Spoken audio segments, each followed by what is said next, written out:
tetap mudah di dunia games. Pilih game, masukkan game ID. Pilih Diamond, masukkan kode promo, dan pilih metode pembayaran. Masukkan kode OTP. Selamat, kamu dapat tambahan kuota. Upgrade gameplaymu sekarang. Games Max andalanku bikin mainku semakin hebat. Tukar DG rings, diamond dan voucher game kau dapat. Main MOBA apa aja win streak di tanganmu. Cuma Games Max makin no debat. Beli paketnya dan aktifkan boosternya sekarang. 바로 출동하겠습니다. 네. 직원이 곧 와요. 걱정 마세요. Staf akan segera datang. Jangan khawatir. Character select. Bener. You lapper.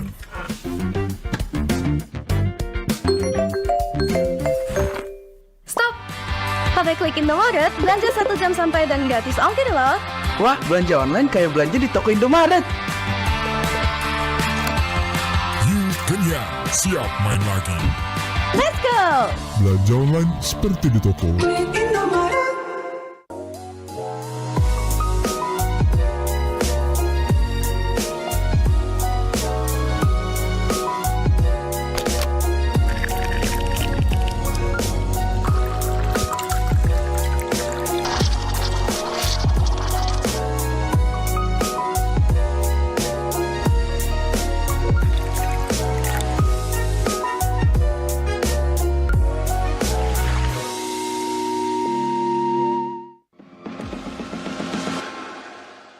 It's only you who rocks my world.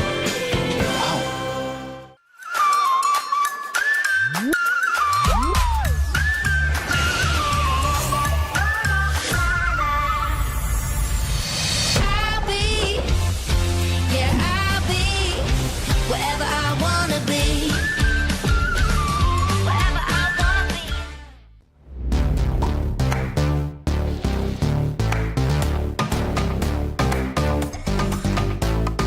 We don't need no sleep because the party.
맥시가 지갑니다요. Hey, come on, come on.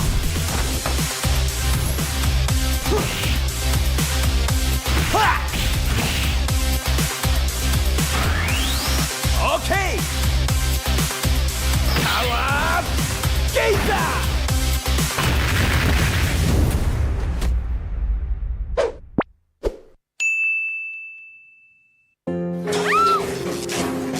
바로 출동하겠습니다. 네. 직원이 곧 와요. 걱정 마세요. Staf akan segera datang. Jangan khawatir. Pakai aplikasi GoPay, dompet andalan gamers. Banyak damage-nya. Ada cashback hingga 20.000 Buat upgrade skin baru. aplikasi ringan gak makan memori. HP lemot bisa victory. Top up langsung dalam game. Tanpa hambatan. Ikutan selebrasi MPL di aplikasi GoPay. Menambah total hadiah ratusan juta. Bonus stage. Gratis 100 kali transfer kemana aja. Beli pulsa harga termurah. Scan QRIS dengan mudah. Download sebelum mabarkan.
mudah di dunia games. Pilih game, masukkan game ID.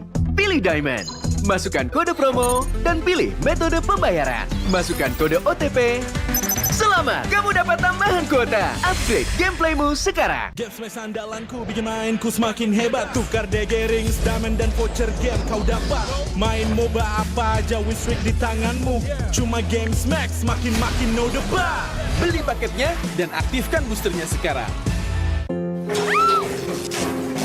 바로 출동하겠습니다. 네. 직원이 곧 와요. 걱정 마세요. Staff akan segera datang. Jangan khawatir. Character select. Bener. You lapar.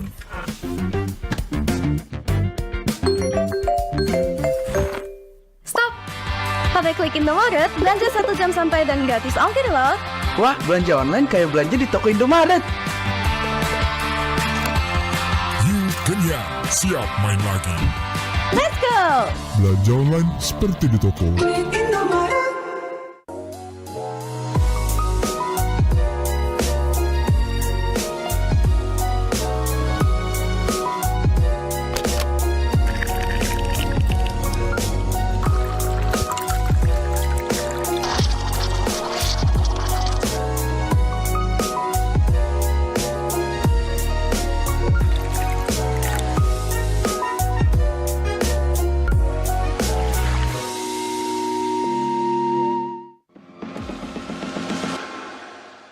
It's only you who rocks my world.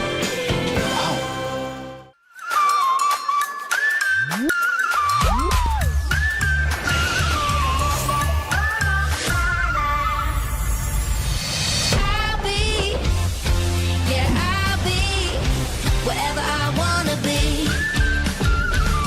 Whatever I wanna be.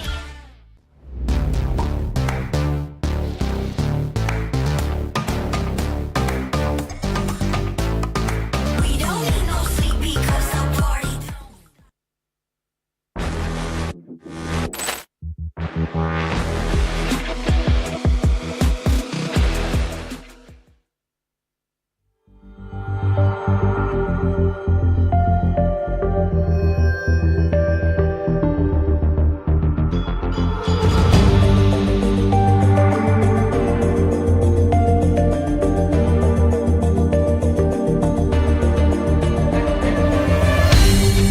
Aku kan berdiri dan terus berlari, terus ke arah puncak tertinggi. Ku takkan berhenti, hanya sampai di sini. Kemenangan abadi menanti. You know we won't miss if we unite our focus. And if you haven't noticed, we'll nyalakan apimu, hadapi semua tantangan, hadang semua serangan, jatuh bukan halangan, bakar semangatmu, janganlah engkau menyerah, kita kan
terus berlari, terus ke arah puncak tertinggi.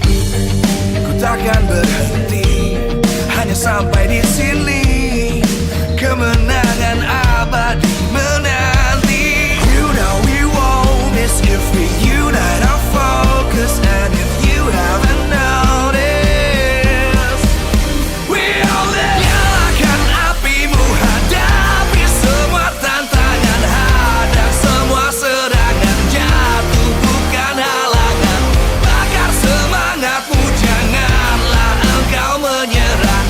Kita akan buat sejarah. We all this, we won't miss. We all this, we won't miss. Saatnya beraksi, jalani ambisi.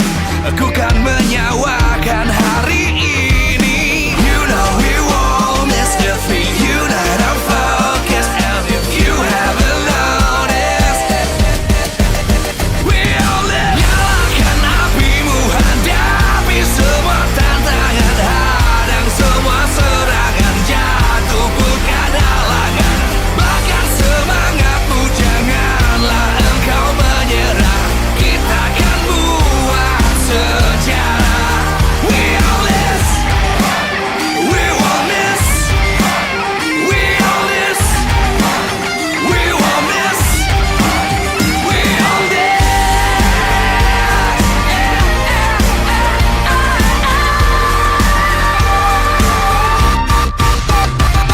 Nyalakan apimu, hadapi semua tantangan, hadang semua serangan, jatuh bukan halangan. Bakar semangatmu, janganlah engkau menyerah. Kita akan buat sejarah. We all this.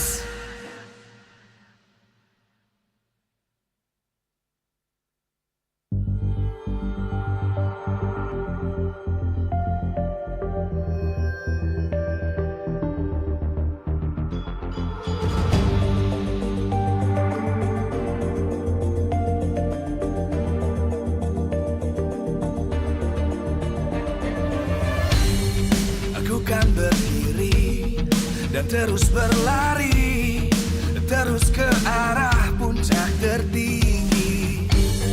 Ku takkan berhenti, hanya sampai di sini. Kemenangan abadi menanti. You know we won't miss if we unite our focus. And if you haven't noticed, we all live. Nyalakan apimu, hadapi semua tantangan, hadang semua serangan, jatuh bukan halangan. Bakar semangatmu, janganlah engkau menyerah. Kita akan buat sejarah. We all this. Perjuangan dari 9 tim masih berlangsung di minggu ke-7 di MPL Indonesia Season 13. Begitu bahagia tentunya Bude Clara Monster menyambut kembali semua super fans dan semua tim untuk berjuang kembali di season yang begitu kompetitif. Season 13 kita melihat betapa dinamisnya klasemen sementara yang terus bergerak dengan sangat cepat.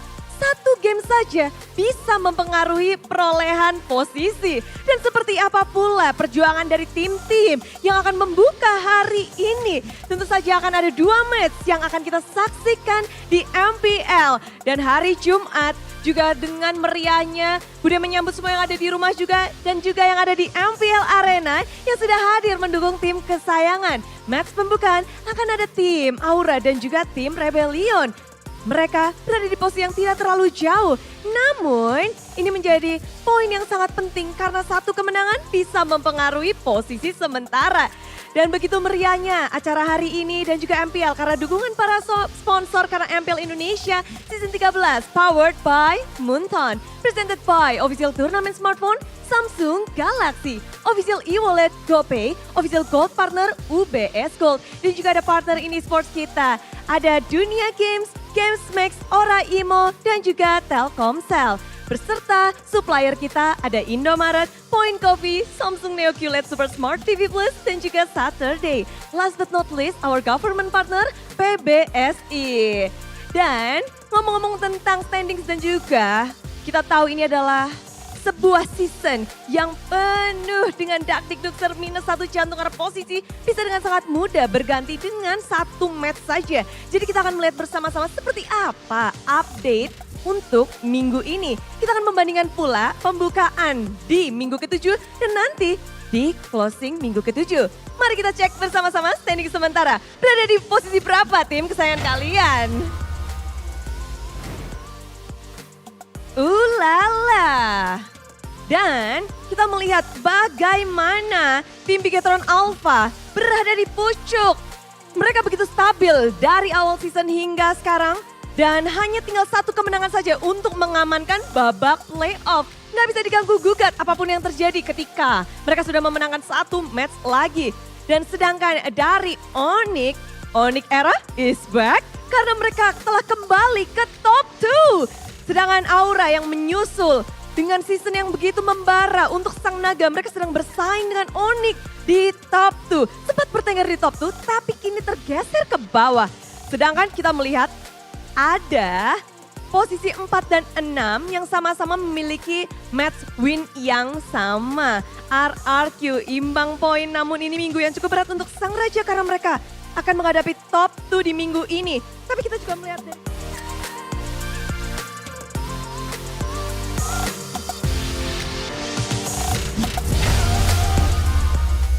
Welcome to MPL Indonesia Season 13!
Live from MPL Arena, Jakarta.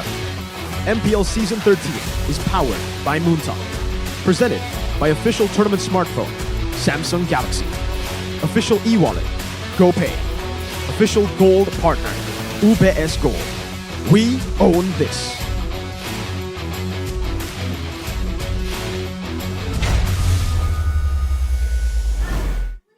Entering week 7 of one of the most competitive MPL Indonesia so far we've ever had in this season number 13. The stakes are higher than ever. Who's gonna secure the playoff spot and who's gonna fumble it in this week? Welcome to MPL Indonesia Season 13. My name is Shafin, with me is Mirko and also Rashi. Rashi, Dewa versus Rebellion. This is maybe 2 years or like 1 year ago. We don't really look out for this kind of matchup, but this year, man, a lot of attraction to the team. Aura Rebellion? Yep.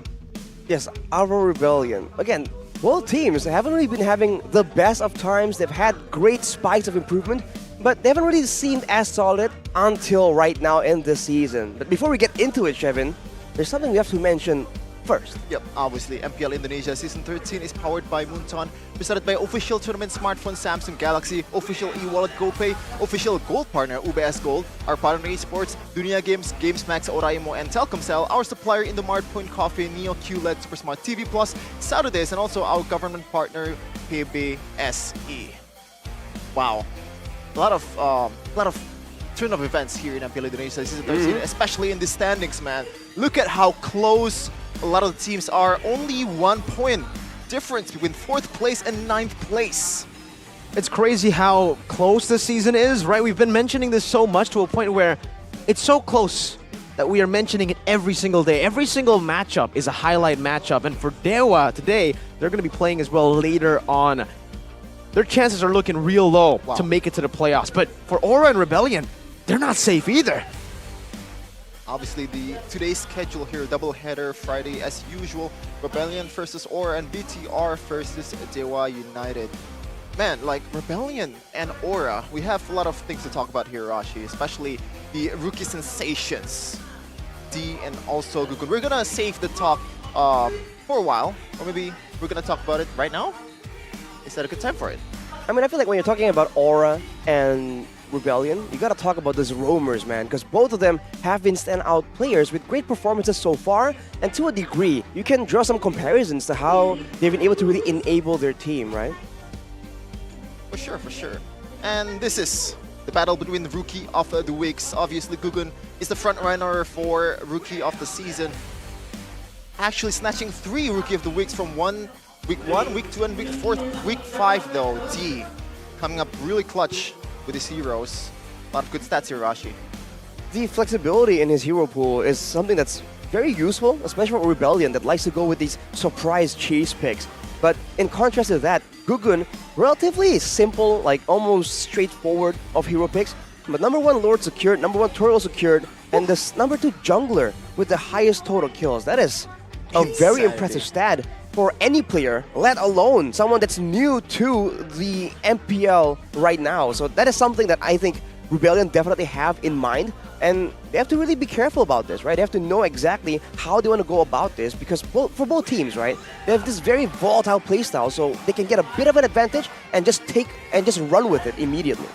You've mentioned about the cheese picks, Rasi, and the cheesy heroes that they pick throughout the rest of the season, and this is arguably the top 2 team that utilize Luo Yi the best.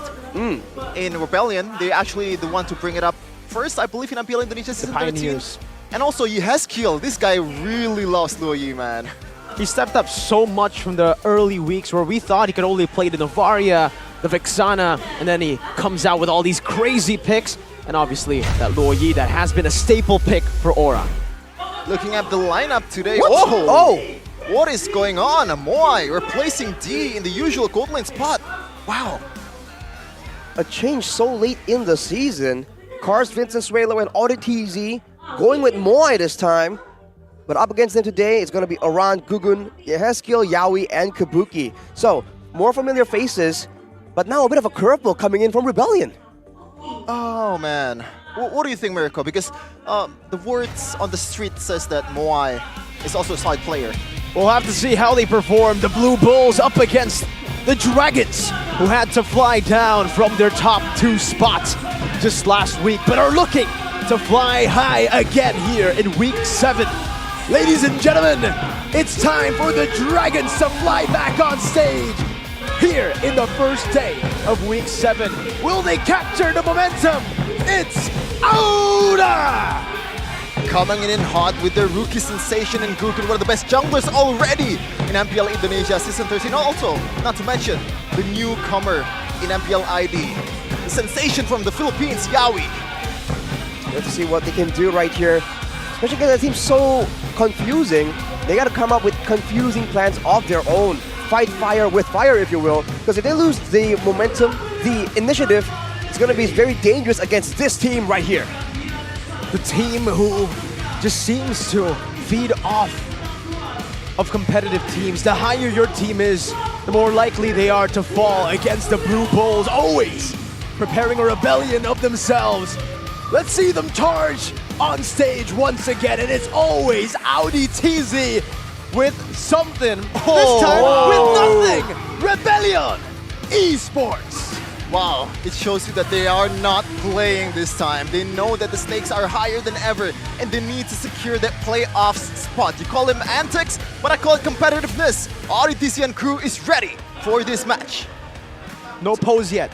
No pose today, is what the sign said. No pose for now. Some people will say it's kind of a bit of like submission, but at the same time, this is now them being absolutely serious. We'll see how this plays out, man. Our Marshal Dainang just matching up Coach St. DeLucas and Coach Chico. Bit of a, especially with both these teams, the mind games are absolutely real, man. You're gonna see some very wacky stuff in the drafting phase. At least that is what we are expecting on the English desk right here. For sure. We've talked about the Luoyu pick. It's gonna be interesting whether it's gonna be fully banned for this match or they're gonna contest it in the draft and they're gonna first pick it. But we are going to see the head-to-head for both teams in a second. Aura versus Rebellion throughout the history, or throughout the season. These are the stats, Rashi. Lord rate, that is a huge difference. The Lord rate and the team win rate as well. Aura definitely has an edge, and that KDA is something to be feared, man. Both these teams play off pickoffs, play off aggression. And when you look at almost a 1 whole score difference in average KDA, that's how you know that Aura has been able to find at least the more quantitatively the more successful aggression around the map. So Rebellion, if they misstep just a bit, they can fall victim to the counter engage to that same aggression that they really like to use. So are they going to try and go for something a bit more defensive, or is the best defense a good offense? Here, the case to victory by the Samsung Galaxy S24 series for Rebellion. Maximizing their cheese strats on the red side is something they can absolutely use here against a team like Aura with their own plans, with their own style. And of course, you want to deny Kabuki's Claude and Carry, the main heroes that he's been able to use to really be an absolute menace in the Land of Dawn, to secure a great laning phase, but also to be able to reliably carry the late game team fights as long as possible for his team. You think that the Blue Bulls really like blue side, right? But no, just like in Matador, they're always aggressive against Reds. But Aura, though, we have a new piece to victory here. Play their layering style with kiting for Rebellion's all-in team fights. If they can really dodge from the initial engage and make it a more confusing team fight, Aura has shown that they thrive in that chaos more than Rebellion has been able to show so far. Number 2, give Rebellion teleportation heroes for position opening heroes, so they can bait Rebellion to force them to pick one of those global pressures in exchange for more prio picks. That is definitely an option that they can try and use. And of course, you want to punish Cars' limited hero pool for the EXP lane matchup. If they can get that EXP lane presence going in the hands of Oran, we've seen what this man can do in both team fights and that split push game as well. Oh, I can't believe we haven't talked about the EXP matchup yet. We've talked about Yaoi versus Audi TC.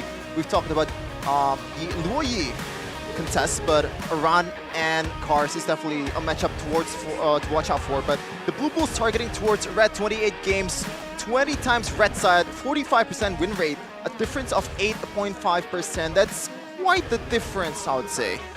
Well, they have a preference, that's for sure. And the stats also back up why they enjoy playing on that side so much. So we have to see.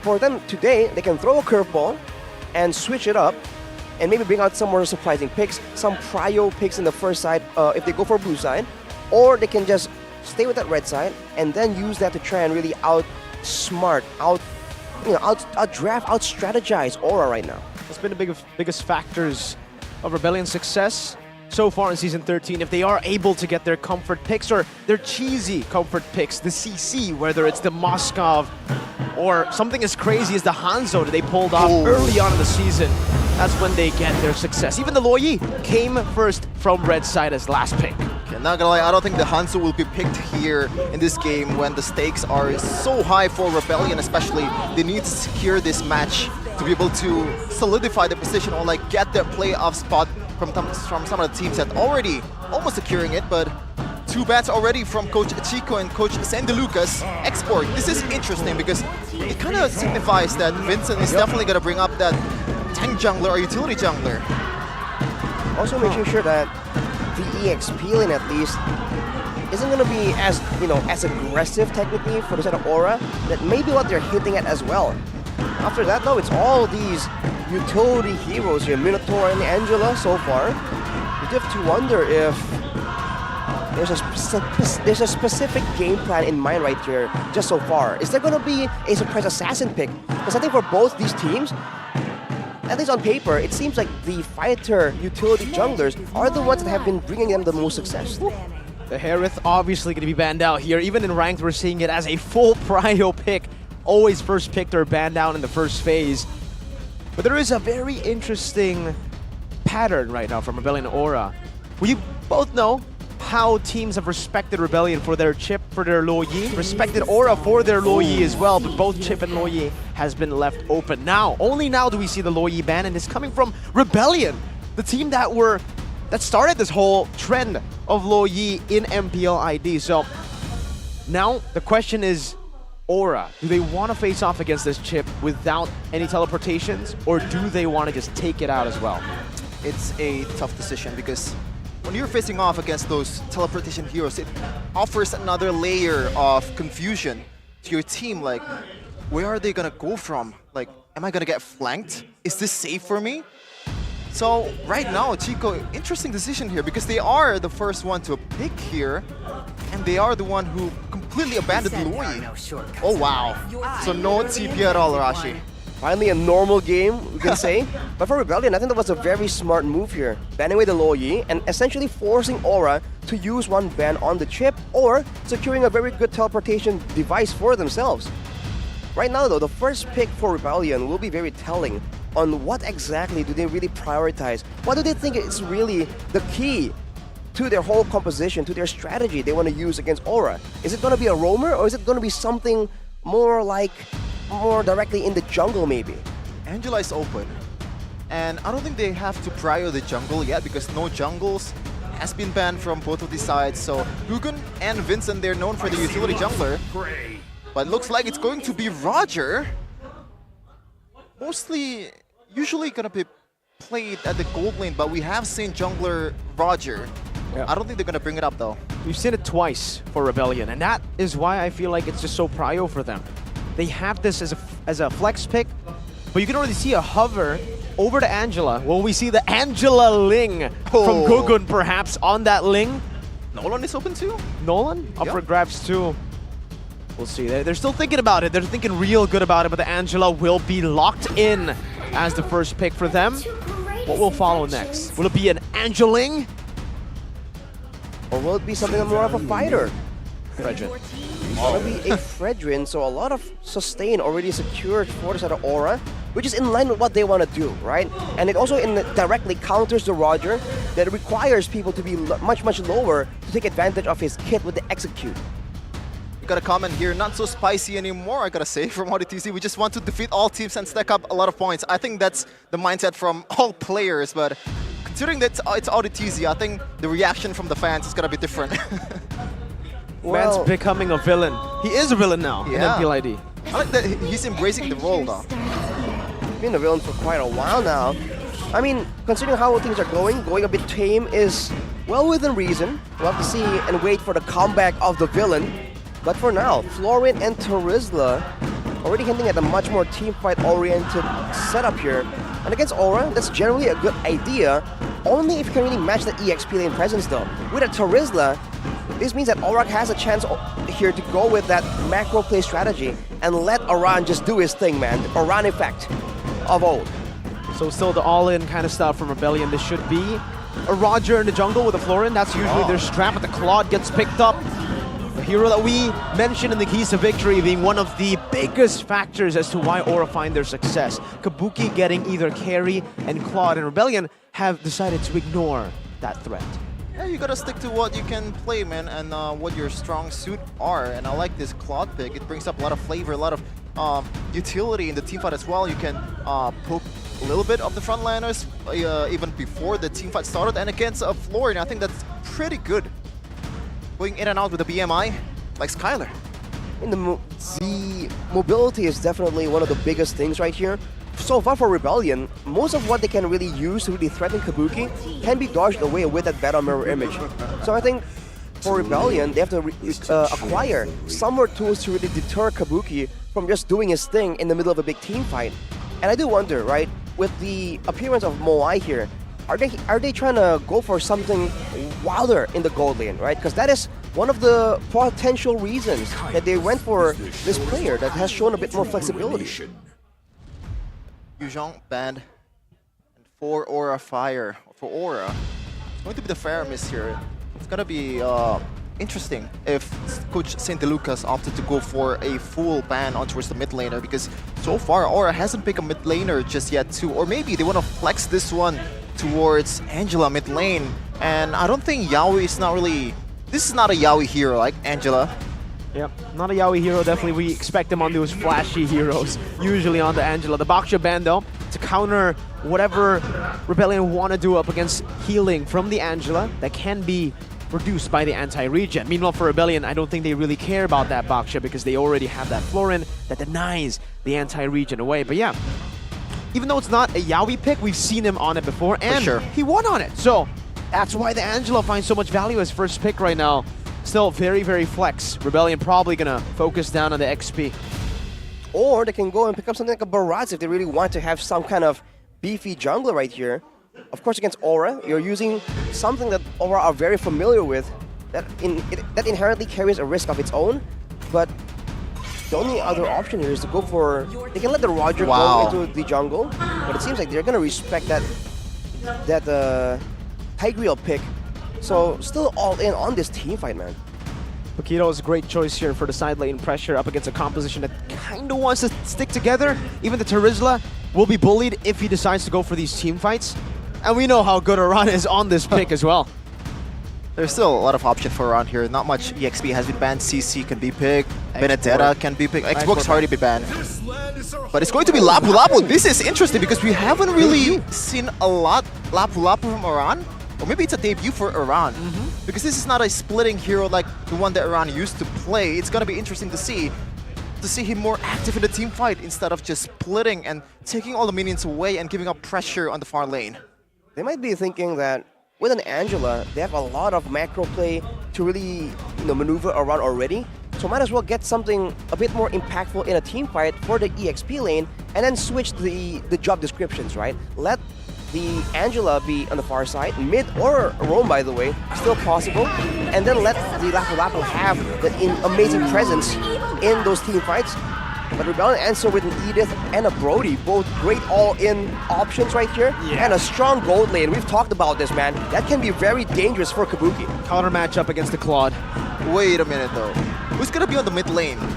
Because Terizla mid lane is also a thing, and I believe Suelo has played it, and he did actually quite well with it.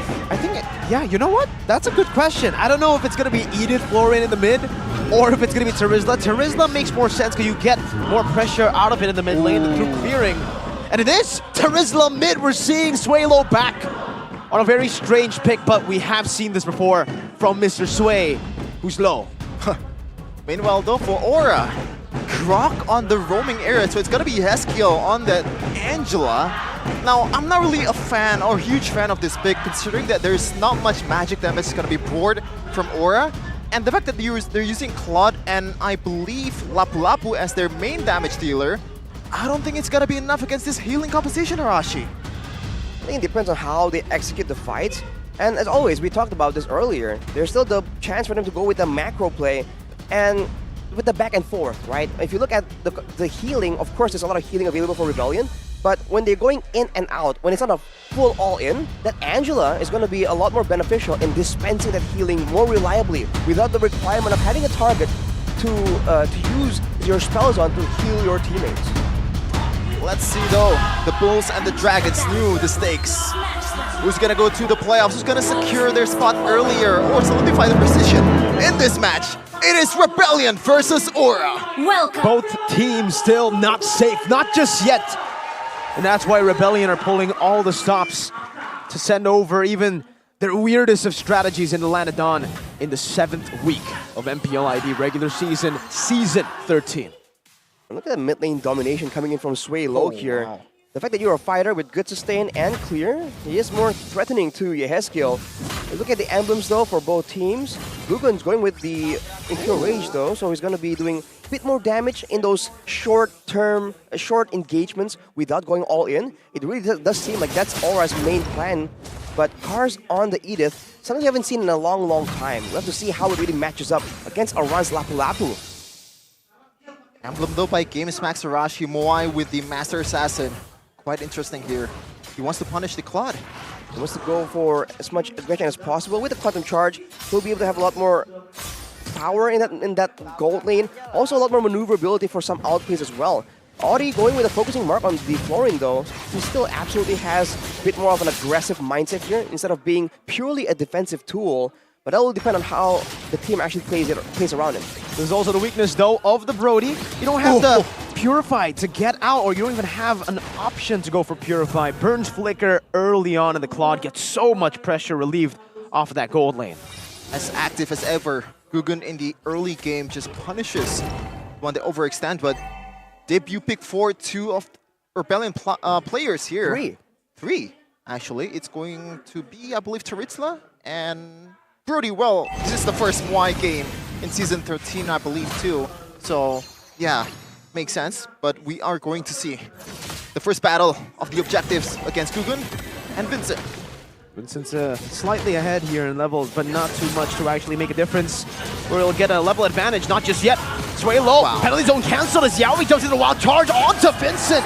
Aran swings his sword, finds first blood, and now Kabuki with amazing duets to Sway low, looking for some damage and will be able to get it done.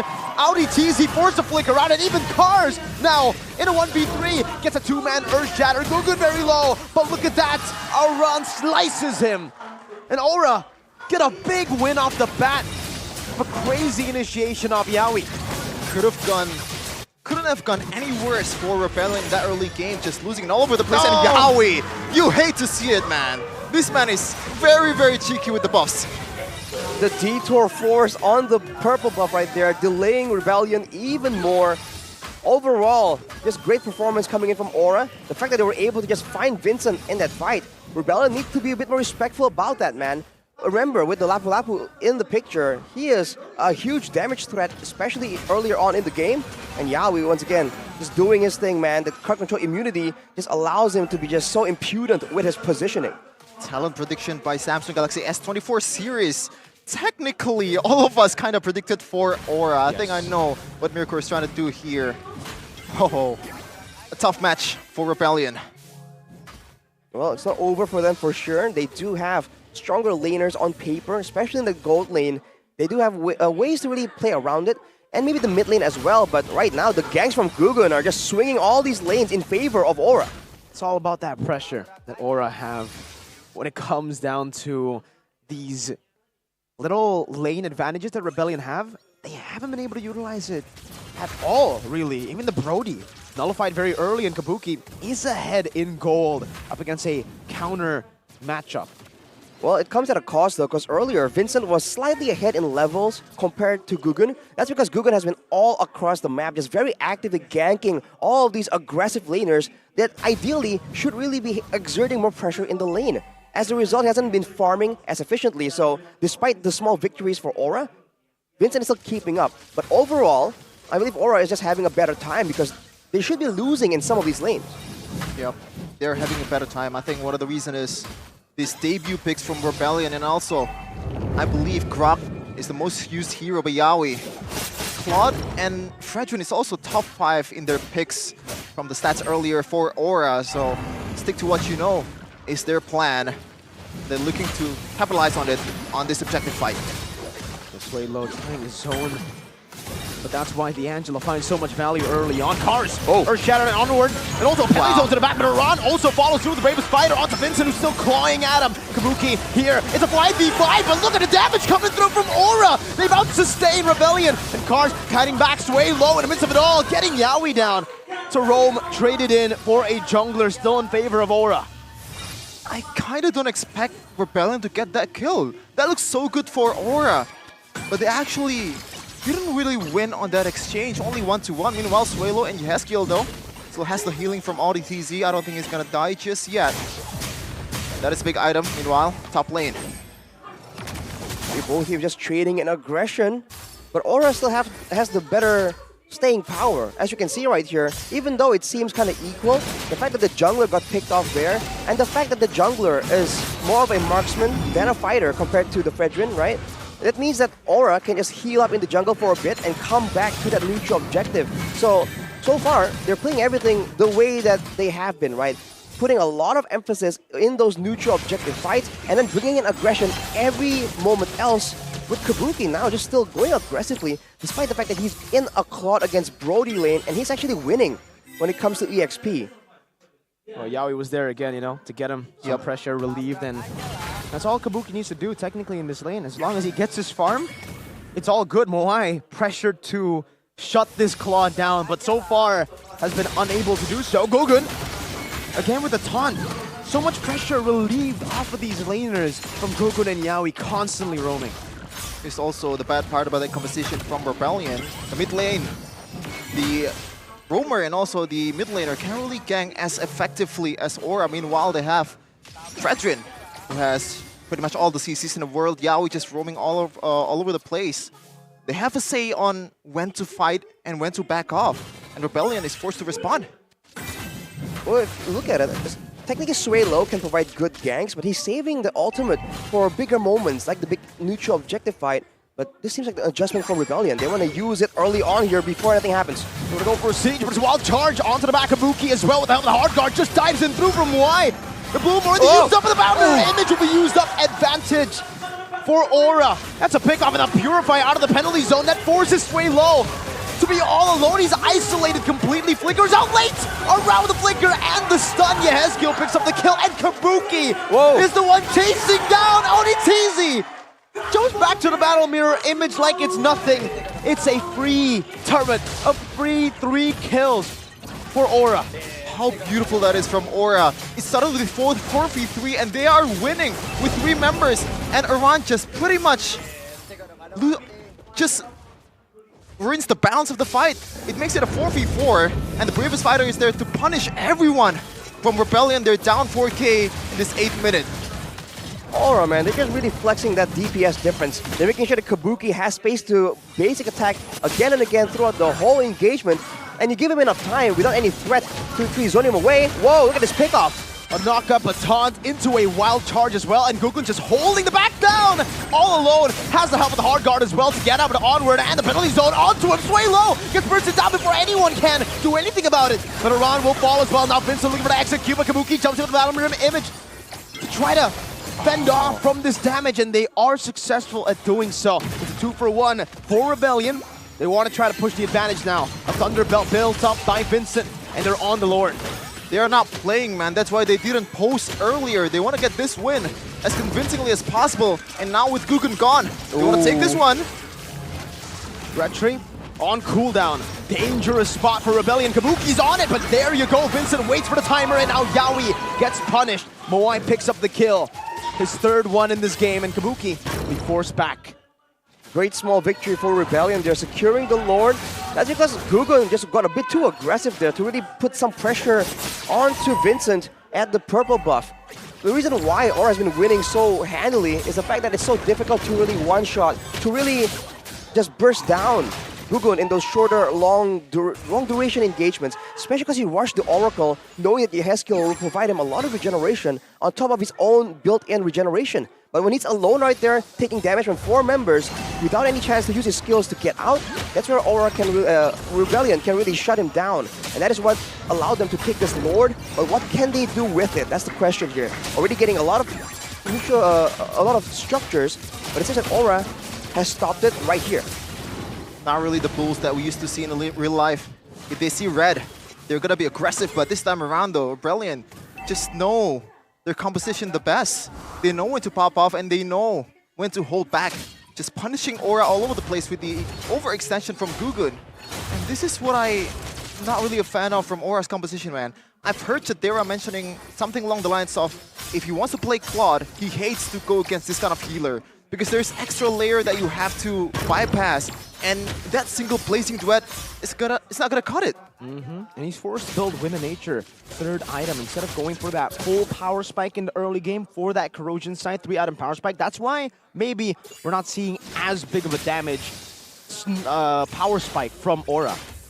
That Wind of Nature will also give him a good amount of lifesteal though, so in those fights, it gives him an extra layer of security, especially considering that there's not a lot of DPS sources on the side of Rebellion. A lot of it is chunk damage that he can kind of heal back from after a short engagement, but he's kind of in a dangerous spot right here. Cars looking for him, but that mobility will get him out. But it seems like Rebellion, they're just looking for a play here, but Yao is the one that can just push them all the way just by popping that conceal. How do you play this right now? Because right now, even Iran He's not running because he's playing on Lapu Lapu. This is not the Benedetta or the Bakiro that we used to see. And when you're forced to go on a team fight and just losing, there's no second option. It's tough. As you were talking to Arashi, Vincent finished off the endless battle. Oh, penalty zone into the bush. They read it out. Oran gets caught. And now will just be bursted down by Moai, who's on a killing spree. Isolated by the barrier. Cars still in the midst of it all. That's an Appraiser's trap, but Suelo is able to flicker out of it just in time. Cars, no immobility. Oh! He just runs at him. Pops the BMI back. And Rebellion get a good trade. 1-0. Playing with fire their cars. That aura of fire and forced to go with the flicker. And now the goal swing, look at that, 600 or 500 for Rebellion. They're looking to secure this game for themselves. Vincent and Kugan once again on the objectives. Well, this is more of a mid-tier power spike for Rebellion, so they're trying to use it as much as possible. Seems like there's going to be a fight breaking out, though. Sway low, going aggressive. The zone dodged away from. The Lord reset it. And Gugan wants to go for a fight, dashes forward, taunts Cars, but Suelo doesn't have that initiation tool, not anymore. He has to wait for that cooldown to be back on. Oh! Charge! Yowie strikes! And that's the follow-up from the back as well. Kabuki doing some damage, Suelo isolated. Only trading the roamer as Cars is going to be all alone. Pops in Primal Wrath on Kabuki! Jumps into the blazing duet and then Appraisers. Wrath gets rid of Moai! In the back, Audi forced to flicker all the way. But now it's Vincent who's chasing them down. The light could pounce, chasing Kabuki. He does 2 damage to Hesky. Stunned up by Audi TZ. And Vincent in the Lycan form is a threat that you cannot ignore. See what I mean? That looks so good from Yaoi. That was the perfect initiation, knocking up 2 in the air. But it went wrong for Aura. They lose out on the durability battle, and now they secure the Lord without any contest whatsoever. Vincent secures another one against the king of the objectives. It was looking so good for a while for Aura, but the fact that they used so much time to really burst down Sway low, not the usual mid laner you would expect, but a fighter. They just lost so much time where Vincent and Moai, like you mentioned, Mirko, Vincent with the endless battle already proccing double with the Thunderbelt on that true damage. So when it comes to short engagements like that, Aura will definitely start losing out. And this is why the mid game is so scary if you have a Florin on your team. Aura have NODs, they have Dominance Ices, but don't matter. It doesn't matter, not at all. Even Kabuki right now, he's having a perfect game. 5-0-3, hasn't picked up by Rebellion just yet, but it looks like he's completely lost. It's hard to engage at this point. True. And on top of that, the siege potential of a Brody. They have a very, very complete composition for now, Rebellion. 2.7k gold lead, building up to 3! Oh! 5-man! Oh no, it's just a 4-man penalty zone, but Suelo, that could have been a bit too far ahead, man. He isolated himself. Now Suelo free to be picked up on a run. He jumps it all alone as well. That's a trade 1-for-1, but Vincent's looking for the last hit onto Gugun. The XP traded in for the mid lane, and Rebellion still have ways to deal with this turret. The Suelo dive was worth it. That was a 4v5 from Aura, and they have no answer to Rebellion. That was so confusing. That's a 1-man advantage. And they're still losing out, even though Cars already popped the Primal Wrath earlier, so there's not much damage from Rebellion either. They're only using Vincent as the frontliner and just dealing all the damage with both of that true damage, Rashi. It's the fact that Moai there had the Wind of Nature, so Oran went for the trade, trying to dive back, zone away, and maybe trade for one of the members of Rebellion to save the turrets, but then he just failed because of the Wind of Nature. Now Gugun though, getting chased down. He's still going in. What? This is risky, Gugun. There's so much damage, true damage at that too, so the Dreadnought armor that he's built up, you can see him just get shredded down by this true damage build of Vincent. I have a question, Arashi. At this point, we've seen the man advantage, we've seen a lot of mistakes. I mean, oh! Meanwhile though, another wild charge as Kabuki tries to deal with Suelo, but the healing is too much, Vincent! Now diving deep, hard guard force in, Vincent running back. I think he was about to run! With a 3-man, stun in the back with the Bravest Fighter, but now gets taunted again, and the sustain is just ridiculous for Rebellion. They go all in, but it's still a fair trade. It's 1-for-1 on the board. Oh man, and that adds another example that I want to talk about with you, Rashi.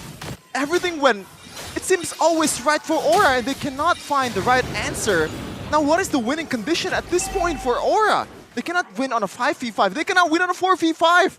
What is the solution here? I think Aura has two solutions. Play the macro game, which they're trying to do right now with Yehezkiel on the Angela, or play a defensive game. They have a DPS advantage when it comes to Claude versus Brody, so if they can just use the audio spells defensively instead, they can maybe have something. But look at Yaoi! Very, very low. Wild charge, stunning Vincent and Cars. Over to the back, battle mirror image. Plays out by Kabuki Vincent! Oh my goodness! Pouncing now again on the Lycan form! That's Yehezkiel in the back! Solo taken out by Moai and Auditizi. 4 for 0, only Aran, the last dragon, left to defend against 4 bulls charging down. Aran, the bravest fighter, instantly deleted. An unofficial maniac as the blue bulls charge through the base. 17 minutes. Game 1 to Rebellion. The horns is too much for Aura. The breath of fires doesn't matter against the blue bulls. And this might be the start that they're looking for. The competitiveness. They are not playing this time around. They know the stakes. And they are playing their A game. Rebellion, which for me is a draft div too. Chico cooking up something devious for them. Aura, they're not gonna go down just yet. There's still chances in the second game to make it a 3-game series. Blue strike burst up against the red on blue side. Against the red team on red side. And it's the Florin and the Roger that has got it done. Roger, first pick, turns out to be extremely valuable for Rebellion. 3 debut picks for Rebellion. A breath of fresh air maybe is the one that they're looking for in order to solidify their position or like kind of uplift their position in the standings. Meanwhile, Aura, this is their comfort picks, man. They have Grok, they have Kabuki with the Claude, they have Gugun with the Fredrin, and it doesn't matter. Doesn't matter. I think the fact that they were trying to match Rebellion in the all-in, in the direct collision. You know, we were talking about this, right? Aura's advantage is that back and forth, that maneuverability. And they do have, you know, heroes like the Fredrin that is notorious for the short cooldowns, for the multitude of utility and sustain, but they weren't really playing around it. That's why the Lapo pick was a bit confusing, right? We were thinking maybe a Paquito will come through, something in the side, but when they picked up the Lapu, we knew exactly what they were looking for. They were looking to go in these team fights, and the all-in battle favored Rebellion. Well, it does favor Aura in the early game, but that's definitely Lapu Lapu's impact in the early. But when it comes to mid-game, when those magic damage, you know, is becoming more and more relevant, that's the time for Rebellion to strike. But the MVP, player of the game, presented to you by Samsung Galaxy S24 series, is your jungler Vincent. 8-2-6 with a almost 800 GPM right here. 88% teamfight participation. He was part of the reason why Aura maybe was a bit reluctant to really go in for a longer, drawn-out fight. You know, technically, in a proper, you know, move and heavy team fight that goes back and forth again and again, it's a bit difficult to do that with a Roger because you have a bit more of an all-in style. And early on, he was definitely the main target again and again until later on where he has some items, some extra sustainability, and of course, Auditizi on the Florin also getting more tools to really save his life again and again in these fights.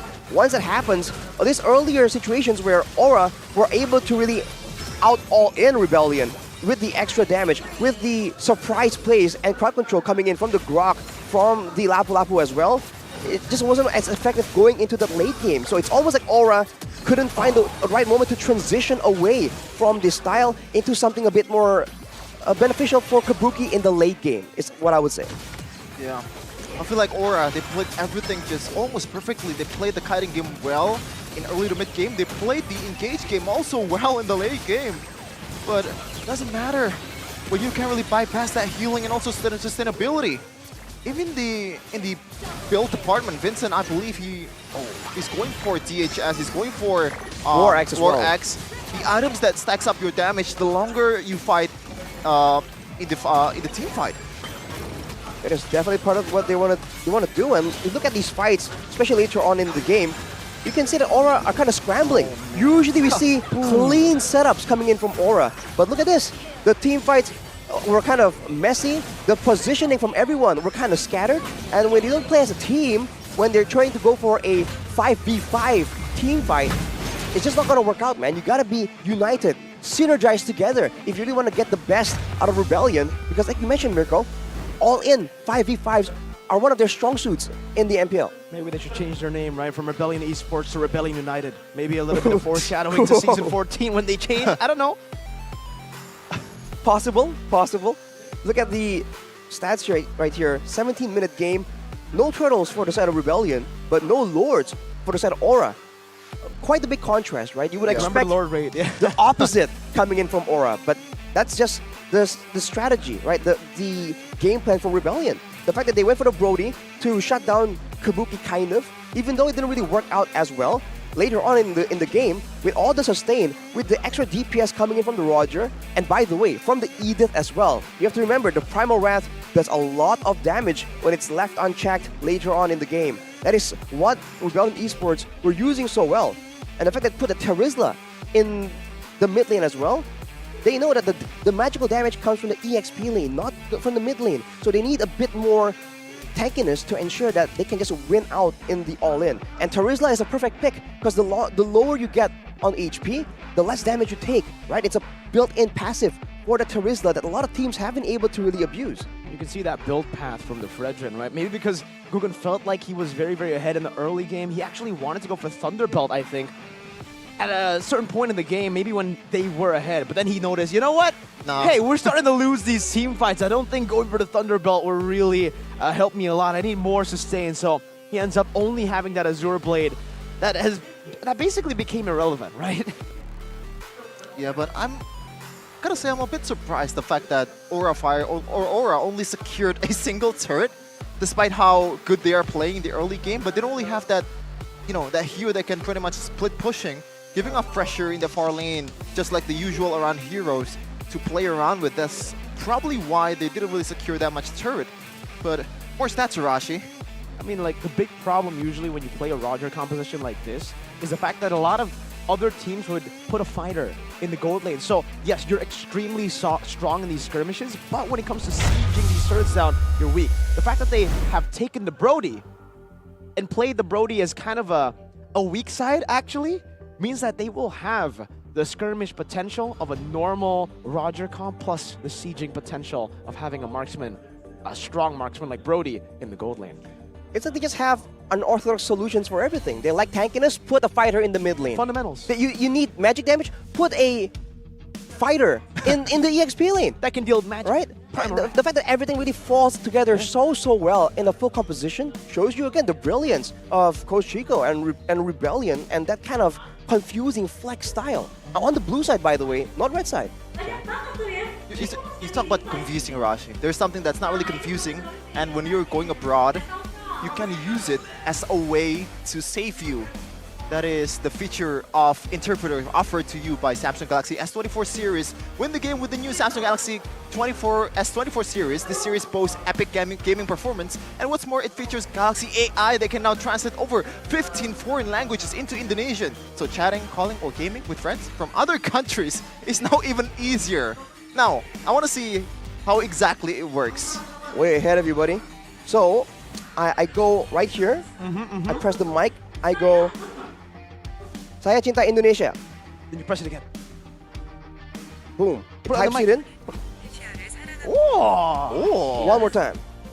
Hang on. Does it not replay? Hang on. You have to say it again. Saya cinta Indonesia. Oh. Just like that. Just like that. It's You're going abroad? Who needs a translator? A tour guide, that's technology. A waste of money. It's a waste of money. You should use your money on a better phone that can get you basically a free translator too. Because there are different languages as well. We're doing the Indonesian to Korean. What he said was, I love Indonesia in Indo. So we're translating his Indo. That was translated to Korean, to English now. And speaking of money, Mirko, you can buy now and get cashback promos up to 3 million rupiahs. That's the money you would usually spend on tour guides. Yeah. So you get the discount too? And a 40% discount on Samsung Care Plus? What Ridiculous. Ridiculous value. Dude, what don't you get with this phone? Well, if you are interested, just check out samsung.com/ID. I will. just like with Samsung Galaxy S24 series. Dude, I mean, I feel pretty epic, man. The fact that you can just epic. do Don't that. you feel pretty immortal? Epic's like a low rank. Sure, we go with that. Or awesome. Awesome. Interchangeably. Okay, so pretty good. You've brought your S24 series I to will Indonesia. buy the S24, yeah. Yeah, if you're from abroad, maybe from Philippines or Malaysia, coming here to Indonesia, there's also a way to pay everything easily. Yeah, cash, right? Yep, with the GoPay app. Oh, no, so not cash. Not cash, not bro. cash. This is are the you future. primitive? What? This guy lives in 1980, bro. You can use GoPay. That's Download the Eterna. new GoPay app. It packs a punch. Enjoy free top-ups and free transfers 100 times a month. That is ridiculous to any bank, and get up to 20k cashback for diamond top-ups directly in-game and the cheapest credit top-ups. And you can also guess the winner of each MPL Indonesia Season 13 match in the GoPay app and will win total prizes of hundreds of millions. Millions? And join various special activities here in MPL Indonesia Season 13. A lot of value from Samsung and also GoPay. As you know, our North American friends would say, the value, dude. The value, dude. Absolute value. And all you need to do is really just scan the QR code down below, and you can also join in a lot of the quizzes that we have. Plus, you can vote for your champions in every single match. Yep. The voting opens half an hour before the match starts. So if you predict the Rebellion like I did, you should be smiling quite a bit. That wasn't a mere curse. Actually, it is, but you know, it's convenient for me. But I like that, the fact that Rebellion just pretty much prove all the casters wrong. Well, there are some casters that predicted 2-1. Right. All of us predicted 2-0, and now they are up a 1-0. That's the effect of GoPay. Is that really the effect of GoPay? Surely. You should find out yourselves by going and checking this QR code right now on your Samsung S24, on your Samsung phone to scan it. It's very fast. Wow. Back into the game though. They've already used Samsung S24 series to play too. And now, how do they approach the draft, especially for Aura? Because at the game earlier, they're not putting emphasis on Aura's picks. Right. So what's the plan in the next draft? To focus a bit more. And the Galaxy Zone, Team Galaxy Zone, basically can do that. CITB focused now. You just leaned over to get a better look. CITB, man. I'm looking at the phone. I'm looking at the phone. I did say take a better look. I didn't say... Yeah, I meant the phone, bro. What were you thinking? Audi Tuzi is looking different right now. No, that... Yeah. Sway Low as well, looking very different. Yeah. Oh, now we... this is Audi. Oh, they TP'd. They TP'd with Chip outside of the game. I thought it was just multiverse Audi. Audi TC? Sway Low and Audi TZ have the IMU Ultimate as well. Oh. Ooh. It's an imposter Audi TZ. I mean, you can go that far. Let's look at the previous game recap though. Vincent with the 72,000 damage dealt. Definitely high, but considering he's a fighter though, the fact that he went for such an aggressive build there really helped him out. Kabuki outdamaged him, but it's almost a given, right? And the fact that he was outdamaging Vincent and still not able to really decisively swing the fight in favor of Aura really shows again that that sustained gameplay, that the whole draft from Rebellion really makes sense. But again, they haven't really shown anything too different from that 5v5. So Aura still has a chance to make adjustments, and even in that game, they could maybe fall back on the Angela split push a bit earlier, maybe put some more chaos in the game, you know, go for more dives, but also the turrets after the dives that is usually more important. There's a lot of things Aura can do with the previous draft, but to make things easier, I do feel like changing something in the draft can be a directly impactful solution here for Game 2. Yep. Do they need more magic damage? Do you need a Hes kill on a normal mage? I think both.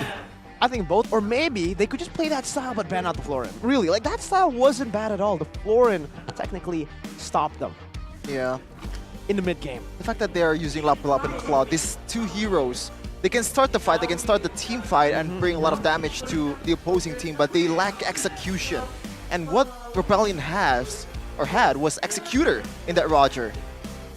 It's a better way to secure the team fight, especially when the opponent's HP is very, very low. That's where the Vincent is starting to pounce everybody with its claws or horns. Kabuki dealt more damage than him. He had 84,000, but it was all healed up. Perfect game, too, from Kabuki until that last moment when he actually died once. But it doesn't matter. But what matters right now is the next game's draft. game number 2. Coach Chico and Coach St. DeLucas looking to change something up here. Still going with the same bats here from Coach Chico, Minotaur, and also Export. Meanwhile, Coach St. DeLucas still the same too, Harith and also Matilda. So not much of a difference this time around in the early phase of the draft. I do wonder if Aura really thinks that the draft was okay, it's just the execution. Because again, I really do feel like in shorter engagements, it doesn't really devolve into an all-out brawl, into an all-in. The Angela can really heal a lot more efficiently, right? The rest of the members can really be a lot more elusive in the fights as well. I feel like technically, it could be a lot closer if they did adjust how they were playing. So there's a chance that Aura might just go for the same style maybe with some different picks, but at the core, they might really want to be trying to bring the fight towards Rebellion and beat them at their own game. It's a bit like ego move, but at this point it's a bit dangerous considering the situation and the standings. Can we talk about how unpredictable Season 13 has been so far, man? Even the casters didn't see this coming. Rebellion taking game 1 against Aura, who is right now is comfortably, for me at least, a top 3 team in Indonesia. Just the expectations and also the result completely different. That's just MPL Indonesia at its peak. Both teams actually lost to... Oh, wait! Chip is up for grabs. Do they want to bite the chip? Bite the chip? Yeah. That sounds a bit brutal, man. But yes, if Rebellion, the Bulls, want to bite on the chip, they don't. That could be dangerous, man. Rebellion, again, we talked about proper 5v5s against teleportation. It gets a bit more difficult to really manage that. And if you think that the aggression earlier in game 1 was so solid from Aura already, now with the chip in hand, they can do even more, even faster. So we'll have to see if that comes through. And if it does, you have to feel like Rebellion has something in store for it. There's no way they're letting it go without a plan. Rebellion, the Blue Bulls, is banning the bull and actually picking a wolf. We might have to start calling them the Blue Wolves. Try you picking the first pick for 2 games in a row for Vincent, probably. It looks like it's going to be that Baksha and also Carry. Now, this is something different from the earlier game because Kabuki now can combo it with one of Yaoi's heroes. If he actually gets the Kaja or even a Chow. Maybe a chip? I don't know. And the Cho will be really good up against a Roger if the Roger goes to the jungle, right? No Purify available for him, only a Retribution. If they want to really go for the pickoff, but it's an Angela and the Terizla. Still very similar, it's just now no Florin. The Kaja suppression for Yaoi, a signature pick for him. It's the classic Kaja carry combo here with a very quick rotating Baxia. Seems like Aura has the same idea. They want Gugren to be a lot more aggressive, a lot more present in the early stages of the game. But for Rebellion, now with the Angela, defending against that aggression can be a lot easier. And the chip is just left unused as of right now. So Rebellion here, they can still have a chance to really switch things up. Definitely the more flexible of compositions.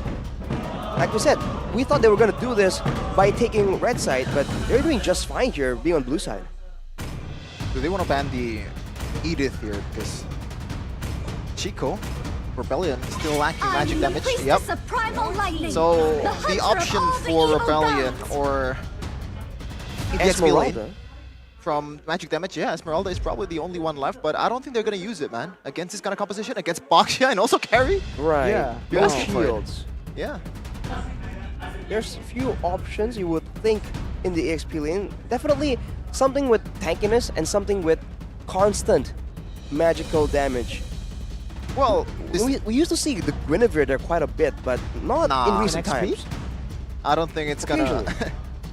I don't think we've seen it in Season 13 yet, but if they're gonna pick it, I'm fully welcoming it because it's a new thing. But this turret slice also can still be played in the EXP lane. Or maybe they can pick a traditional mid laner at this point.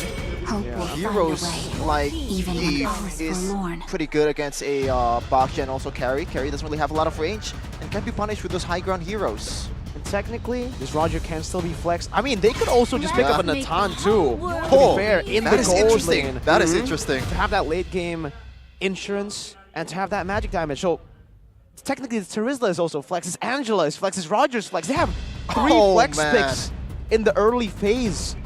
So now with, oh my god, no way, right? Aura actually banned out the Florid. Was that the plan? To have a Heart Guard and a Bloom? That's insane. I mean, that's even more healing. The first of the Oasis won't really stack because the cooldown is counted per hero on the hero receiving. But the Bloom will passive. technically get But rid the of that. Bloom, exactly, will get rid of the reduction, so the Angela can keep doing her thing. I mean, it feels like overkill, but with Rebellion, you never know, right? Overkill might just be the game they want to play. Now Novaria, a hero that's also hard to deal with when you're up against a Kaja and also Basha. Now, the first pick, the second phase for Aura. They haven't picked a mid laner and a EXP laner. Do they want to go for the usual around pick here with like Benedetta or Paquito this early in the draft or like this late in the draft?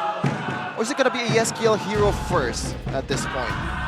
What do they want to reveal first? I feel like they can reveal the mid maybe a bit later, and they have a chance to just pick for something that can zone really well, you know?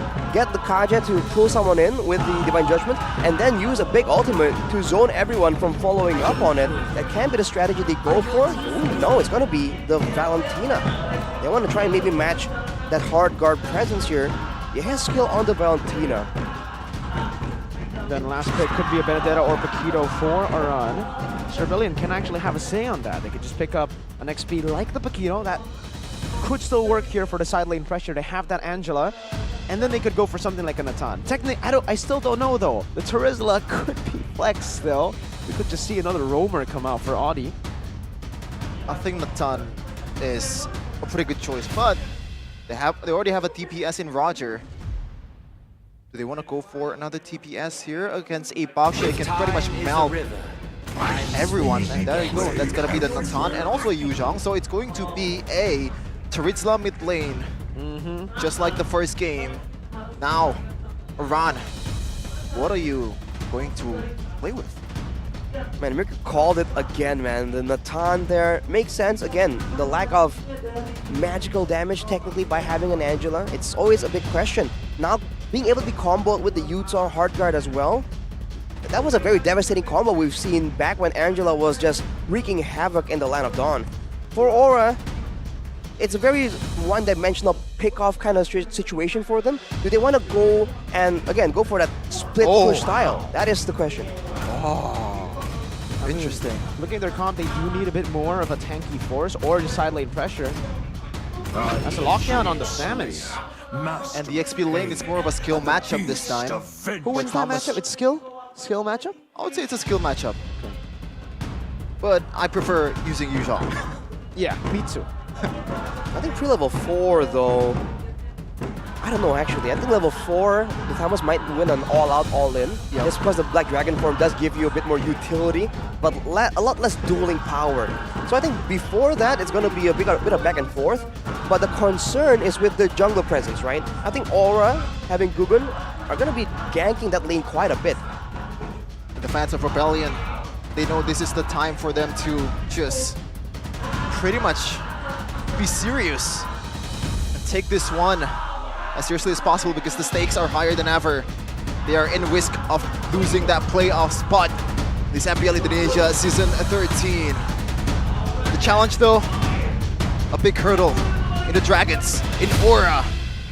How do they want to close this out?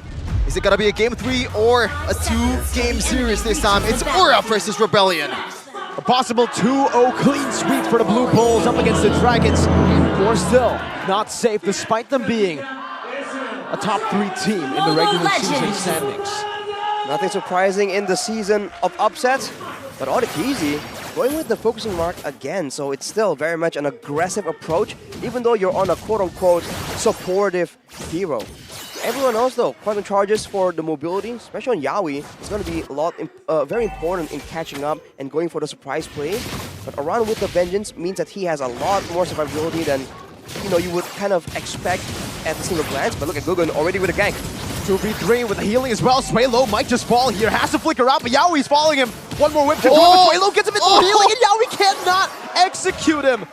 Gugun secures the Letho though, so it is still a small win here for Aura, as the flicker was baited out too. I might have mistaken, but I think I saw Yawi actually basic attack a minion there in that whole situation. Looking at the emblems though, agility and wilderness blessing. He needs to be around the map as fast as possible. Kabuki with a tenacity, knowing he's gonna be the main target, a bit more vulnerable. Moai feeling like he's a lot safer, going with the bargain hunter right here. So he's gonna snowball a bit faster, all things considered. But in the later situations, he has to be a bit more conservative with his positioning, considering that he does not have that extra bit of tankiness in these situations. He'll be a lot more vulnerable to be just deterred by the members of Aura. Since the nerf onto Carry, we've seen that actually Carry has been going for QC instead of the usual Brave Smite nowadays. Aura though. Whoa. Look at the pressure. Gugun going the long way around the cars. It's gonna petrify. Now the Lycan Pounce. One more hit should do it with a Retribution. Vincent secures first blood, and Iran is forced to use the Vengeance. Rebellion win out in a big trade. Sway low and cars now just clearing it out. They definitely read him like a book. They know that Gugun is coming. This is the usual pattern before the turtle fight for Aura. And punish them right away with the Petrify. And now they have the advantage on this turtle fight. Yes, Gale's level 3 though. This is gonna be huge. Swaylo can zone them. Aran doesn't have Vengeance. Now the Black Dragon form with the hard card as well. They're forced out. Arano locked out by the penalty zone and just sliced by Cars. Spinning that Dragon Tail and getting another kill on the board. Already a different story from game 1. The domination in the objective fight for Rebellion. And they have an Atan too, Arashi. This is looking mighty fine for them in the late game. Rebellion just showing everyone how to really play a game when you know that your opponents are a good team that can play textbook-wise, but Yawi goes for the play. Divine Judgment there, but Moai just flickers out, and now, good cancel from ODTs. He gets a healing done, Moai! Amazing plays, now the lockdown as well. Gugun cannot run away. Sway low with the last swing of his hammer. Will take Gugun out of the Land of Dawn. It's a 4-0 start for Rebellion. What is this grip? This looks like that engage in the first game. In the bottom lane too, they're playing with one man down and somehow still wins out in the end over an overextension from the jungler.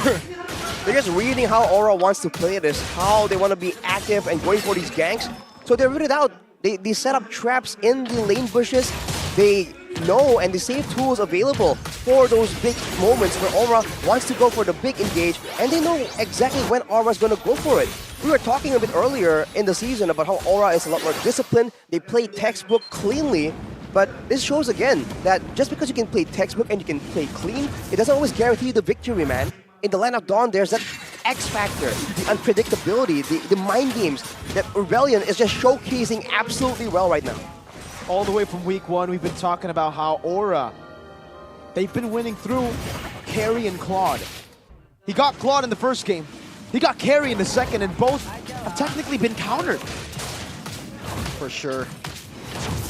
A territory that they're not familiar with. Meanwhile, Gugun. I don't know about this. Iran gonna be popping into Vengeance, but Gugun is gonna lose his life in the back just by the Black Dragon form. The two fighters in the back, and Swaylo just flickers out Vincent as well. Did he take the orange buff away? He did! Aura cannot do anything. Gugun is down, and Cars and Swaylo, the two fighters, are zoning Yawi away. He's gonna have to flap his wings all the way back to the tier 2. Vincent takes a free turtle, no contest. Vincent says, objective king who? Objective king who?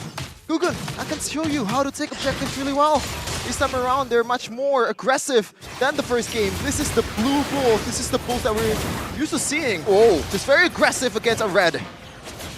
Cars going there with the great mechanics there to really just push Aran out of the lane, and that's going to result in them getting a turret on the top side. Showing again that without the right tools, it doesn't even matter, right? It depends on the context, the momentum. The fact that they were able to get the turtle without Aura contesting it at all, very uncharacteristic of Aura, but great play from Rebellion. Not even having the retribution, but not having it be an issue. But Yawi is still looking for ways to make an impact, but the lack of damage on Aura right here, even with the great Divine Judgment he can find, it seems like there's going to be no way for Aura to really capitalize on it. Yeah, not yet. Now that you mentioned it, Arashi, we haven't really seen a really solid Divine Judgment from Aura. There are 0 kills so far in 6 minutes count with a carry and also Kaja Yawi. This is definitely something that we're not really used to seeing, considering they have a really big pick-off composition. this game. Well, they have to wait until the real mid-game rolls around.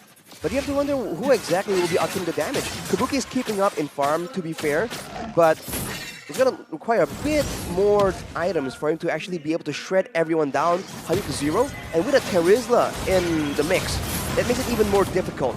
And look at how they're just struggling to really find an opportunity. But as long as Rebellion puts Wei Lo in between them and Aura, it's going to be very difficult for Aura to find anything. Because even if Yawi goes in for a pickoff, the penalty zone will be used immediately to really punish him and maybe even rope Aura into an unfavorable fight. So even if they don't want to go for these pickoff kind of strategies, how do they go for a pickoff without committing for a full-on team fight that they are not going to be able to win right now?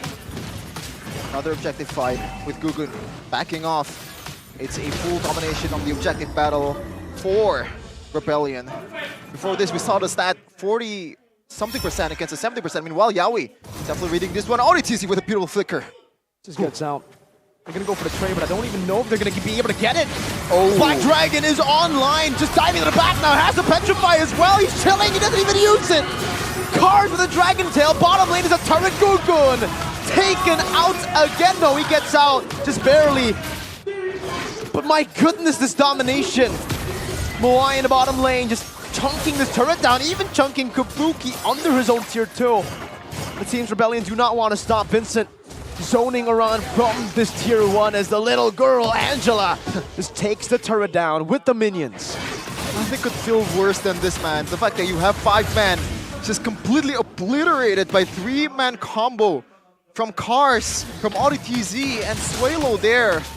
With 2 members from Rebellion not joining the fight, and you're losing in all fronts. How do you go with this? Looking at the items right here, Flash of the Oasis already completed for Audi. And if you look at how Aura is playing, they are playing like Aura has no damage to throw back at them. Just moving all in, even though for the most part, even the Roger here, same, going in for all damage items. No real built-in tankiness, but the Angela will suffice considering how behind Aura is right now. Even Yawi, having just a steel leg plates and the mantle, he doesn't really have an item completed just yet. Kabuki might be their only saving grace, but him alone is gonna be. Aura's gonna find it very difficult to really win a favorable fight if they're relying only on one person. Because Rebellion have tools to deny him. And he's on a flicker, not a purify. So he flickers out of the Black Dragon form, then the penalty zone comes at him. He flickers out of the penalty zone, the Black Dragon flies at him. Just too much layers to uncover here for Aura. Almost like the first game too. Even when you think about it, Yawi, who do you want to go for? Moai? Oh! Okay, that is a good burn there, but even if you go for Moai, you still have a DPS in Vincent, and with ODTZ, it's gonna boost the potential of this DPS, and you don't have that lockdown that can pretty much kill the enemy's damage dealer. You have to wonder as well, the head skill on the Valentina, it was picked up relatively late, and it seems like Aura had a plan for it, but who exactly is he supposed to really target right here? Lord, let go by Aura for a trade in the bottom side, but even then, they just immediately pushed and let the wave do its thing. They were just so concerned that somehow, some way, Rebellion are going to show up and punish them yet again. Wow, clean gaming from Rebellion. I mean, they don't even need to care about the side wave, right? Because they're trading in tier 1s. It's really of zero value for them to trade. It's so good for them. 6.4k gold lead building up, 10 minutes in, and Moai is on the way to a Holy Crystal on this Natan. They have pretty much everything for a siege. They have an engage in the penalty zone. Black Dragon form can pretty much shoo everyone away from Aura, from that turret domain. Wow. And even Aura doesn't really have that wave clear that they need to be able to withstand this. Look at this wave manipulation too. They're just setting up for a proper 3-wave push all in. They're holding off on the mid lane right here. Wow. They will go for it, and I think they might just want to be... They might want to push in a bit earlier and allow themselves to really escort the Lord around. Moai with the Holy Crystal completed. And keep in mind, Vincent also has the War Axe, and the fleeting time is completed for ODTZ. So if they want to go aggressive right here, they are very willing to use all their spells, unless Yawi can just do something crazy right here. Make a game-saving play. Seems like it's only a matter of time. And even if they're trying to clear the waves right here, with Moai having so much range to play around with, they might just get bursted down. Black Dragon forms in the back to try to zone him. Yaoi already concealed, looking for Moai as well. Suelo taking a lot of turret shots there, but has the immortality. Yaoi, oh! Penalty zone to stop him, distracts Moai. Just deals 3 damage in the back. Vincent, Lycan pounds. Even Kabuki with a hard guard can't really do much. He flickers forward, he gets a double kill, but then gets shredded down. Vincent again. It's a triple kill, looking for one last shot onto Orad, who's able to dash towards his base. But now that's one base turret down. Look at the mid lane. It's another falling, crumbling. And now it's Audi flickering forward to Orad. Vincent doesn't care. He'll take that damage and he'll just go straight for the base to get a clean sweep up against number 3 in the standings. The Dragons have been charged down by the Blue Bulls. Against all odds, against what's happening outside of the game 4, Rebellion, they bounce back quite convincingly at that 2-0 against the Dragons. One of the better teams of MPL Indonesia Season 13. This is how you play the game. This is how you strategize and also execute. Rebellion showing class in this match. Showing that they have a great draft in their composition, a great game plan, great execution, and even great mind games. The fact that they're able to just outsmart Aura, despite the fact that Aura has a very experienced player named Yaoi on their team. It doesn't even matter.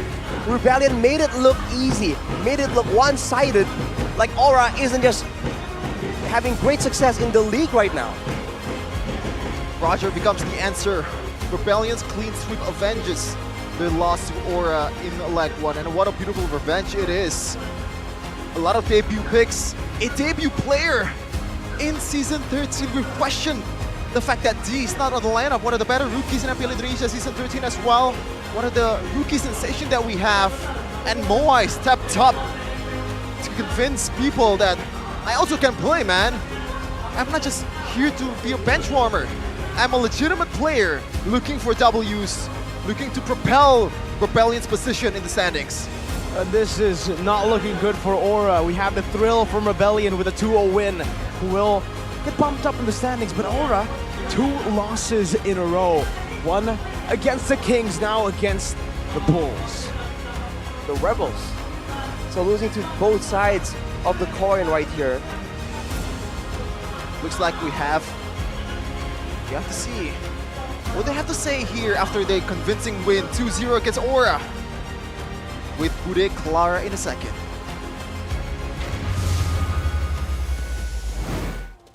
Kemenangan tanpa pose, tapi inilah dia pembukaan match yang begitu indah untuk Rebellion. Tiada pose, yang ada hanyalah kemenangan. Begitukah untuk Rebellion di minggu pertama ini? Hoki Bude. Oh, match pembukaan? Hoki. Hoki. Lah, tapi hoki masa dapat langsung? Biasa hoki itu ada sebabnya dong. Sebabnya karena kita lagi lebih beruntung aja sih. Hoki lebih beruntung, itu bahasa Indonesianya kayaknya ya. Oh, iya. Oke, kalian berhasil membalaskan dendam kalian di leg ini. Di leg pertama kalian 2-0, leg kedua 2-0 kalian. Bagaimana kalian membaca Aura di leg yang kedua ini?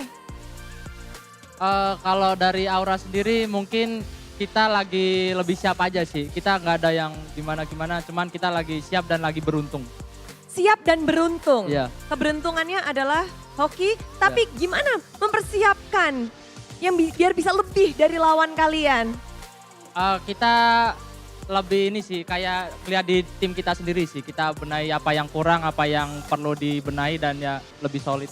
Lebih solid. Tapi ada satu perubahan juga di leg kedua ini, kalian bersama dengan Moai. Halo Moai. Halo. Wow, gimana kamu balik lagi dan membuka minggu yang ke-7 di match pertama ini dan ngedapetin kemenangan, balas dendam di tangan kalian nih? Senang, karena kemarin dikunciin terus di WC. Udah nggak dikunciin? Udah nggak, udah keluar sekarang. Udah keluar.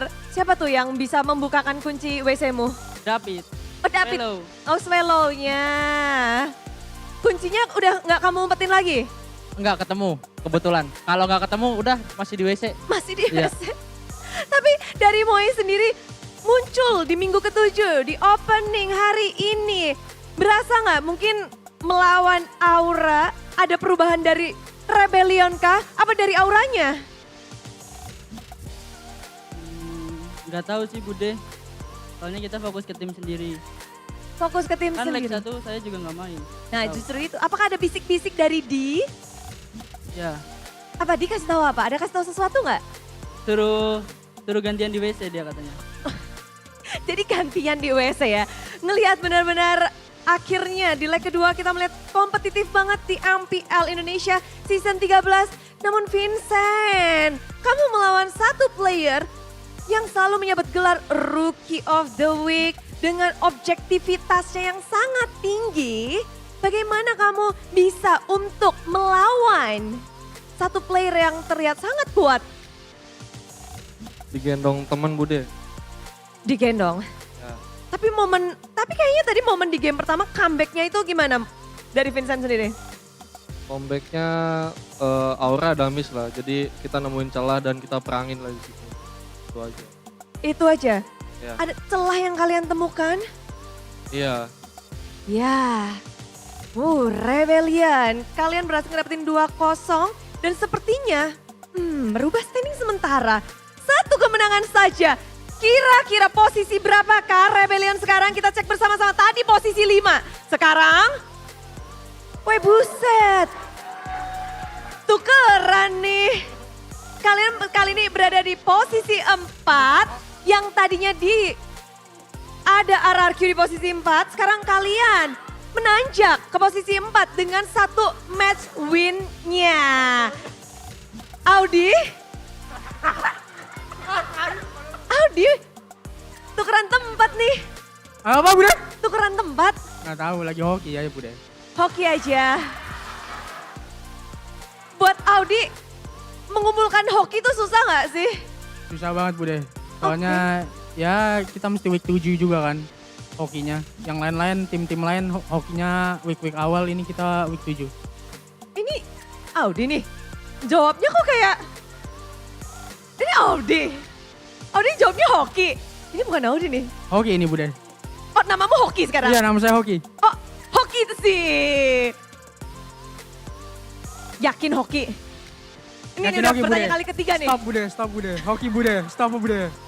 Hoki udah hoki. Hoki aja. Oke, minggu 7 kalian cuma ada 1 match. Masa hoki di 1 match? Apakah kalian mempersiapkannya udah lebih matang? Semoga hoki ke depannya lah. Makanya supaya menang lagi hoki. Udah disiapin. Hoki. Banyak banget kehokian kalian ya. Nah, kalau ngelihat dari papan klasemen deh. Ini untuk mempertahankan hoki sulit nggak? Atau menurut ya udah yang penting ini lagi hoki aja, enak aja hokinya. Sulit. Soalnya kan sebelumnya juga kan kalah kan. Makanya itu lagi nggak hoki. Nah, menghadapi kekalahan yang terakhir itu, Waduh. berat nggak untuk kalian? Enggak sih sebetulnya. Makanya kita kan masih bisa tetap main bagus kan dan menang. Apakah itu menjadi sebuah tamparan buat kalian supaya ganas di minggu selanjutnya? Apa? Kekalahan terakhir itu jadi tamparan kalian kah? Iya betul. Iya betul. Ya. Apakah kalian berterima kasih sudah ditampar dengan kekalahan sebelumnya? Ya makasih lah buat semuanya itulah.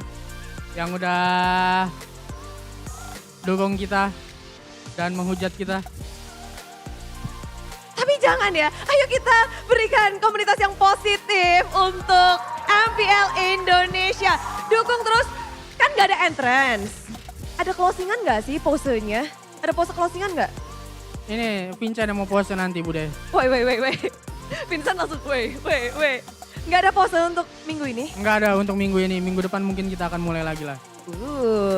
Menarik. Minggu ini kita cuma ketemu kalian sekali doang nih. Opening dan udah gak ada lagi.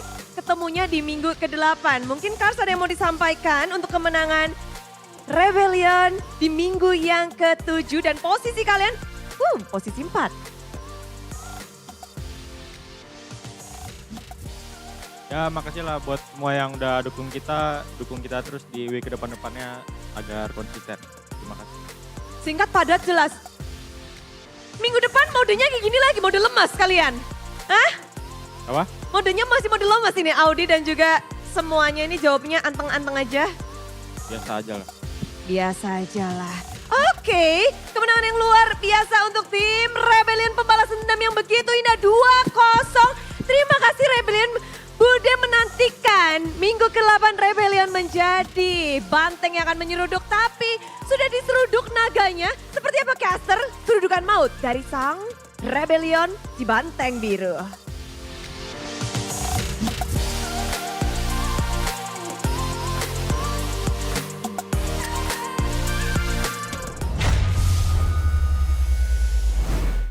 What a confusing team in a good way. You know, imagine being Rebellion fans, okay? Next week I'm gonna play the first placer of the standings. They're gonna be like, easy. They're the first placer, we're gonna win convincingly. But when they're up against the 9th placer, oh no! We're playing against a team that's bad. We're gonna play bad too. Rebellion always find a way to rise to the level of the competition. When they're below them, they drop their level of competition. So we don't know what the trend is for Rebellion. But hey, a win is a win. And they skyrocketed from 6th, I believe, to 4th or 5th to 4th. They've taken RQ's spot. That RQ took it away from them last week, and now they've taken it back. It's a crazy game like leapfrog. Everyone's just going like, oh, my turn, my turn, my turn. After every win. We just have to keep waiting until potentially the end of the season, man. Yeah. We kept saying that, every season it's just more surprising than the previous. We've been saying that since season 11, I believe, or season 10. And it's true, every single season, it just keeps getting crazier and crazier, man. Here's your MVP presented to you by our official tournament smartphone, Samsung Galaxy S24 series. It's your boy, the machine, Cars. Wow. He's Car quite S. in real life. Car S. He's quite in real life, but he does a lot of talking in the game, man. 3-0-5 and 80% kill participation, I believe. And a lot of incredible plays, especially the 3v5s, like pretty much carrying the team fight when they are at a man disadvantage, because they have the healing, they have the mid-game damage, and also the confidence to be able to rise up against the dragons with a dragon. That's true. I mean, when it comes to aggression, right, this man is just no stranger to the situation. You give him the tools and he will deliver. Like a well-oiled machine is what we used to say back 1 or 2 seasons ago, but that's just how he does, man. He just knows the matchups, he knows the limits, and mechanically, he just seems to really, whenever he is given an aggressive hero, it's like you can kind of feel the amount of hours he's put into learning that hero, man, because he just has the right plays again and again with the right mechanical plays. This is genius, though. They know the pattern. Gugun is always there. It's lurking in the shadows with the Bausha. This is where the dragon is mad. Killing off Aran with a vengeance as well. No vengeance, actually, but this is also a replication of the previous game, just man disadvantage, but still surviving. Gugun getting slowed down and the entropy baited in all over the place, taking a lot of turret shots. That is a 3v4, and they are winning it because they are in the turret. Might have been a bit too hasty with it as well. Not enough damage to really seal the deal. And here, credit to Aura, they were looking for a play, something to really kind of change things up, and they went for a big Divine Judgment play. Kabruki was free hitting, he was able to actually go for Moai, but that's what we were talking about earlier. The fact that Rebellion have so many layers to their strategy. You go for Moai, Vincent just completely takes over the team fight, and if they went for Vincent, then Moai would have shredded everyone, because he just got the Holy Crystal Power Spike right before that fight as well. But they just know exactly what they want, what they need, and they know that, okay, if Aura takes something, they just know how to get something out of it, how to punish Aura for even attempting to equalize. As humble as ever, though, Cars is giving us the thank you pose. 11 minutes and 43 seconds, a convincing win over the third team in the standings right now. A team that looked indestructible for a while, beating Onyx as well, beating everyone. But now we're on a 2-loss streak. The QCs around the board. And the all-in that we spoke of in the keys of victory and how to deny the Claude and the carry, counter it. So far, Rebellion have found so much success just with that. Looking at the objectives, though, ever since the 2 turtles secured in the first game, 0 objective conversion from Aura, from Gugun, who's notorious for being the king of objectives. Vincent just said, "This is my turn, bro. You're just a rookie, stand down." I mean, if you look at their playstyle as well, you do feel like it's a different vibe. They're going a lot more aggressive, a lot more desperately for these big dives, these big engages, these big pick-off attempts on the back of Yaoi. But you have to remember, the reason why Gugun's stats are so impressive, the reason why Aura has been able to find so much success all the way since the beginning, well, until the first few weeks of the season, is that objective control game, right? The way they were able to actually win the 50-50s and still somehow come out on top in those fights for the neutral objectives. They haven't been doing that, at least today. When you see them playing, they didn't do that at all, actually. There's something that I noticed, Mirko. Aran played Lapu Lapu in the first game. He played Tams in the second game. This is not an Aran Heroes at all. Not at all. This might be the reason why they are struggling, especially in the objective battles, because Aran used to be, you know, roaming all over the place, dealing the damage before the total fights begin. That's why Gugun were, you know, able to contest every objective or securing that turtles and lords, because Aran and Yaoi is there to zone everyone out. But this time around, Aran, he's a non-factor, I gotta say. Yeah, I have to agree with you, man. Especially considering, you know, who he was up against, a force like Cars. If you can't level this person in lane, this is what he does. Damage dealt, taking it away from Vincent and Moai, by the way. Vincent and Moai are the damage dealers, we thought at least. No! The carry is Cars on the Yuzong, 27,000. Oh, wow. Yuzong Angela, that is what you get, man. Especially when your team can't really deal well with a big dive. We're gonna see the golden moment in a second.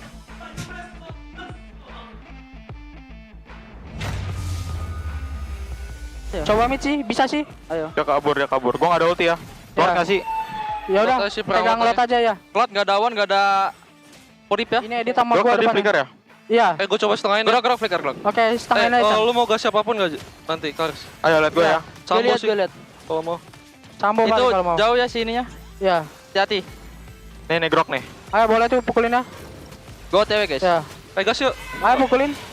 Masih ada blessing nggak? Sundul ya. Udah sundul. Gua ikat. Udah blessing. Nggak ada awan. Nice. Depan. Angela dulu. Bisa end. Bisa. Santai aja. Gua TW guys. Nice. Nyangkut guys, flicker kok. Kok nggak sih? Bikin V nggak sih? Santai. Belum menang. Jangan tak kabur, kocak. Menangin aja dulu. Nice guys. That was interesting because we're used to seeing a lot of screams in this kind of golden moment, but they are just calm and collected. As you know, as we've seen earlier, no pose, no emotion. This might be the mythical rebellion that we're gonna see in the future. Yeah, if they're not posing, they're winning. The NPR, the no pose rebellion. Or it's just the new mythical team, the quiet rebellion, the silent rebellion. Ooh, that sounds solid. Oh, the silent rebellion. That's actually that's quite fire, bro. Literally. Another name choice there. Rebellion United, Rebellion, Silent, you know. Well, after this game, they're gonna be happy to just chill out in the gaming house. In the process, though, they have to have a lot of snacks, man. Watching MPL Indonesia together or playing games together is even more exciting if there are snacks. No need to be complicated. Now you can shop online like in a store by Click Indomart, the Indomart shopping app. If you want to try it, there's 15,000 rupiah discount with the code Click the MPL. Come on, become a new member and get this discount. I actually have tried it. It's really, really easy. You just choose out the product and they're gonna come to you. That's about it. What, they're gonna come to you? Yeah, it's easy as that. Delivery? Yeah, it's delivery. Oh my word. Wow. Can I get Point Cool coffee delivered too? Right, because it's I haven't actually tried it, but I'm gonna try it in the future. But Point Coffee is officially say yes right now. Yeah, yes, I'm gonna try it because I can deliver your coffee to you right now. Bam! You didn't even have to click. So it's speak Indo. No, just yes. You get a Point Cool coffee, bro. Are you working for Click Indomart? I wish, dude. I mean, technically I am because I just gave you Point Cool coffee, and this was made by 100% authentic Indonesian coffee beans by trained baristas. Now, I am not a trained barista. That's why I just delivered it to Chefin. We have the trained baristas working, making the coffee outside in the Click Indomart and the Indomart booth that we have in MPL Arena too. By the way, it's not just coffee, right? You want it's called two straws Point with Coffee. Yeah. Want to drink it together, Rash? No thanks. Okay. Here, Rashi. I got one for you too. Don't worry. The 2 straws means 2. Yeah, Rashi's not really. I'll do you one better. Surprise! Oh no! I have 3 right now. You want to give it to me? Sure. Here, hold everything. Right. Nice. So it's not just coffee, it's frappes and other fresh drinks with legendary flavors, man. Oh, so man. what are you waiting for? No, I'm not Get gonna. that point coffee and look at how awake he is right now. He hasn't even began drinking it yet. Okay, I have to be honest with you guys. This guy drinks so much point coffee because he loves point coffee so much. He actually drank 2 already in the back. For you guys, if you want to have that energy to join MICC Season 2, you better drink some coffee here because it is open from May 1st to May 27th. I'll help you here. Okay. You can help them register to MICC. Yeah, MICC, this is the path to glory, the path to esports, to MPL, to MDL, MLBB Indonesia Community Cup Season 2 starts. The registration will be from May 1, the 1st of May to 27th of May. Don't forget to register with your allies, whether it's your neighbor, your family, or whatever you want to be, your girlfriend, because I don't have one. The total prize will include bonus and diamonds, while the winner team of the season will advance to MDL Season 10. And actually, I believe there's also a lot of bonuses too. Oh, of course, man. The event will end on the 17th of May, so it's time right now. Seize the chance right now, because if you log in the game and join MICC special limited event to gain, you guys can get to gain the Bruno Street Football skin. Last time MICC Season 1, the winner goes to Philippines to watch M5 final. This time, they're gonna go to Malaysia. Oh my. Wow. To watch M6 final. Wow. And you can also watch the teams using this very, very good emotes. You can see Bigetron, Rebellion, the team that just played earlier. Whoa, what's this? Sapu, Dewa United, and then you have RRQ with a back, and then Santai bro, Santai, Geek Fam, Ora for Onyx and Ente. Kadang-kadang Ente. How does the Aura sound so hype but so calm at the same time? Ora! It's like somewhere there. Because you have to find the middle ground, Arashi. You know? Why? The Ora is hype, but then you remember the old one, which is... Right, I mean, compared to that, it's a lot more hype already. Oh, but this Aura fire, this Aura is very, very unfortunate, man. Ente, kadang-kadang Ente means like, usually it's just nice try, or like, it doesn't work out as well as you thought it would. And it's just... You're saying it's fitting it for... replicates their style recently, the 2 losses, but they can obviously come back. We still have actually 2 whole weeks, and they technically, do they have 2 matches this week? What we have right now is another match after this. It's it's Dewa Bigetron versus Dewa. So do not go anywhere. Stay tuned for next match for another MPL Indonesia Season 13 action. I'm sorry for the jumble there.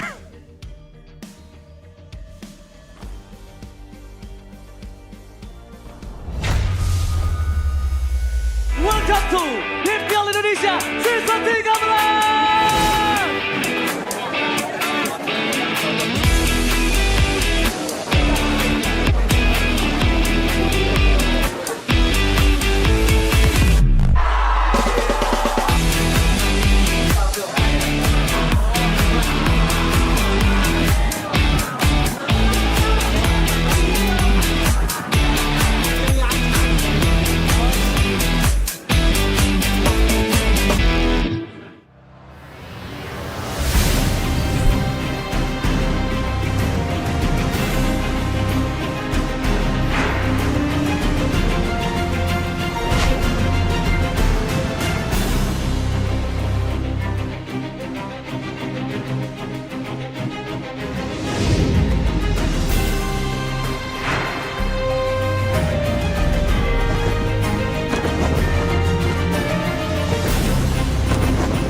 바로 출동하겠습니다.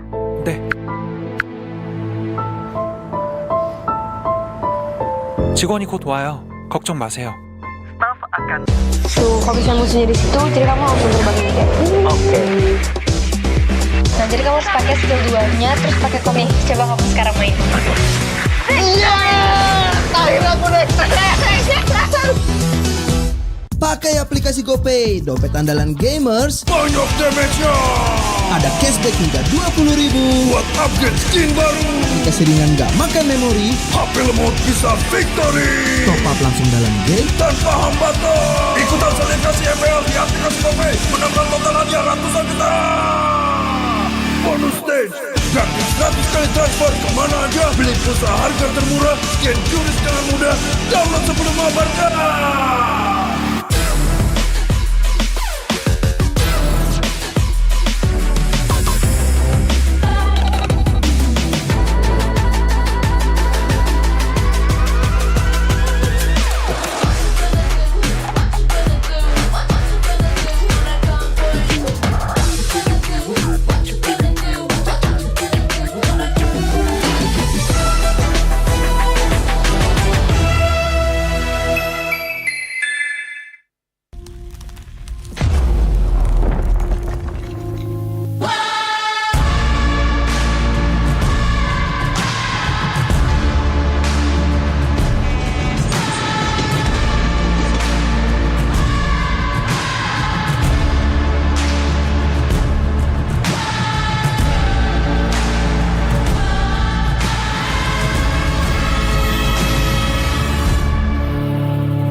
Mudah di dunia games. Pilih game, masukkan game ID.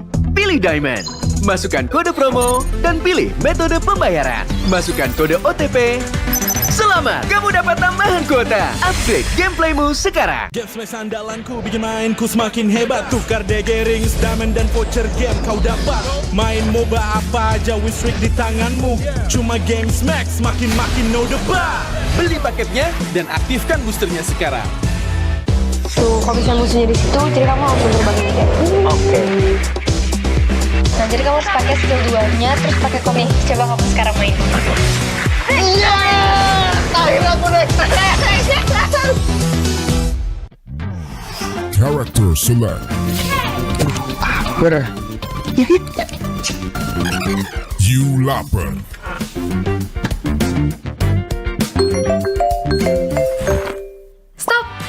Sampai klik Indomaret, belanja 1 jam sampai dan gratis ongkir loh. Wah, belanja online kayak belanja di toko Indomaret. You kenyang, siap main lagi. Let's go! Belanja online seperti di toko.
같지가 않은데요.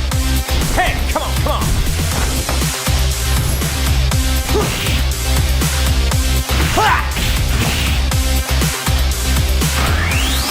오케이. 파워 게이다.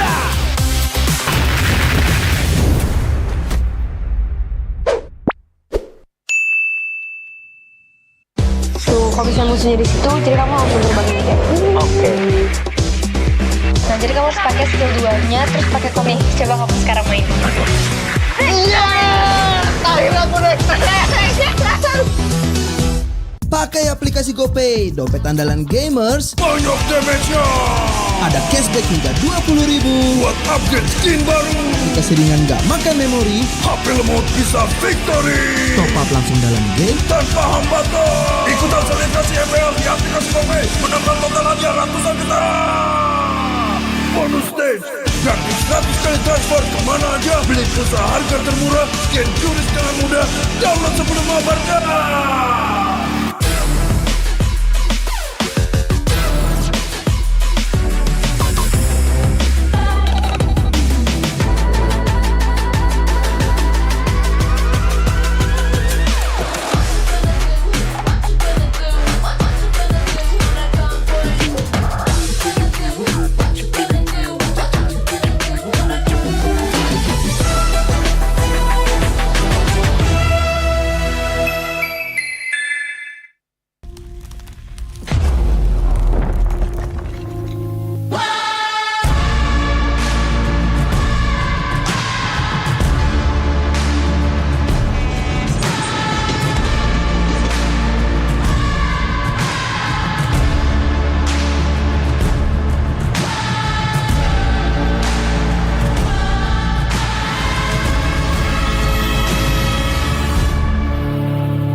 Mudah di dunia games. Pilih game, masukkan game ID.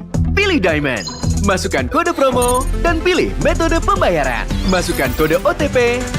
Selamat, kamu dapat tambahan kuota. Upgrade gameplaymu sekarang. Game Smash andalanku bikin mainku semakin hebat. Tukar DG rings, diamond dan voucher game kau dapat.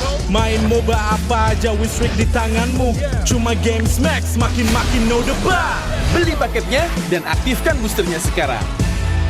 Tuh, kalau misalnya musuhnya di situ, jadi kamu langsung terbangin aja. Oke. Nah, jadi kamu harus pakai skill 2-nya, terus pakai komik. Coba kamu sekarang main. Iya, akhirnya aku naik. Character select. Bener. You lapper.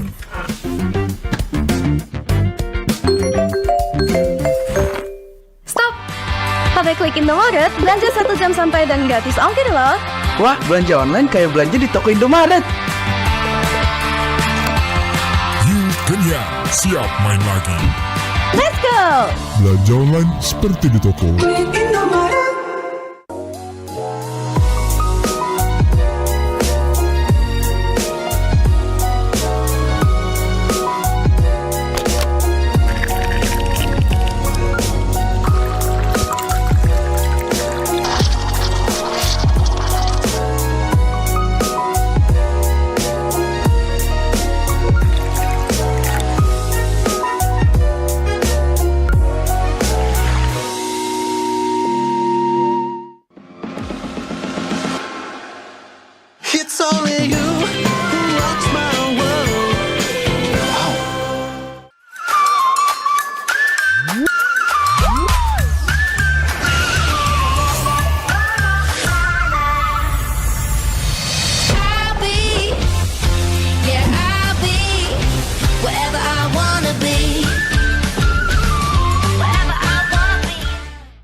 그래?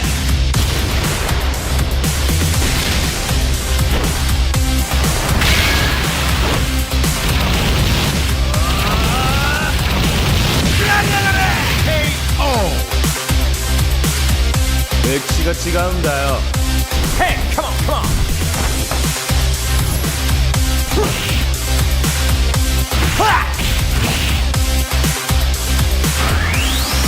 오케이. 나와. 게이다.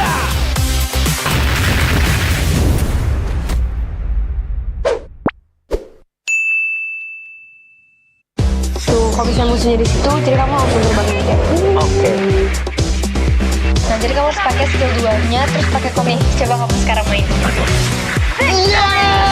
Akhirnya aku naik. Pakai aplikasi GoPay, dompet andalan gamers. Banyak damage-nya. Ada cashback hingga 20.000 buat upgrade skin baru. Jika seringan nggak makan memori, HP lemot bisa victory. top up langsung dalam game tanpa hambatan. Ikutan selebrasi MPL di aplikasi GoPay, menambah total hadiah ratusan juta. Bonus stage, gratis 100 kali transfer kemana aja. Beli pulsa harga termurah, scan QRIS dengan mudah. Download sebelum mabarkan.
mudah di dunia games. Pilih game, masukkan game ID.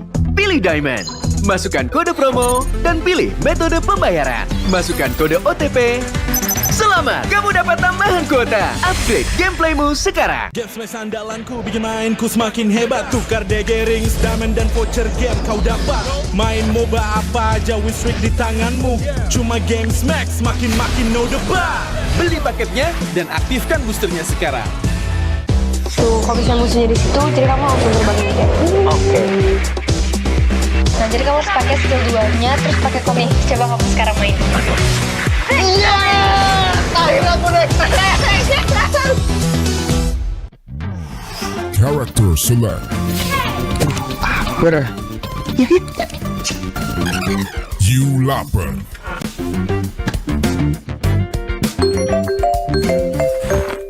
Stop! Sampai klik Indomaret, belanja 1 jam sampai dan gratis ongkir loh. Wah, belanja online kayak belanja di toko Indomaret. You kenyang, siap main lagi. Let's go! Belanja online seperti di toko.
ぜ。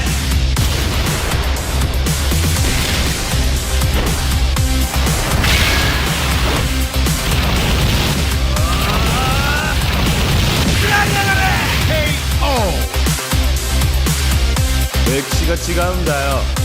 Hey, come on, come on.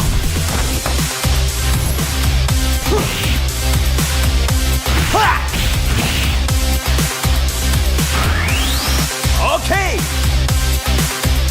Power Gazer.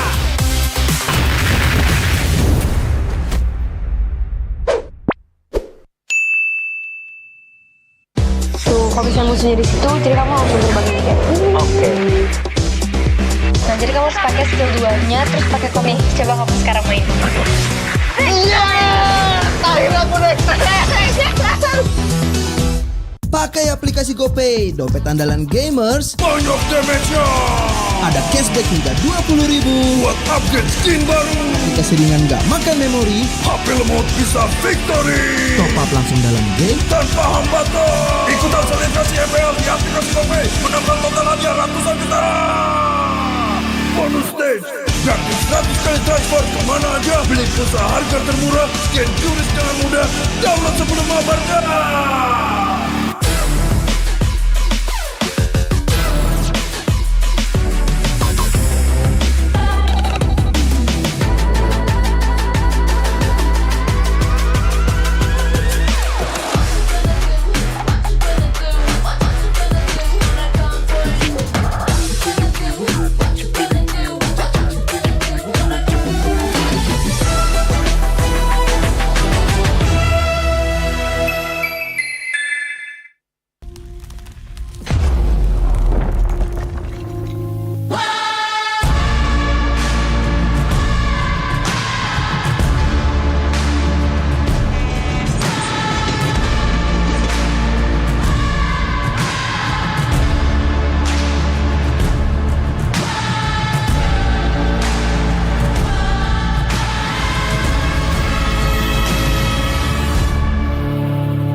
mudah di dunia games. Pilih game, masukkan game ID.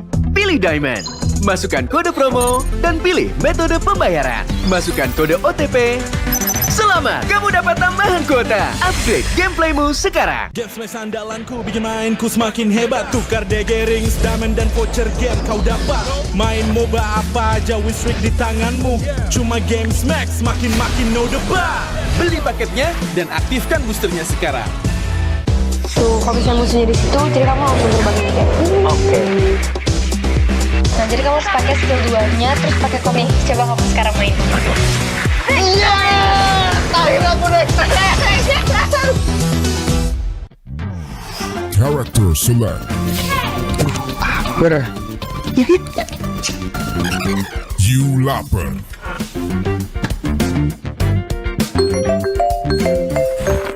Stop! Pakai klik Indomaret, belanja 1 jam sampai dan gratis ongkir loh. Wah, belanja online kayak belanja di toko Indomaret.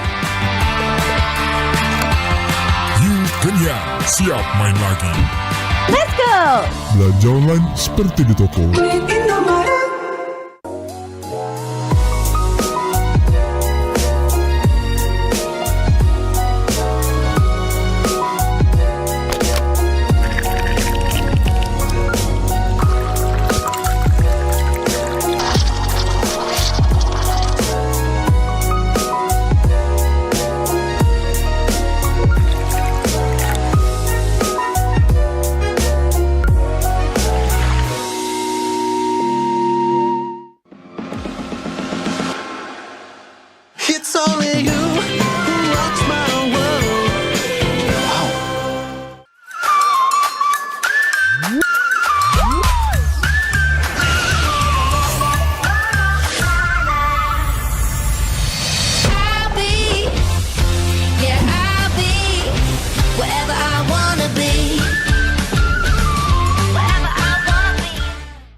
같지가 않은데요.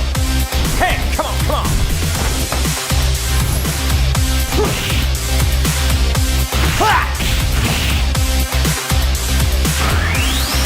Okay.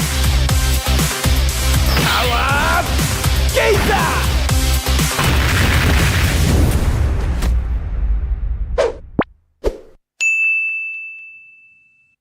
Tuh, kalau misalnya musuhnya di situ, jadi kamu langsung terbangin kayak. Oke. Nah, jadi kamu harus pakai skill 2-nya, terus pakai komik. Coba kamu sekarang main. Iya, akhirnya aku naik.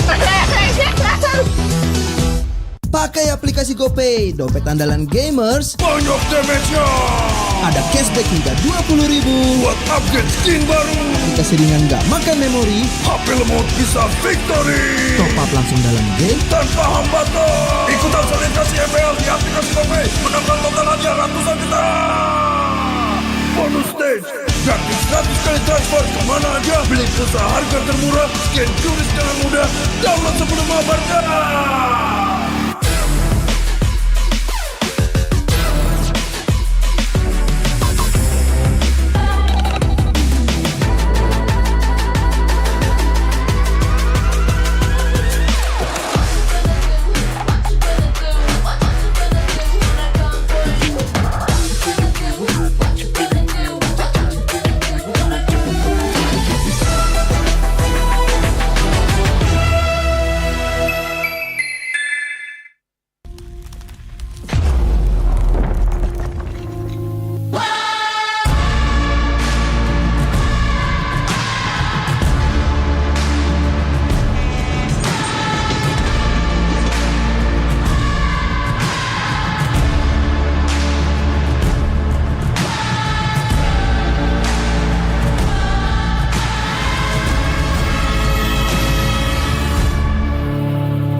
mudah di dunia games. Pilih game, masukkan game ID. Pilih Diamond, masukkan kode promo, dan pilih metode pembayaran. Masukkan kode OTP. Selamat, kamu dapat tambahan kuota. Upgrade gameplaymu sekarang. Game Smash andalanku bikin mainku semakin hebat. Tukar DG rings, diamond dan voucher game kau dapat. Main MOBA apa aja with streak di tanganmu. Cuma Game Smash makin no debat. Beli paketnya dan aktifkan boosternya sekarang. Tuh, kalau misalnya musuhnya di situ, jadi kamu langsung terbangin kayak. Oke. Nah, jadi kamu harus pakai skill 2-nya, terus pakai komik. Coba kamu sekarang main. Iya, akhirnya aku naik. Character select. Bener. You lapar.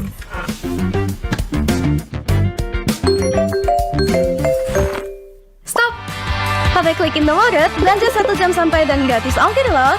Wah, belanja online kayak belanja di toko Indomaret. You kenyang, siap main lagi. Let's go! Belanja online seperti di toko.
いくぜ。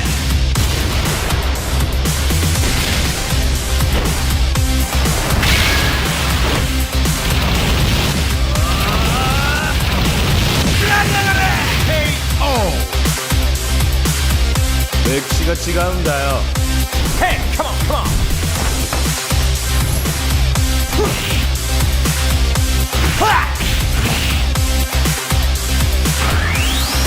Okay. Power Gazer.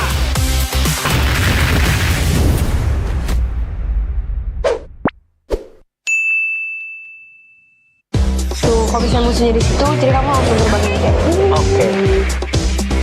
Nah, jadi kamu harus pakai skill 2-nya, terus pakai komik. Coba kamu sekarang main. Iya! Akhirnya aku naik. Pakai aplikasi GoPay, dompet andalan gamers. Banyak damage-nya. Ada cashback hingga 20.000 buat upgrade skin baru. Aplikasi ringan gak makan memori. HP lemot bisa victory. Top up langsung dalam game tanpa hambatan. Ikutan selebrasi MPL di aplikasi GoPay. Menambah total hadiah ratusan juta. Bonus stage.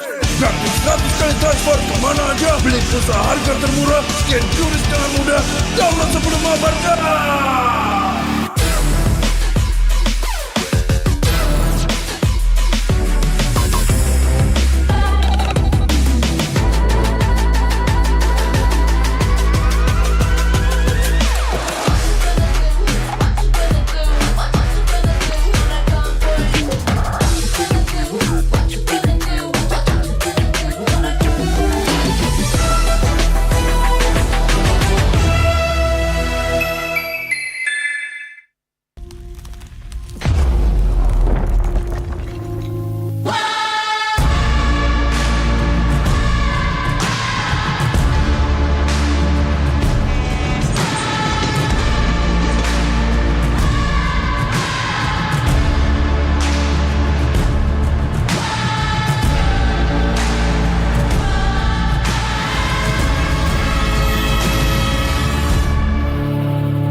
mudah di dunia games. Pilih game, masukkan game ID.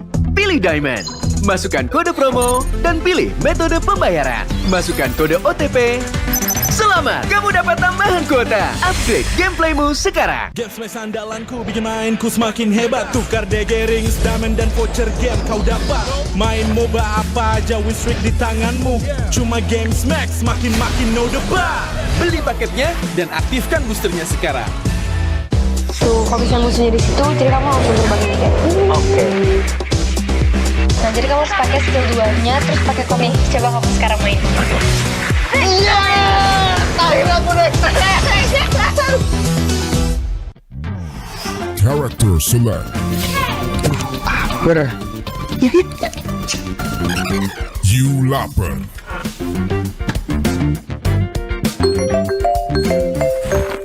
Stop! Pakai klik Indomaret, belanja 1 jam sampai dan gratis ongkir loh. Wah, belanja online kayak belanja di toko Indomaret. You kenyang, siap main lagi.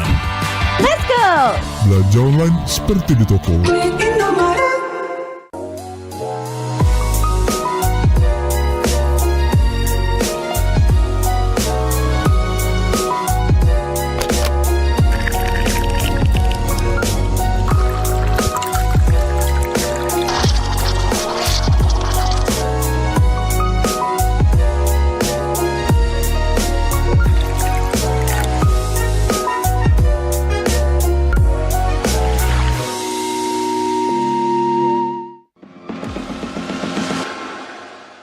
It's only you who rocks my world.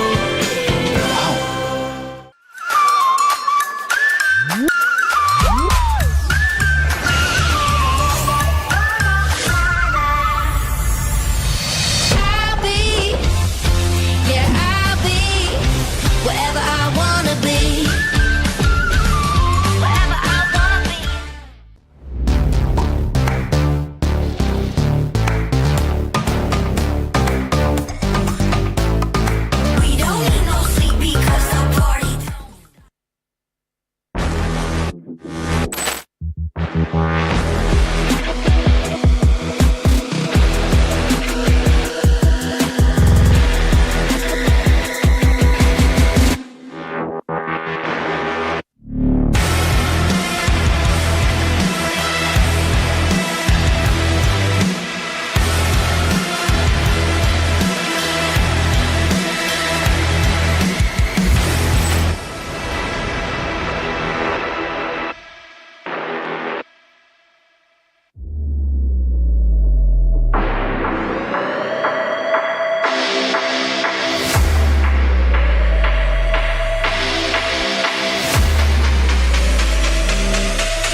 行くぜ。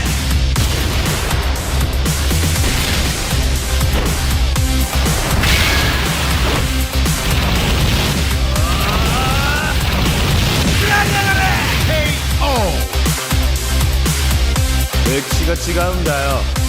Hey, come on, come on.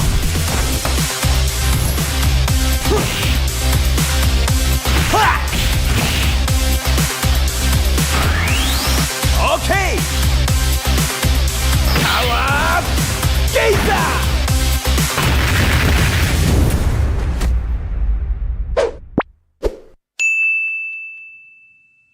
Tuh, kalau misalnya musuhnya di situ, jadi kamu langsung terbangin kayak. Oke. Nah, jadi kamu harus pakai skill 2-nya, terus pakai komik. Coba kamu sekarang main. Iya! Akhirnya aku naik. Pakai aplikasi GoPay, dompet andalan gamers. Banyak damage-nya. Ada cashback hingga 20.000 buat upgrade skin baru. Aplikasi ringan gak makan memori. HP lemot bisa victory. Top up langsung dalam game tanpa hambatan. Ikutan selebrasi MPL di aplikasi GoPay. Menambah total hadiah ratusan juta. Bonus stage, gratis 100 kali transfer kemana aja. Beli pulsa harga termurah, scan juris dengan mudah. Download sebelum mabarkan.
mudah di dunia games. Pilih game, masukkan game ID.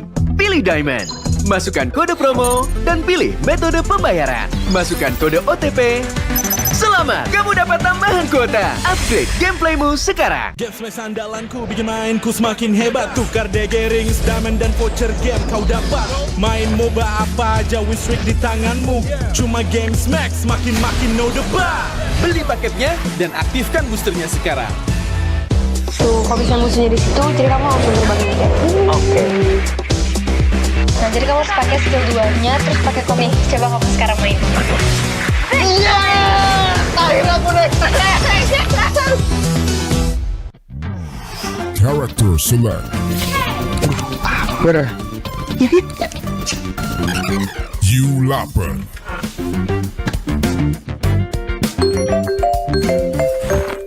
Stop! Sampai klik Indomaret, belanja 1 jam sampai dan gratis ongkir loh.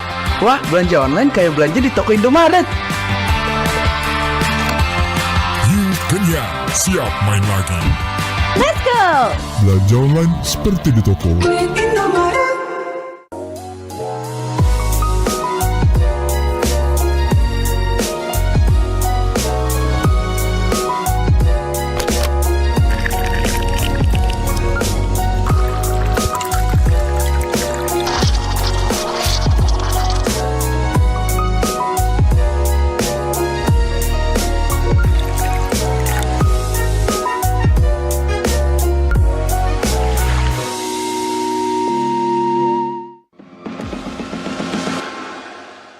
It's only you who rocks my world.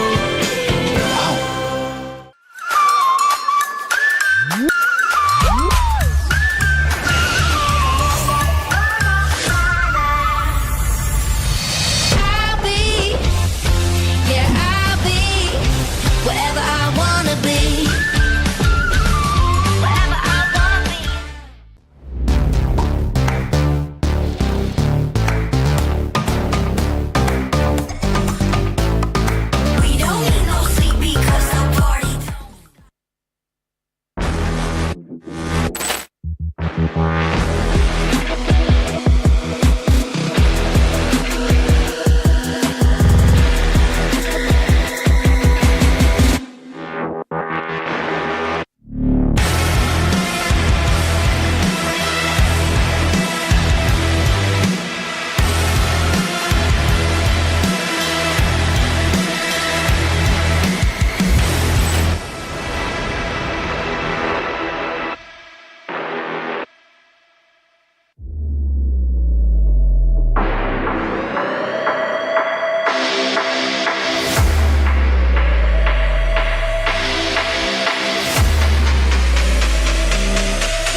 ぜ。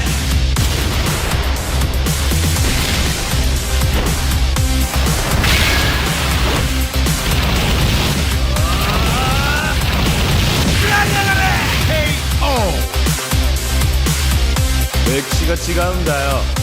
Hey, come on, come on.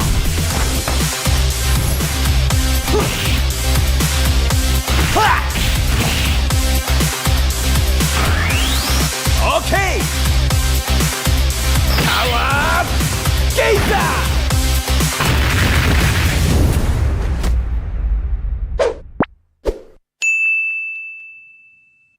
Tuh, kalau misalnya musuhnya di situ, jadi kamu langsung terbangin kayak. Oke. Nah, jadi kamu harus pakai skill 2-nya, terus pakai komik. Coba kamu sekarang main. Iya! Akhirnya aku naik. Pakai aplikasi GoPay, dompet andalan gamers. Banyak damage-nya.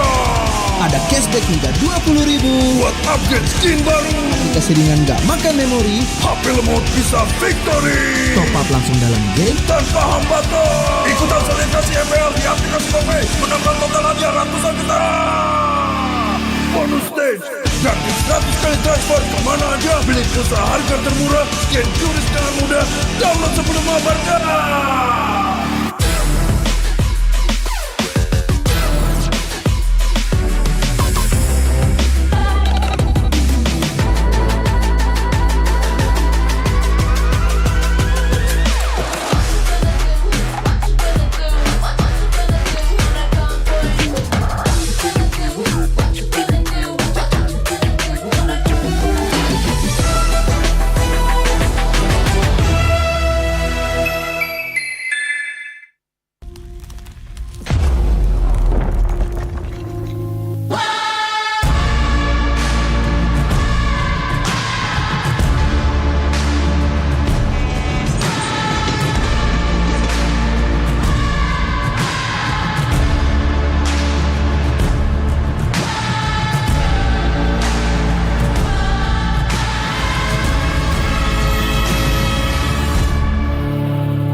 mudah di dunia games. Pilih game, masukkan game ID.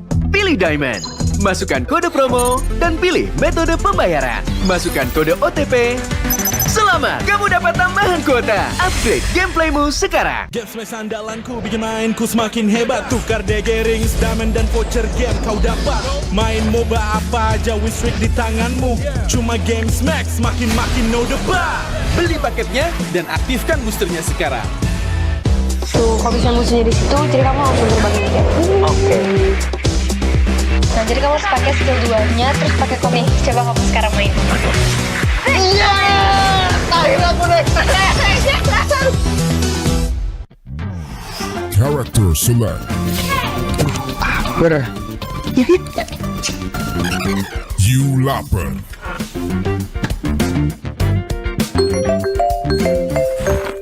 Stop! Sampai klik Indomaret, belanja 1 jam sampai dan gratis ongkir loh. Wah, belanja online kayak belanja di toko Indomaret. You kenyang, siap main lagi. Let's go! Belanja online seperti di toko.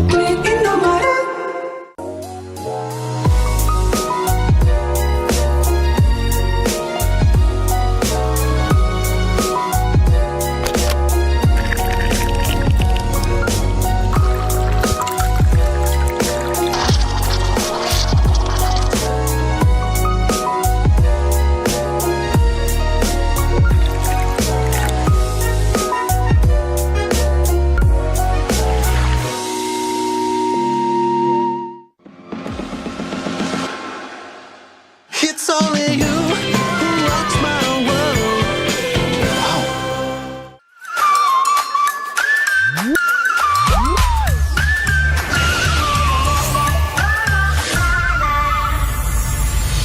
I'll be, yeah, I'll be wherever I wanna be. Wherever I wanna be.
맥시가 지간다요. Hey, come on, come on.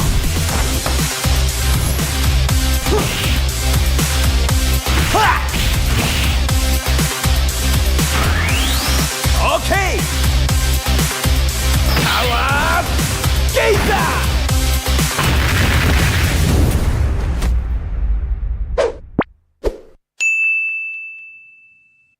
Tuh, kalau bisa musuhnya di situ, jadi kamu langsung terbangin aja. Oke. Nah, jadi kamu harus pakai skill 2-nya, terus pakai komik. Coba kamu sekarang main. Iya! Akhirnya aku naik. Pakai aplikasi GoPay, dompet andalan gamers. Banyak damage-nya. Ada cashback hingga 20.000 buat upgrade skin baru. Jika seringan nggak makan memori, HP lemot bisa victory. top up langsung dalam game tanpa hambatan. Ikutan selebrasi MPL di aplikasi GoPay. Menambah total hadiah ratusan juta. Bonus stage, gratis 100 kali transfer kemana aja. Beli pulsa harga termurah, scan juris dengan mudah. Download sebelum mabarkan.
mudah di dunia games. Pilih game, masukkan game ID.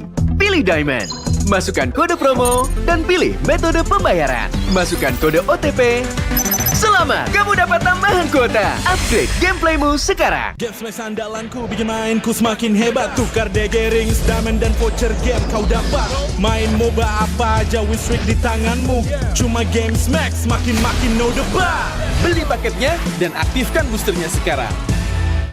Tuh, kalau bisa musuhnya di situ, jadi kamu langsung terbangin aja. Oke.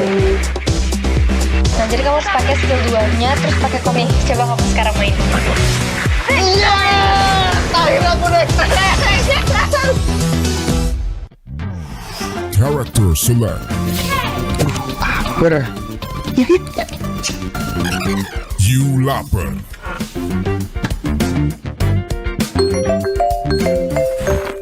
Stop! Sampai klik Indomaret, belanja 1 jam sampai dan gratis ongkir loh. Wah, belanja online kayak belanja di toko Indomaret. You kenyang, siap main lagi. Let's go! Belanja online seperti di toko.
간다요.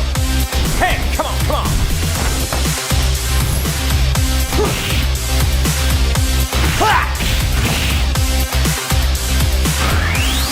Okay. Awas, kita.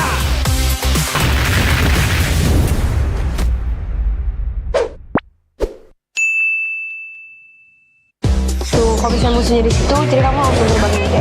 Oke. Nah, jadi kamu harus pakai skill 2-nya, terus pakai komik. Coba kamu sekarang main.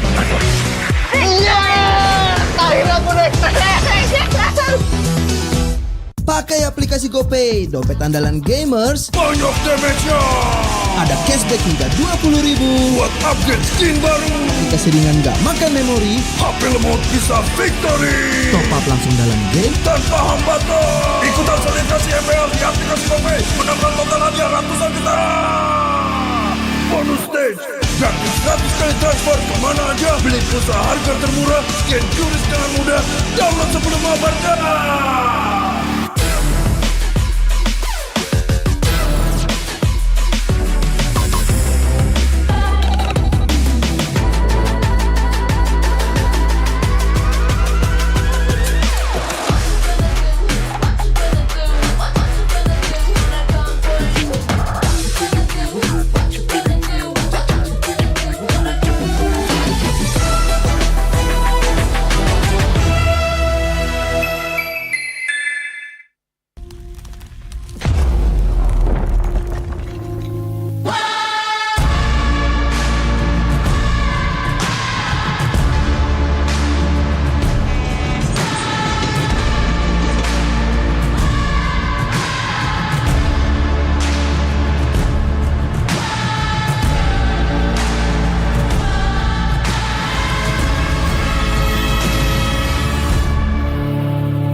Mudah di dunia games. Pilih game, masukkan game ID.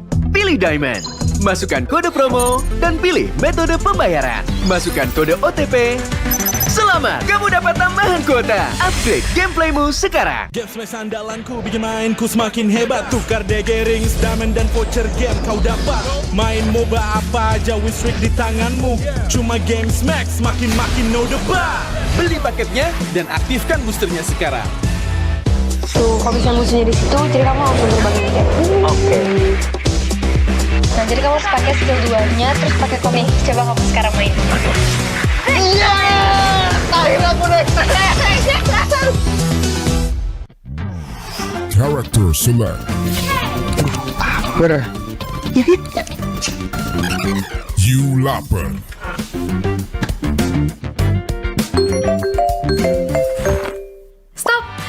Sampai klik Indomaret, belanja 1 jam sampai dan gratis ongkir loh.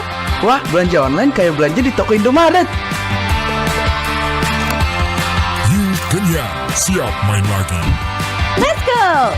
Belanja online seperti di toko.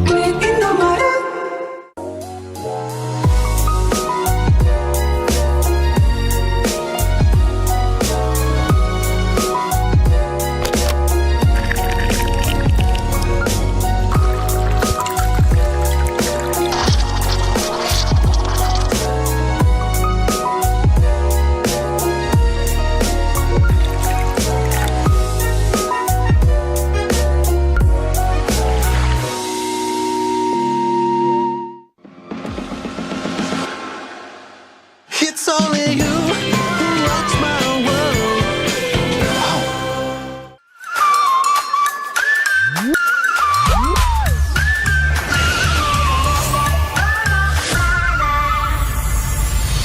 I'll be, yeah, I'll be wherever I wanna be. Wherever I wanna be.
같이 간다요. Hey, come on, come on.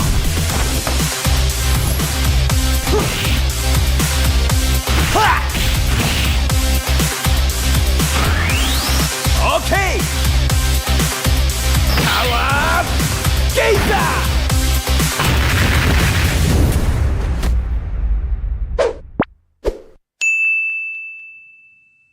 Tuh, kalau misalnya musuhnya di situ, jadi kamu langsung terbangin aja. Oke. Nah, jadi kamu harus pakai skill 2-nya, terus pakai komik. Coba kamu sekarang main. Iya! Akhirnya aku naik. Pakai aplikasi GoPay, dompet andalan gamers. Banyak damage-nya. Ada cashback hingga 20.000 buat upgrade skin baru. Aplikasi ringan gak makan memori. HP lemot bisa victory. Top up langsung dalam game tanpa hambatan. Ikutan selebrasi MPL di aplikasi GoPay. Menambah total hadiah ratusan juta. Bonus stage. Gratis 100 kali transfer kemana aja. Beli pulsa harga termurah. Scan QRIS dengan mudah. Download sebelum mabarkan.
Mudah di dunia games. Pilih game, masukkan game ID.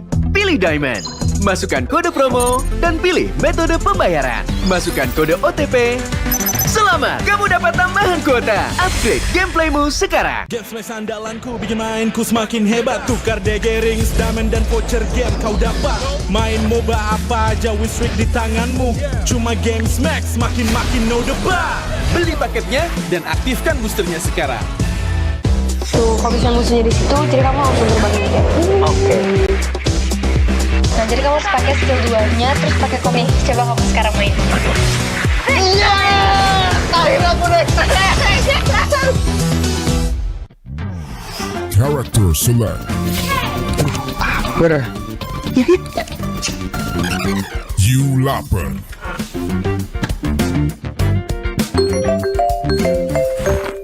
Stop! Pakai klik Indomaret, belanja 1 jam sampai dan gratis ongkir loh.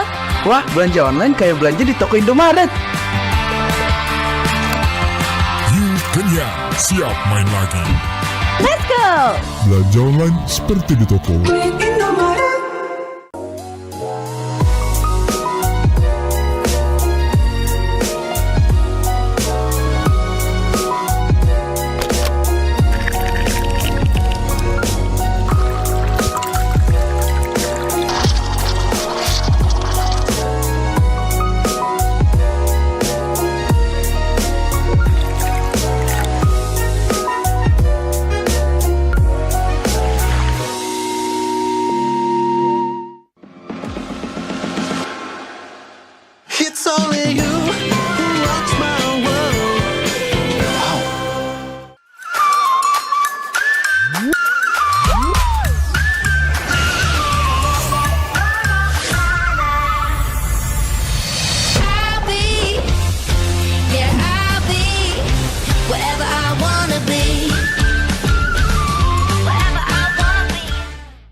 같이 가면 돼요. Hey, come on, come on.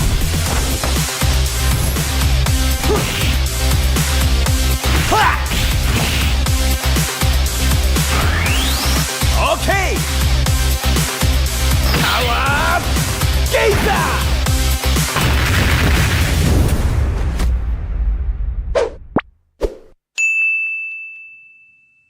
Tuh, kalau misalnya musuhnya di situ, jadi kamu langsung terbangin aja. Oke. Nah, jadi kamu harus pakai skill 2-nya, terus pakai komik. Coba kamu sekarang main. Iya, akhirnya aku naik. Pakai aplikasi GoPay, dompet andalan gamers. Banyak damage-nya. Ada cashback hingga 20.000 buat upgrade skin baru. Aplikasi ringan gak makan memori. HP lemot bisa victory. Top up langsung dalam game tanpa hambatan. Ikutan selebrasi MPL di aplikasi GoPay. Menambah total hadiah ratusan juta. Bonus stage, gratis 100 kali transfer kemana aja. Beli pulsa harga termurah, scan QRIS dengan mudah. Download sebelum mabarkan.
mudah di dunia games. Pilih game, masukkan game ID.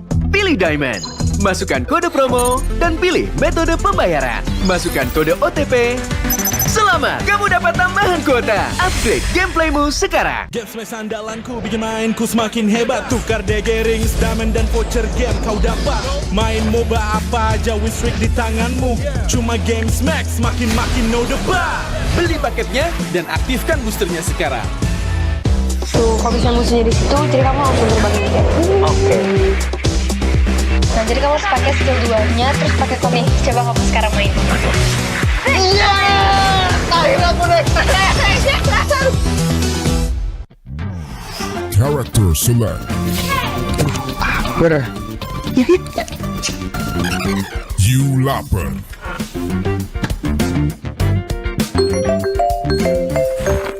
Stop! Pakai klik Indomaret, belanja 1 jam sampai dan gratis ongkir loh. Wah, belanja online kayak belanja di toko Indomaret. You kenyang, siap main lagi. Let's go! Belanja online seperti di toko.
같이 간다요.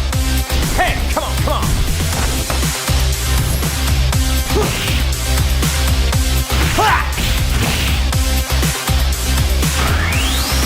Okay. Awas, Geisa.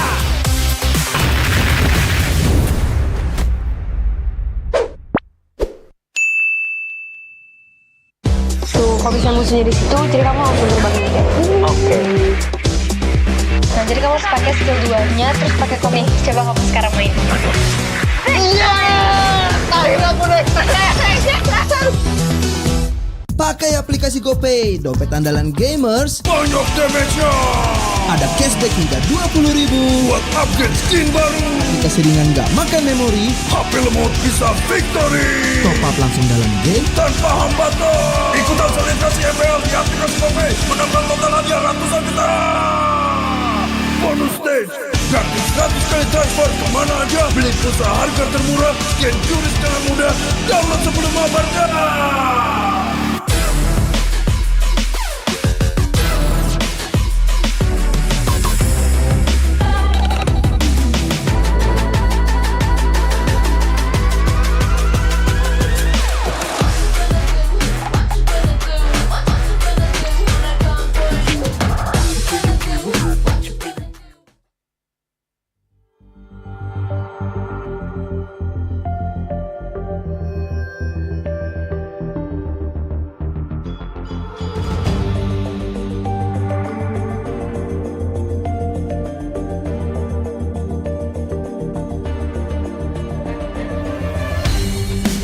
Kan berdiri dan terus berlari, terus ke arah puncak tertinggi. Ku takkan berhenti, hanya sampai di sini. Kemenangan abadi menanti. You know we won't miss if we unite our focus. And if you haven't noticed, we all live. Nyalakan apimu, hadapi semua tantangan, hadang semua serangan, jatuh bukan halangan. Bakar semangatmu, janganlah engkau menyerah. Kita akan buat sejarah. We all this, we won't miss. We all this, we won't miss. Saatnya beraksi, jalani ambisi. Aku kan menyawakan hari ini. You know we won't miss if we unite our focus. And if you haven't noticed, we all live. Nyalakan apimu, hadapi semua tantangan, hadang semua serangan, jatuh bukan halangan. Bakar semangatmu, janganlah engkau menyerah. Kita akan buat sejarah. We all this, we won't miss. We all this, we won't miss. We all this.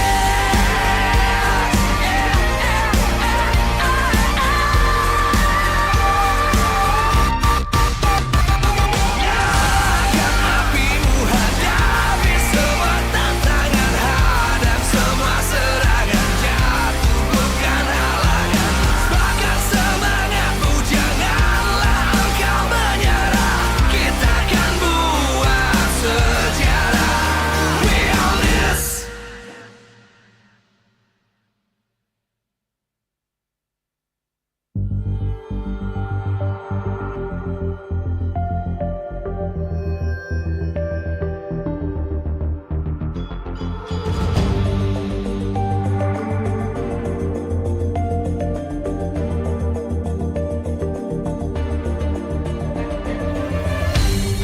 Aku kan berdiri dan terus berlari, terus ke arah puncak tertinggi. Ku takkan berhenti, hanya sampai di sini. Kemenangan abadi menanti. You know we won't miss if we unite our focus. And if you haven't noticed, we all live.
terus berlari, terus ke arah puncak tertinggi.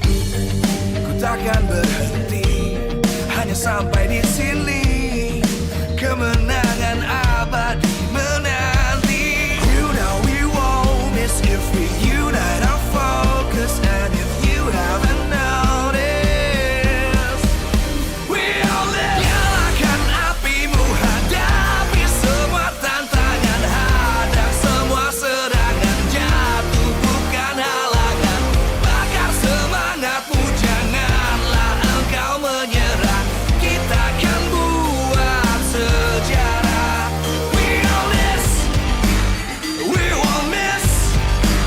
We all this, we won't miss. Saatnya beraksi, jalani ambisi. Penutupan bagi tim yang penuh pengharapan. Kita masih berada di MPL Indonesia Season 13. MPL Arena begitu ramai, begitu bersemangat tentunya untuk menyambut match penutupan di hari pertama minggu yang ke-7. Kedua tim ini sama-sama mencari poin. Namun perbedaannya adalah yang satu mencari poin untuk masuk ke babak playoff dan yang satunya poin untuk bertahan di atas. Kita melihat perbedaan yang cukup signifikan pula dari tim Bigetron yang berada di pucuk klasemen dan juga Dewa United yang berada di dasar klasemen. Keduanya akan bertemu kembali setelah leg pertama dimenangkan oleh Bigetron dengan 2-0. Seperti apa? Akankah ada pembalasan dendam ataukah pembuktian dari Bigetron? Keduanya sama-sama ingin bertarung menghabiskan apapun yang mereka punya. Sehingga membuat pertarungan ini semakin panas karena kedua jungler yang akan bertemu kembali. Punya kisah yang cukup panjang dari satu bendera menjadi lawan. Mari kita sambut bersama-sama. Inilah dia kedua jungler dari kedua tim. Superken dan juga Gary.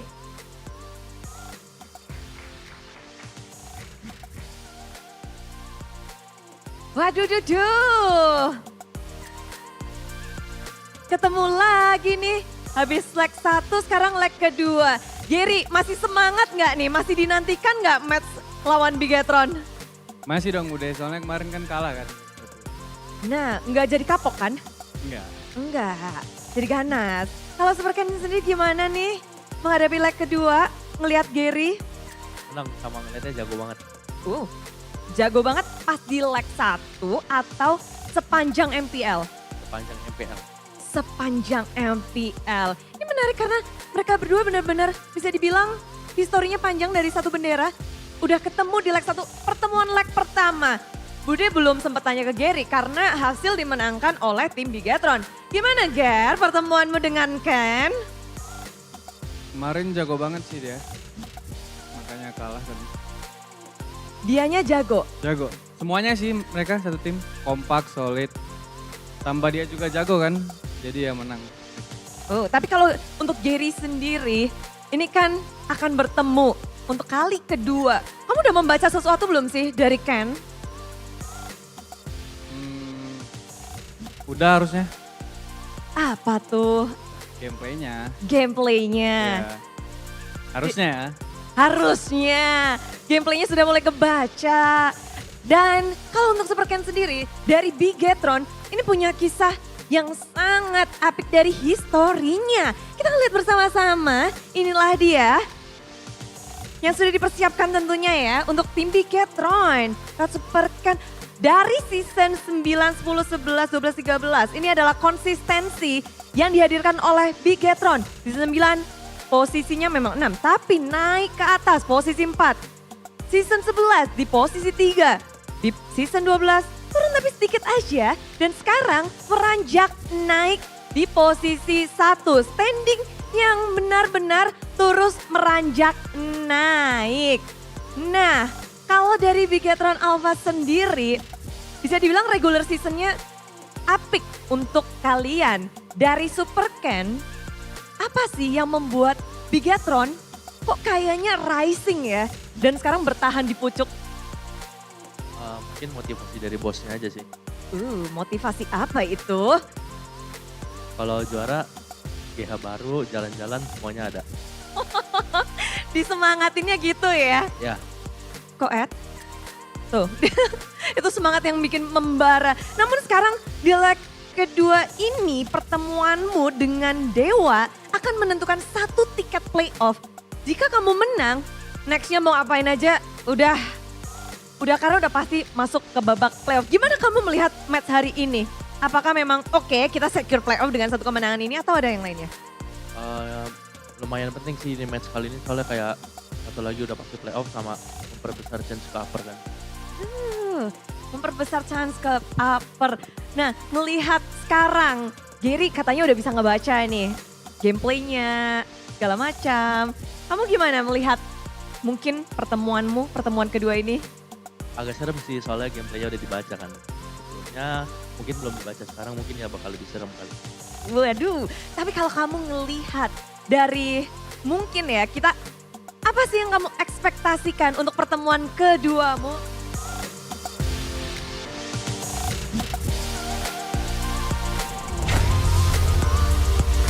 Welcome to MPL Indonesia Season 13!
Live from MPL Arena, Jakarta.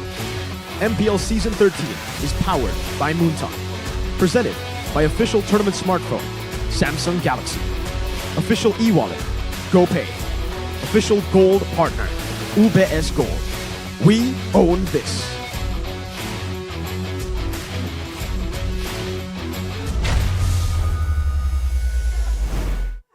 The man-made robots paint the sky red as they sit comfortably in the #1 in the standings so far in MPL Indonesia Season 13. But ironically, the Apostles of Gods found themselves in the depths of hell in the 9th place. Welcome back to MPL Indonesia Season 13. That's obviously powered by Moonton, started by official tournament smartphone Samsung Galaxy, official e-wallet GoPay, official gold partner UBS Gold, our partner esports, Dunia Games, GamesMax, Oraimo, and Telkomsel, our supplier in the Mart Point Coffee, Neo QLED, Super Smart TV Plus, and Saturdays, and also our government partner PBSE. And obviously, we are back here with Shefin, Mirko, and Arashi. Mirko, I want to ask you this question, all right? Bigetron, 8 wins. What will happen if they get it to 9? Well, ladies and gentlemen, we got confirmation. If Bigetron Alpha get one more match victory, especially if it's 2-0, they will secure playoffs for themselves. Not upper brackets just yet. They're aiming for upper brackets for sure, but playoffs will be guaranteed if they win this match. Who would have thought? We probably thought that Onyx at this point is already securing that playoff spot, but no, it's got to be Bigetron. A lot of interesting turn of events here in MPL Indonesia Season 13 as we take a look once again at the standings. Bigetron Alpha, Rashi, standing at an 8-match point. Wow. I mean, you say who would have thought, but there's one guy here who's been saying that Bigetron Alpha will be at the top for a couple of seasons now. I believe his name begins with an M and ends with an O. Michelangelo. Moreno. Moreno. Okay. Moreno's been, very vocal. Talking about mukbang since the SBS days. Ooh, yes. But okay, Bigetron Alpha all the way on top. Considering how fluctuative the standings have been in Season 13, securing playoffs generally would be kind of generic, but in this season, it just means a lot more just because of how close things have been. I mean, the amount of teams jumping in and out of the red zone itself has just been an insane amount. I cannot wait for playoffs, man, because we have a lot more competitive teams this season, and also new arena, new place to be held. Whoa, new? Yeah. Wait, where did you get this info? I have insider info, man. Oh, a quick tease from Shepin. So, new channels. area? Are we in a new area of town as well, or is it just a new venue? We're gonna talk about that later on, but right now, we have a story here. Gary, the ex-BTR raised by the robots, facing off against the current jungler of BTR. Look at the assets here. Gary apparently lives in Australia because he's upside down. Reverse psychology from Gary here. Two junglers with robotic genetics, both already performing with Bigetron, debuting with Bigetron, but now going in seemingly the opposite direction from each other. Now their paths coincide once again, and we have to see, can Gary kind of show up to Supercan, the jungler that a lot of people have been claiming to be, at least saying, is just the better player. Good argument there, Rashi, but we are going to see the lineup for this day. For Bigetron Alpha, it's going to be Sorizo, Supercan, Moreno, Key, and Emma still with the usual 5. I gotta say, does Sorizo play more than Lord Jam, Mirko? Yeah, it's been Sorizo for the most part. We've seen Lord Jam play here and there, but whoa, a change already, Dixon! Oh, interesting. Interesting. Dixon on the XP, Gary on the jungle, Keys, Adrian, and what, the two veteran holding the fort for Dewa United. It's time to see if Dewa will stay at 9th, or will they be able to grab a win in this battle of heaven and hell, 9th versus 1st, with some robotic genetics in their side. Gary will look to prevail this time in the second leg against Bigetron Alpha. Welcome, Dewa United! If there's a time to pray to the gods, this is the time. 9th place, not looking pretty good for Dewa United, but they definitely want to still secure that playoff spot. Anything can happen in MPL Indonesia. With the robots and AI taking over, I guess the one thing that Dewa can trust in is the faith that they have in themselves. We'll see if that will be enough to topple down the reign of the red robots. Because right now, walking to the stage is the robots who stand atop. The skies have been occupied by kings before, but now it is the robots who hold it, who have a chance to secure the first playoff spot in Season 13. The season that's been unpredictable, but this team has made it predictable. Bigetron Alpha!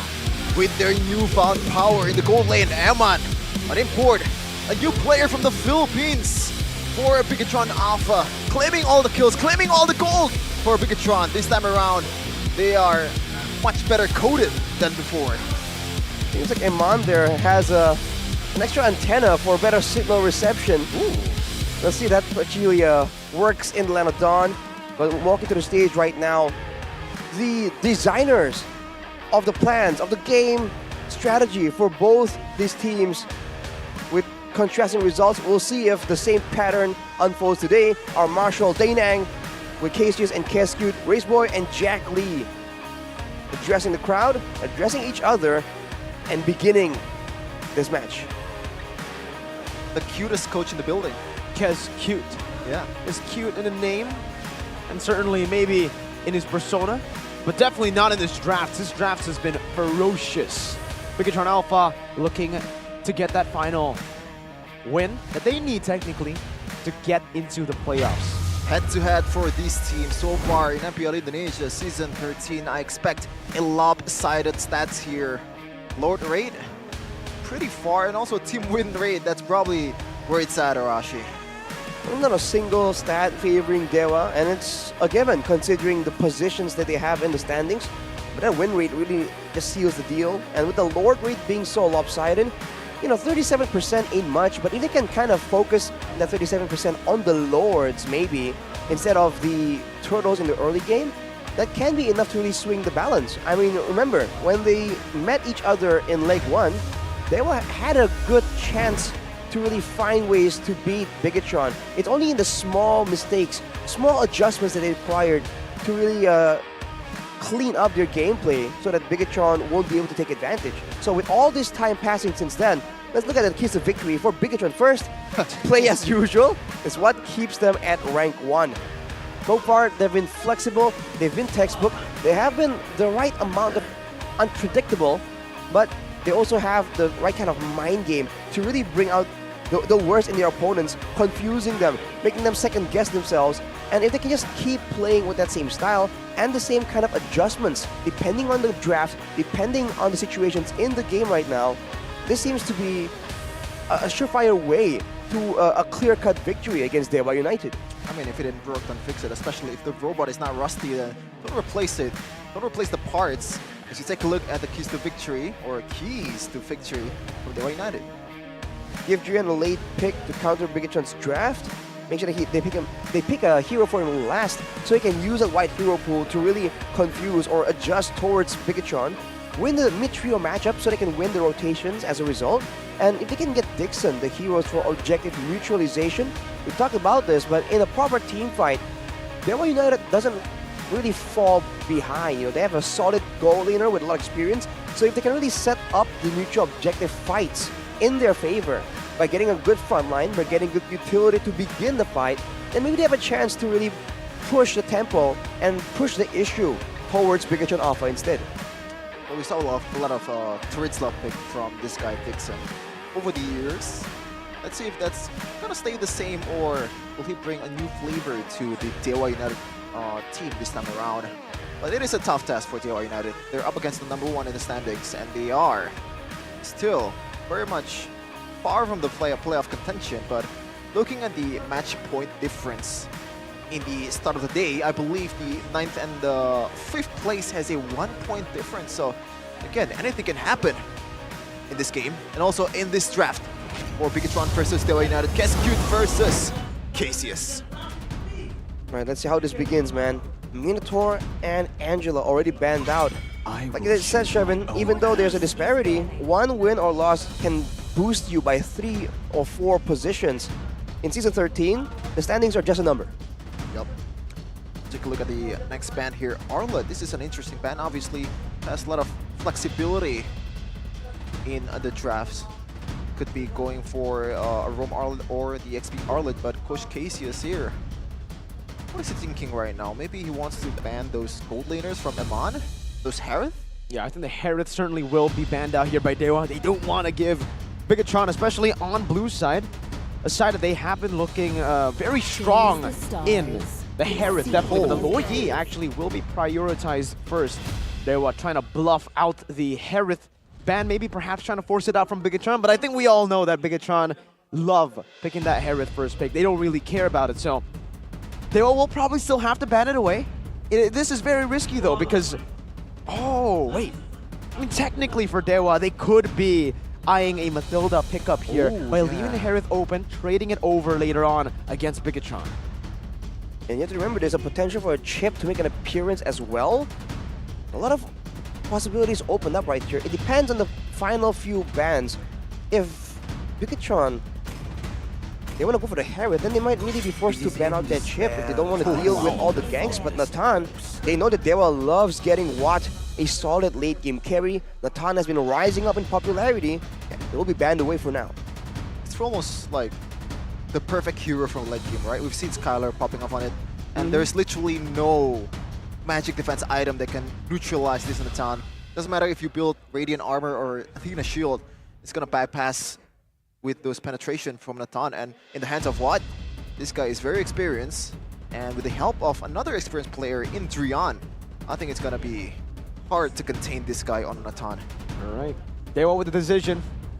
What do they want to go for? Mathilda and Harith left open to go up against each other. Traded in, the chip will be banned out, and now Bigetron will certainly pick up the Harith for themselves, a hero that they still have 100% win rate on, even before the patch dropped. Now with the patch dropping, yeah, this hero is busted. Wow. So that's Dewa banning away 2 of the global presences. They really want to go back to that tried and true style. It's almost like with the veterans on their team, Watt and Drian, they kind of feel like, okay, we excelled, you know, our heyday was back in the day before all this global nonsense. Let's go back to the good old day, right? Back in my day. Man, Eman on Harith, man. Just want to remind you guys that Eman currently is the only player in the league that has, you know, crossed over that line of 1k GPM with a Natan, but with another magic-based carry. Surely, this guy's gonna be a force to reckon, but a really early flooring pick here from Cassius. Oh. I don't know about that. Not too sure about that with Matilda being open, especially with the Harith. We've seen that combination from Bigetron Alpha. It was up against Geek Fam as well, and that was the match where they were able to control it from start to finish. 11 minutes in game 1, 10 minutes in game 2, and they go for the Matilda and the Fredrin. The 2 picks was also utilized by Bigetron in that very same match. They got a 22-minute total overall time against Geek Fam 2-0. We have a comment here from the man of the hour, the prodigy Super Kenzie. This match is important to secure our spot in the playoffs and a chance to the upper. I like that he emphasized the importance of getting the upper bracket, because you'd only have to play that one game before you get into the semifinals. So that's pretty much a top 4 guaranteed if you are top 2 in regular season. Well, it certainly seemed to be on the way to such a performance, but we'll have to see if Dewa has something in store. So far, Roger can be flexed around.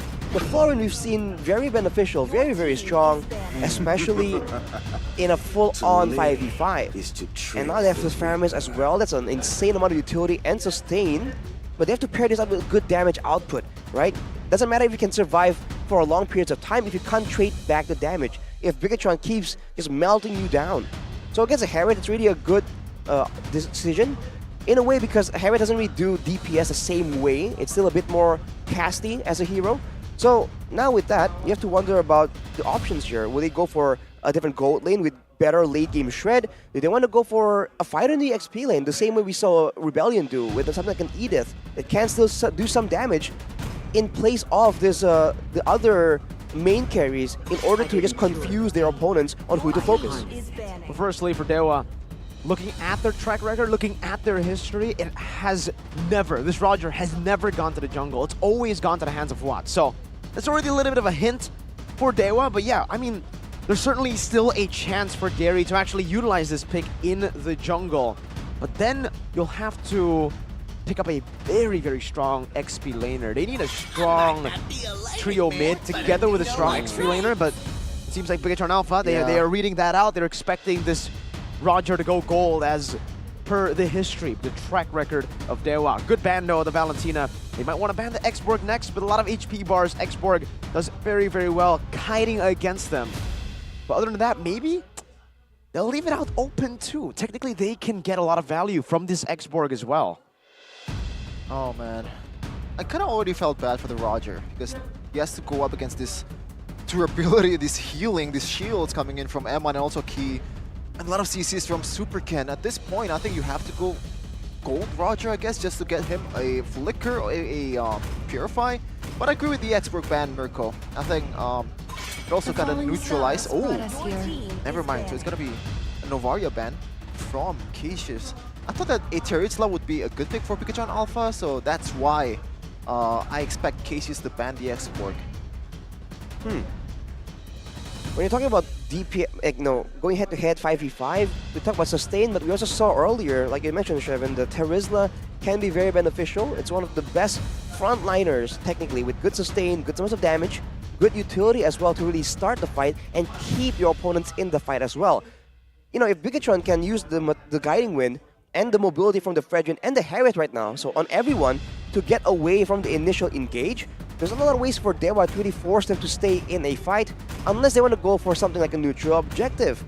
In that sense, Bigetron can still go for a strong, high mobility EXP laner and go for that macro play. It's still very much in the pocket of Sorizo, that playstyle. Interesting. They actually banned the Akai. I assume that they're gonna go for a Baxia ban, but they probably thought that Akai might be a bit harder to deal with, especially in the objective battle. It's also a hero that Gary has performed better on compared to the Baxia.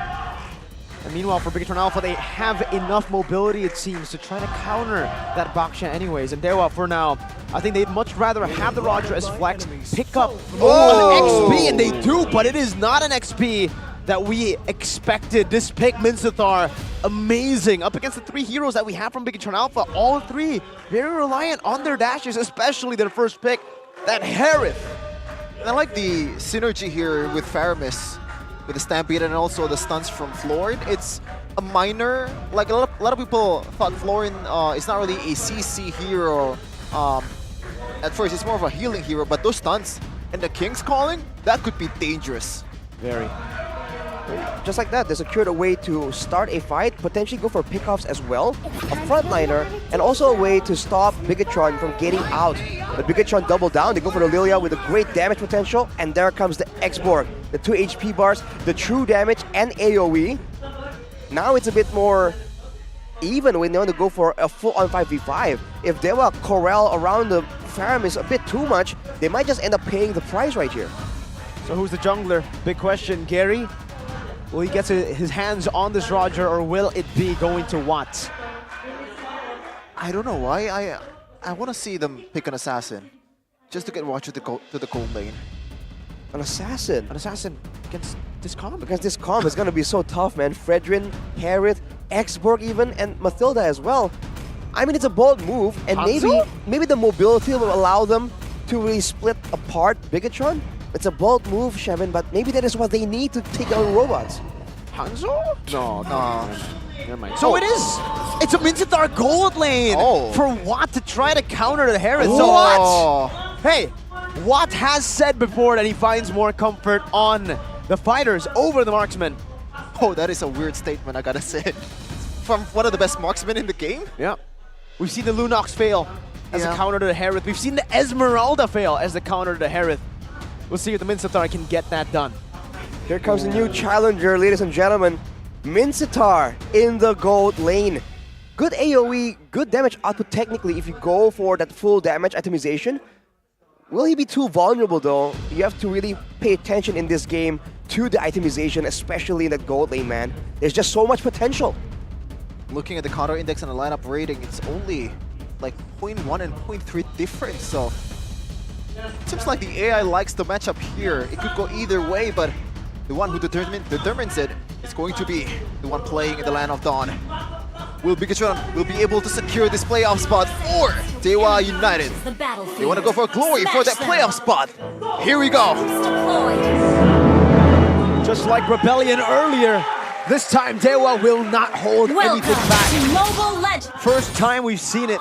Roger on the hands of Gary in the jungle, trying to make a statement here up against his former team. But to see if he can succeed in doing so, it's definitely a tall order. But I guess a lot of the attention now has shifted to the gold lane. How will... Whoa, hang on a minute. Quick what was that? From Gary. I don't know what happened. I think like it's the sun from Florin, and then he actually burned the Purify. That's a huge W early in this game. Getting the gold to Gary with a kill. That is huge. Even with the Purify, he wasn't able to get out of there, showing again the burst potential that Dewa has. Now fighting for the lift though, Supercan still showing again that he has the superior clear and the superior retribution still. That is something that Gary has to keep in mind. But you have to see what Drain can do on the Florin here, because it's going to be a very annoying matchup here. The Florin against the Mathilda. Speaking of annoying, Moreno just gives out so much potential in the top lane though. It's a 1v1. Iman might be solo kill, gets a shielding, and Watt is forced to flicker out. Iman already using the Purify and now has to recall again. Superken getting all the maneuvers. Rian forced to flicker here. And that gold lead that they got from Gary early with that first blood so far. Hasn't played it. Oh, gets retreated. That's a hook back, but Superken will gladly take that hook and will get out with the guiding win. How easy it is playing with the Mathilda, man. Just get the last hit and also get away. Eman, meanwhile, oh no! He spot out! But guiding win is there. He tried to bait in the Lycan pounce. But Iman will still be able to recall safely under his turret. That's the guiding win pressure, man. And that's the trio mid we talked about for Bigetron. If they start to get rolling, it's going to be so difficult. The fact that Watt was able to just get a very close 1v1, but then just gets punished by the swiftness of the rotations, and now immediately going for the turtle. Look at Moreno with the zone, placing the glooms very, very well. Superken already placing, or resetting rather, the turtle. Dixon, penalty zone on the Cerezo, losing that Faraga armor, but now it's going to be Superken who secures it very easily. The retry used up by Gary towards Cerezo, I believe. Dewa United now are looking for their own purple buff, but without that retry, Superken is aware, wants to go for the contest, goes in and taunts up the buff. Gets chunked quite low, brought back by the Shadow Stampede. The full reset on the purple buff as Moreno clears out that mid lane. Dixon rotating again. No penalty zone right now. Superken tries to get it done with the appraisers. Rodney gets it, but now he's going to be caught just a bit. But the guiding win is right there to save Superken. And look at the burn down from Cerezo. The last insanity, no flicker. No, he does. He actually still has that flicker. Gets out to safety. At this point, just ban the Mathilda, man. It's just too much utility, too much healing. And that is why Superken has been able to go so aggressively in this early of a game. And that's also the reason why the aggression from Dewa just hasn't been working. Everything's stifled so far. Looking at Drian and Keys with the agility and the Wilderness Blessing, they're trying to match up to the roaming position of Bigetron, but they're always one step behind. Not because they're not fast enough to rotate, it's because they're just not aggressive enough. They can't walk up the same way a Fredrin can, like a Mathilda can. So they have to walk a bit more carefully around, whereas Bigetron can just brute force their path through the jungle, through all these tight spots, and they know that they have enough tankiness and sustainability as Superken goes in for Gary. 1v1, Superken out retreating Gary, who's a level behind. Now it's going to be Gary all out, collapse up at the Circling Eagle, and Moreno takes the kill up. Kaze, a very late Netherrealm, not able to save Gary from his demise. Very unfortunate, but what's also unfortunate is the talent prediction. It's only Ranger Amas favoring Dewa United, but is that the G curse? Is this a mirror curse? I don't know. His name is not Mirko. No, like you predicted 2-0. I don't know. Okay, Purify. He gets out and he dodges away from the stun. Now recalls in front of Dewa. The counter not really countering the Hereth here, getting out executed. Meanwhile, Dewa have sent so many of their members up top. This purple buff will just be taken by Superken for free, not even using the retribution. Top lane though. Going for the turtle. Now is Iman is still able to escape for a bit. And there you go. That should be the kill. Watt picks a kill up, a trade up top in the gold lane. Small victory here from Dewa United, getting that carry down to the ground. Oh, and to look at the damage, I feel like he already completed an item here. A War X probably? That's why the damage is already very high towards Dixon. Well, the X-Ray does good damage by default the longer you stay in the flames, but the War X is indeed just completed, and Dixon going for most likely a Dominance Ice. He is going straight for tankiness without going for any additional spell lifesteal. So for now, he won't really be able to 1v1 and win in pressure against Cerezo, which is even more bad news, because then now Cerezo can be actively just scouting or even invading into the jungle of Dewa to try and get more value. And Superken, knowing that he has a supporter, goes with the Oracle to really boost his healing. And in these prolonged fights, it's going to be harder and harder for Gary to find anything. And considering the fact that he has been left to his own devices in the jungle, this is going from bad to worse for him. The stun over. Superken is holding it down, and both teams back away. Okay. 4v4, they sense the danger, Bigetron Alpha. Right now, this is a big game for both of these teams. Will they secure the playoffs, Bigetron, or Gary in trouble? In no man's land, Gary with the Lycan form jumping out, and now Superken walks up. The Lycan pounds only onto Moreno, who still has the black shoes. The Rogers burnt down. That's a flicker with the King's Calling. But look at him on with a Purify, and now there's on 4 still. Gonna be taken down by Kaze. Good Ghost Bursters and good commitment from Dewa. Jungle for gold. Well, at least there is a plan for Dewa United. They knew that Eman is just so vulnerable in the gold lane. And if they pour all the resources towards the gold lane, Watt is going to have a good time killing this run off for Eman. Well, again, Deceptive has a lot of damage built in, especially with the Shield Assault. He can actually hit all 5 members at the same time. I believe he flickered with the King's Calling in that play to ensure that even though Eman preemptively purified, they can still catch him off. But now again, once again, Bigetron goes in immediately like it's just another Tuesday. My God. The Praesor's Wrath used up as well. And now the Gloom's coming down, the Circling Eagle onto Gary. Lycan bounce over it as a knock up to Cage, who still has another round and pops it just in time. Super Ken getting out with the help of the Guiding Wind, but now it's going to be Moreno who gets chained down by the penalty zone. Two-man taunt as Moreno goes in and deep inside enemy territory while the King's Calling, but Super Ken is just standing there. It's not the King's Calling, it's the Appraiser's Calling as he gets the second Appraiser's Wrath in this team fight. All the way in the bottom lane, or actually in the mid lane, Iman got a free tier 1.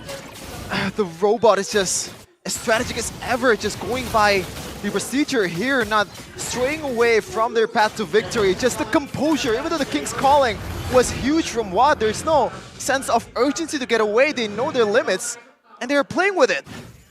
They're also a lot more ahead, and there's not a lot of damage in the hands of Watt just yet.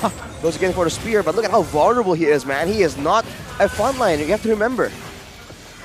He only right now has the Corrosion Sight and the Demon Hunter 4 sword, levels. so finally a bit of a power spike in the gold lane, but it's not nearly enough to really deal with Bigetron right now at a 6k gold advantage. Oh man. The jungle diff XP was 4 earlier, now it's back to 3.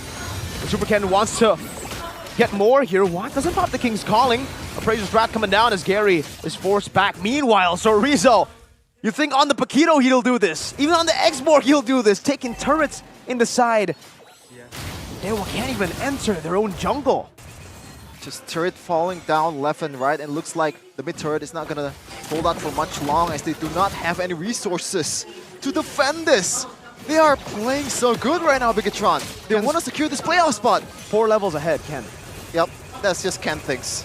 Well, usually Eman is the one dominating in the gold lane and ASP, but no, this time around it's Super Ken's game, dominating and reading Gary's movement, just punishing every overextension in the mid game. It's just a very painful combination, but oh, look at that. He threatening to engage just like that. Everyone backs away. What's up top? They've already dealt with that base turret splash damage. Watt's looking for something, but again, just gets chunked by Moreno under his own turret. A Circling Eagle traded for a Flicker, and Key just gets out just fine. And now the Lord is coming up in 15 seconds. Look at Gary though, very interesting approach here. He's not helping to clear the waves, he is just farming in the jungle. He might potentially collapse for a flank right here, but no, he doesn't seem confident enough to attempt that. He will be not recalling, he seems to be doubting his movements, man. It's not decisive at all, he is going for a flank. Uh-oh. Well, it's Sorizo. I don't even know if they can actually deal with him. Sorizo has the last Insanity, has the Flicker, and all this time, bot now, 3v5, last Insanity. Not gonna connect here, Key just flies by and buys enough time for Super Ken to take the Lord earlier with Eman, and now he takes it with no retry. By the way, Bigetron's Eman, Thunderbelt on that Harith. Oh, that gotta feel so bad. You have 2-man advantage and you are forced to back away, knowing the threat from Moreno and Sorizo is just too much to deal with. Even with the durability from Drian and also Case. We have a game fact here by the new app GoPay. This is the debut of Mincetar in the gold lane in MPL Indonesia Season 13 after it was previously used by Benny Cutie. Circling Eagle just to use to zone them away right now. Super Ken gets hooked, but he just dashes out to safety. Appraiser's Wrath taking a whole lot of HP from Kaze, and one is forced to use a desperate King's Calling in the back just to survive. Whoa. Another round coming down as well. Moreno gonna pop into Black Shoes as now they go for an all-out fight inside of the base. Last Insanity used up, and Bigetron Alpha will claim all 3 base turrets. The last one just through minions alone. Still getting burned down. Sorizo putting some damage and pressure down. Watt getting burned as well. Gary now caught on the Zaman Force, forced to use the Lycan Pounce offensively. 11 minutes in this game, and Dixon will get shredded down by Yaman. Lycan Pounce offensively now to try to escape, but Drian in the back cannot heal them. Not enough. Case gets burned. Drian as well. Watt stabbed through by Super Ken as the Guiding Wind brings him back all the way. Sorizo even diving under the turret. The Stampede brings him back, but the shielding from the Guiding Wind is a bit too much for Dewa to handle. Harith and Mathilda let go, and Bigetron Alpha shows exactly why you shouldn't. Game 1. Another under 12 minutes victory from Bigetron. Just how dominant this team is against the rest of the league. And now, one step closer. They already have their right feet on towards the playoff. And now, the second one. It's the time to close it out and make sure that they're gonna play in the postseason. Wow, man, what a clean performance from Bigetron, not leaving a single chance for Dewa at all. We raised concern at the Mathilda pick, the fact that it was left open in the drafting phase, and you're seeing again, even though it hasn't been as popular, as contested in recent times, it is absolutely lethal and destructive in the right hands. Bigetron demolishing Dewa United at every single turn. They thought of a way to counter the Eman Harith with a Mincetar, but it does work out a little bit in early game, but in the bigger scheme of things, everyone is losing. Mid lane is losing, bottom lane is losing, and Ken having the time of his life in the opponent's jungle with the help of Mathilda's key. Surely next game you want to ban the Mathilda. Yeah. Mathilda's key? Technically, the way he played it, you can say Mathilda's key, right? Okay. Because it almost feels like Mathilda was playing key in that game. That was not a mistake. That was not a mistake. That was all Absolutely planned, calculated. But, my God, the fact that Dewa let go of the Harith and the Mathilda, that was just way too greedy, don't you think? It's definitely a bit ambitious, I must say. They did go for the Florin Roger, but in the grand scheme of things, like, you can see that the fact that they moved the Roger around as well, it seems like a last-minute kind of adjustment, because you don't really see the Roger, even though it's picked so early, prioritized in the game, right? He wasn't backed up, he was invaded again and again, and for the most part, they're like, yeah, we know you're suffering, bro, but like, we gotta go to the gold lane. The MVP of this game, Super Ken the Prodigy. Look at the builds though. Already Oracle, I believe, as the first item after the Molten Essence, shows you that trust towards Key to carry him to further enhance his capability, his healing, and also the shields in the opponent's jungle.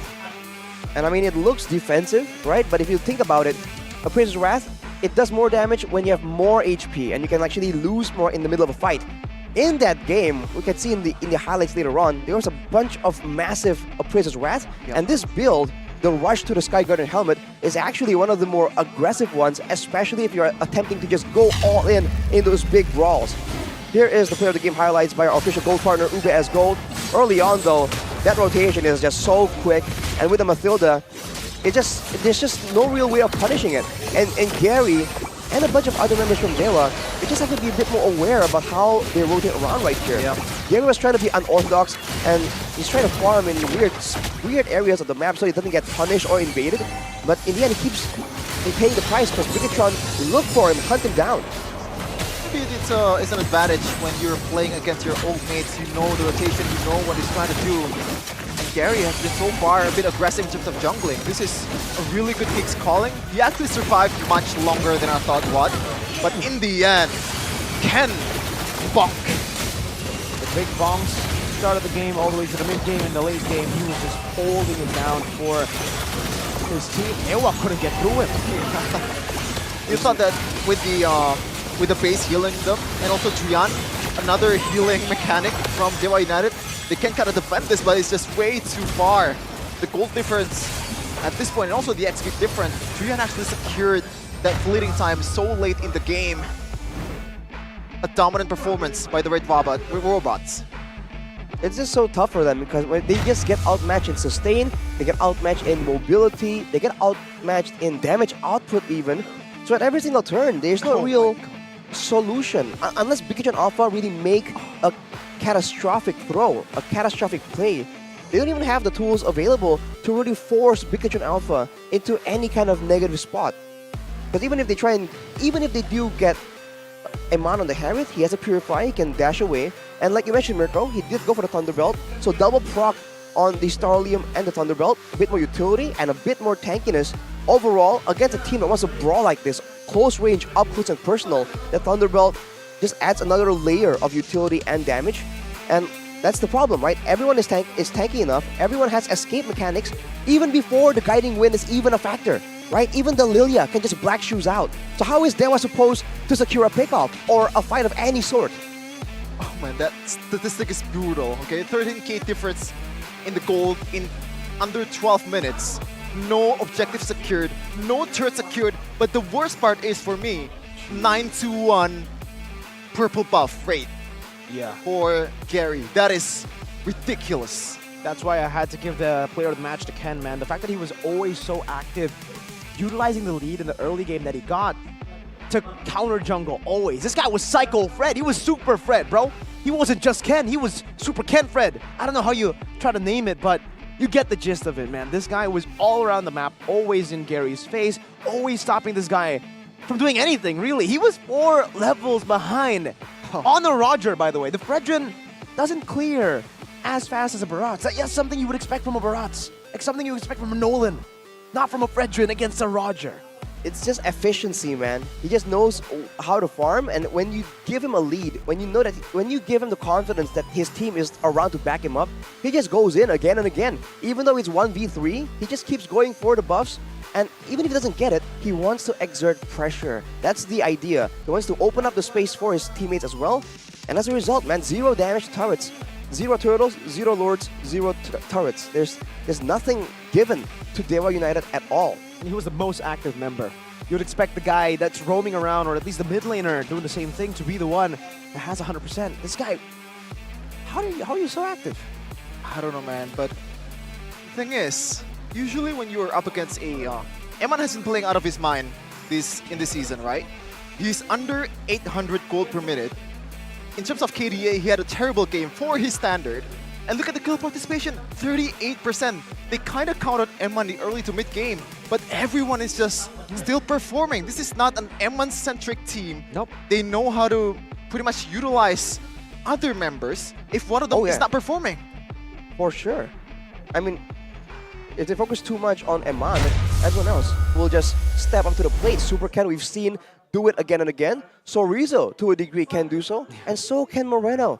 I mean, you can make an argument that in that game, the reason why it was so difficult for Dewa to really win out a fight convincingly is because of Moreno on the Lilia. Of course, everyone else is doing damage, but those glooms, right, with the technically infinite reset, and the fact that you saw how he was moving around and doing damage in the siege, right? That's a short-range mage. It's not a long-range sieger, but he was just chunking everybody down. Yeah, and what unlocks that short-range mage to be able to be so effective, so aggressive in the early to mid-game, but the late game, is Mathilda. Surely, it's time to panic, man. He has to go. He has to go, Blood. Yeah, I mean, like, seriously, if we really want to talk about what Dewa need to do in the next game, I think it's a very simple answer. If you want to trade the Harith for something like a Mathilda, it's worth it. But if you want to trade the Harith and Mathilda for what? A Florin and a Roger? It's kind of tough knowing that, again, they get 3 super prio picks. They get a Harith, Mathilda, and a Fredrin for your Florin and Roger. That just did... that was such horrible value, I have to be honest. I was facepalming all the way after that first pick. Well, that ended much earlier than I thought, but with that, though, we have a very well-deserved break here. We need to take a break to see what's going to happen in the next match of game number 2 of Bigetron versus Dewa United. So do not go anywhere. Stay tuned to the stream for more MPL Indonesia action.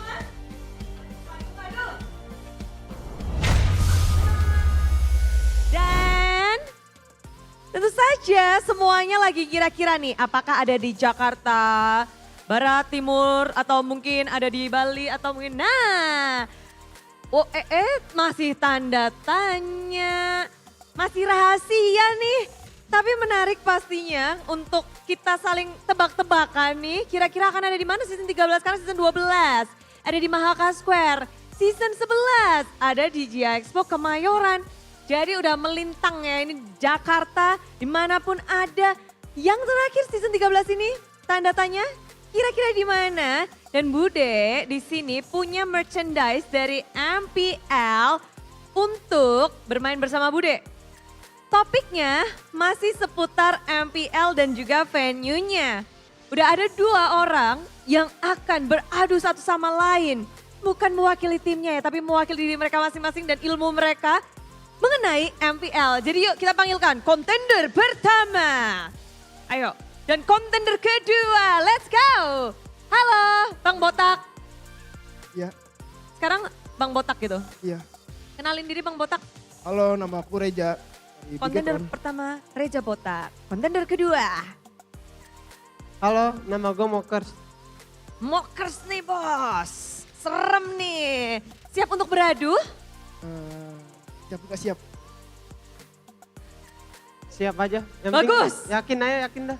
Sing penting yakin. Ya. Nah, kalau di sini Bude akan kasih pertanyaan, tapi Bude akan bingung kan, kira-kira siapa duluan yang jawab. Jadi kalian bikin bel masing-masing supaya itu untuk menjawab pertanyaan. Belmu apa? Bip bip. Bip bip. Bip bip bip. Bip. Aja. Bip. Ya. Bip bip bip. Oke. Kalau kamu mau keras apa? Duar. Duar. Kena Oke. petir. Petir. Iya. Oh siap. Karena dewa ya, dewa petir nih. Kamu bip bip bip karena robot. Iya. Oke, jadi Bude kasih pertanyaan, setelah selesai baru kalian ini ya. Siap? Siap. Semangat dong. Siap Bude. Mantap. Siap? Siap. Oke, kita langsung ke pertanyaan pertama. Playoff MPL Indonesia Season 11 di mana? Duar dulu. Let's go Duar. J-Expo. Season 11 di GI Expo Kemayoran. Betul, 1 poin untuk Mokers. Duar. Jangan mau kalah. Kita ke pertanyaan yang kedua. Pertanyaan kedua, masih seputar playoff. Berada di mana venue playoff MPL Season 12? Duar, bip. Duar. Oh baik banget sih. Bip akan Ya. di Mahaka Square. Mahaka Square, betul? Betul. 1 sama poin sementara. Nah tadi kan mungkin mudah karena Bude udah kilas balik duluan ya. Untuk pertanyaan selanjutnya. Kapan pertama kali MPL playoff berada di luar Jakarta? Bip. Bip. Iya bebek apa? Loh, salah. Ngaruh. Kan pertama kan yang playoff season pertama itu kan Taman Anggrek. Heeh. Season kedua itu ada di season 5. Di luar 7. Jakarta. 7 kan di MPL Arena. 9 gak sih Bude? Jawab, jawabannya adalah? 7. Not. Kamu mau jawab? Duar. Season 8 kayak. Salah. Not. Apakah kalian Ya udah. lupa? Di season Skip ya. 2 MPL Surabaya. Indonesia berada di Surabaya. Aduh. Lupa. Iya gak apa-apa. Kita kilas balik lagi gak apa-apa. Dan pertanyaan selanjutnya ya ke pertanyaan keempat. Poinnya masih 1 sama. Pada season berapa kali pertama MPL berada di luar Jawa?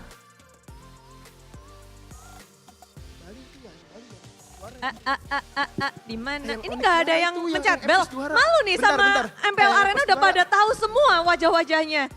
5. Season ini gak sih Bude? 5. Belnya mana belnya? Kan itu kan bip. 5 5 sampai 7 kan MPL Arena. Kamu lagi nge-rap? Berarti bip season 9. Bip season 9? Ya. Udah lama. Salah. Gimana Reja? 8. Kamu mau menjawab? Kan 5 sampai 9 ya? Salah. Season 4 ya? Salah. Makin Yaudah, dari sejauh ini nih yang paling jauh ya season 4. Guys, ada yang tahu berapa? Wah, pada tahu 8 tuh. Kurang 1. Masih Aduh, 1 terbalik sama. jawaban gua tadi. Ya gua kurang 1 ya. Jawaban gua terbalik. Udah. Aduh, hadiahnya kita bakar aja nih. Bu, kita kasih ke ini nih, super fans yang lain nih. Ayo, pertanyaan yang terakhir. Jakarta punya 5 kota madya ataupun daerah. Lo yang jawab. Betul ya? Yang jawab. Enggak, tanya itu. Dari 5 kota madya ini atau daerah ini, di daerah mana yang belum pernah jadi playoff MPL Indonesia? Duar. Kaget. Coba. Di Senayan mungkin, belum pernah. Contohnya tuh Jakarta Pusat, Barat, Selatan, iya. Timur, Selatan, Utara. Mana nih daerah yang belum? Aku udah bip. Duar. Bip. Jakarta Timur. Belum pernah? Beli ya belum. Masa? Serius? Iya kali. Dan betul. Jawab. Benar-benar karena kita udah pernah ke Jakarta Pusat di tenis indoor. Lalu Jakarta Barat juga udah. Sering, bener. Taman Anggrek, lalu ada Jakarta Selatan, udah juga. Dan juga Jakarta Utara, kita juga sudah baru season lalu. Dan pemenangnya adalah Reza Bata. walaupun hanya dengan perbedaan 1 poin saja bisa mempengaruhi juara dan itulah dia seperti halnya di MPL ya. Gimana untuk Bigetron? Maju terus aja sih, bertahan. Maju terus untuk Bigetron. Untuk Dewa? Semoga sukses terus sih buat Dewa. Buat MPL juga, semoga makin jaya. Amin. Dan untuk kejayaan di match pertemuan ini siapa yang akan mendapatkan poin kemenangan? Akankah Dewa menyamai kedudukan dengan 1-1 ataukah Bigetron akan menutup hari ini dengan 2-0? Mari kita sambutilah dia game penentuan. Game kedua akankah ke game ketiga atau tidak? So caster, monggo.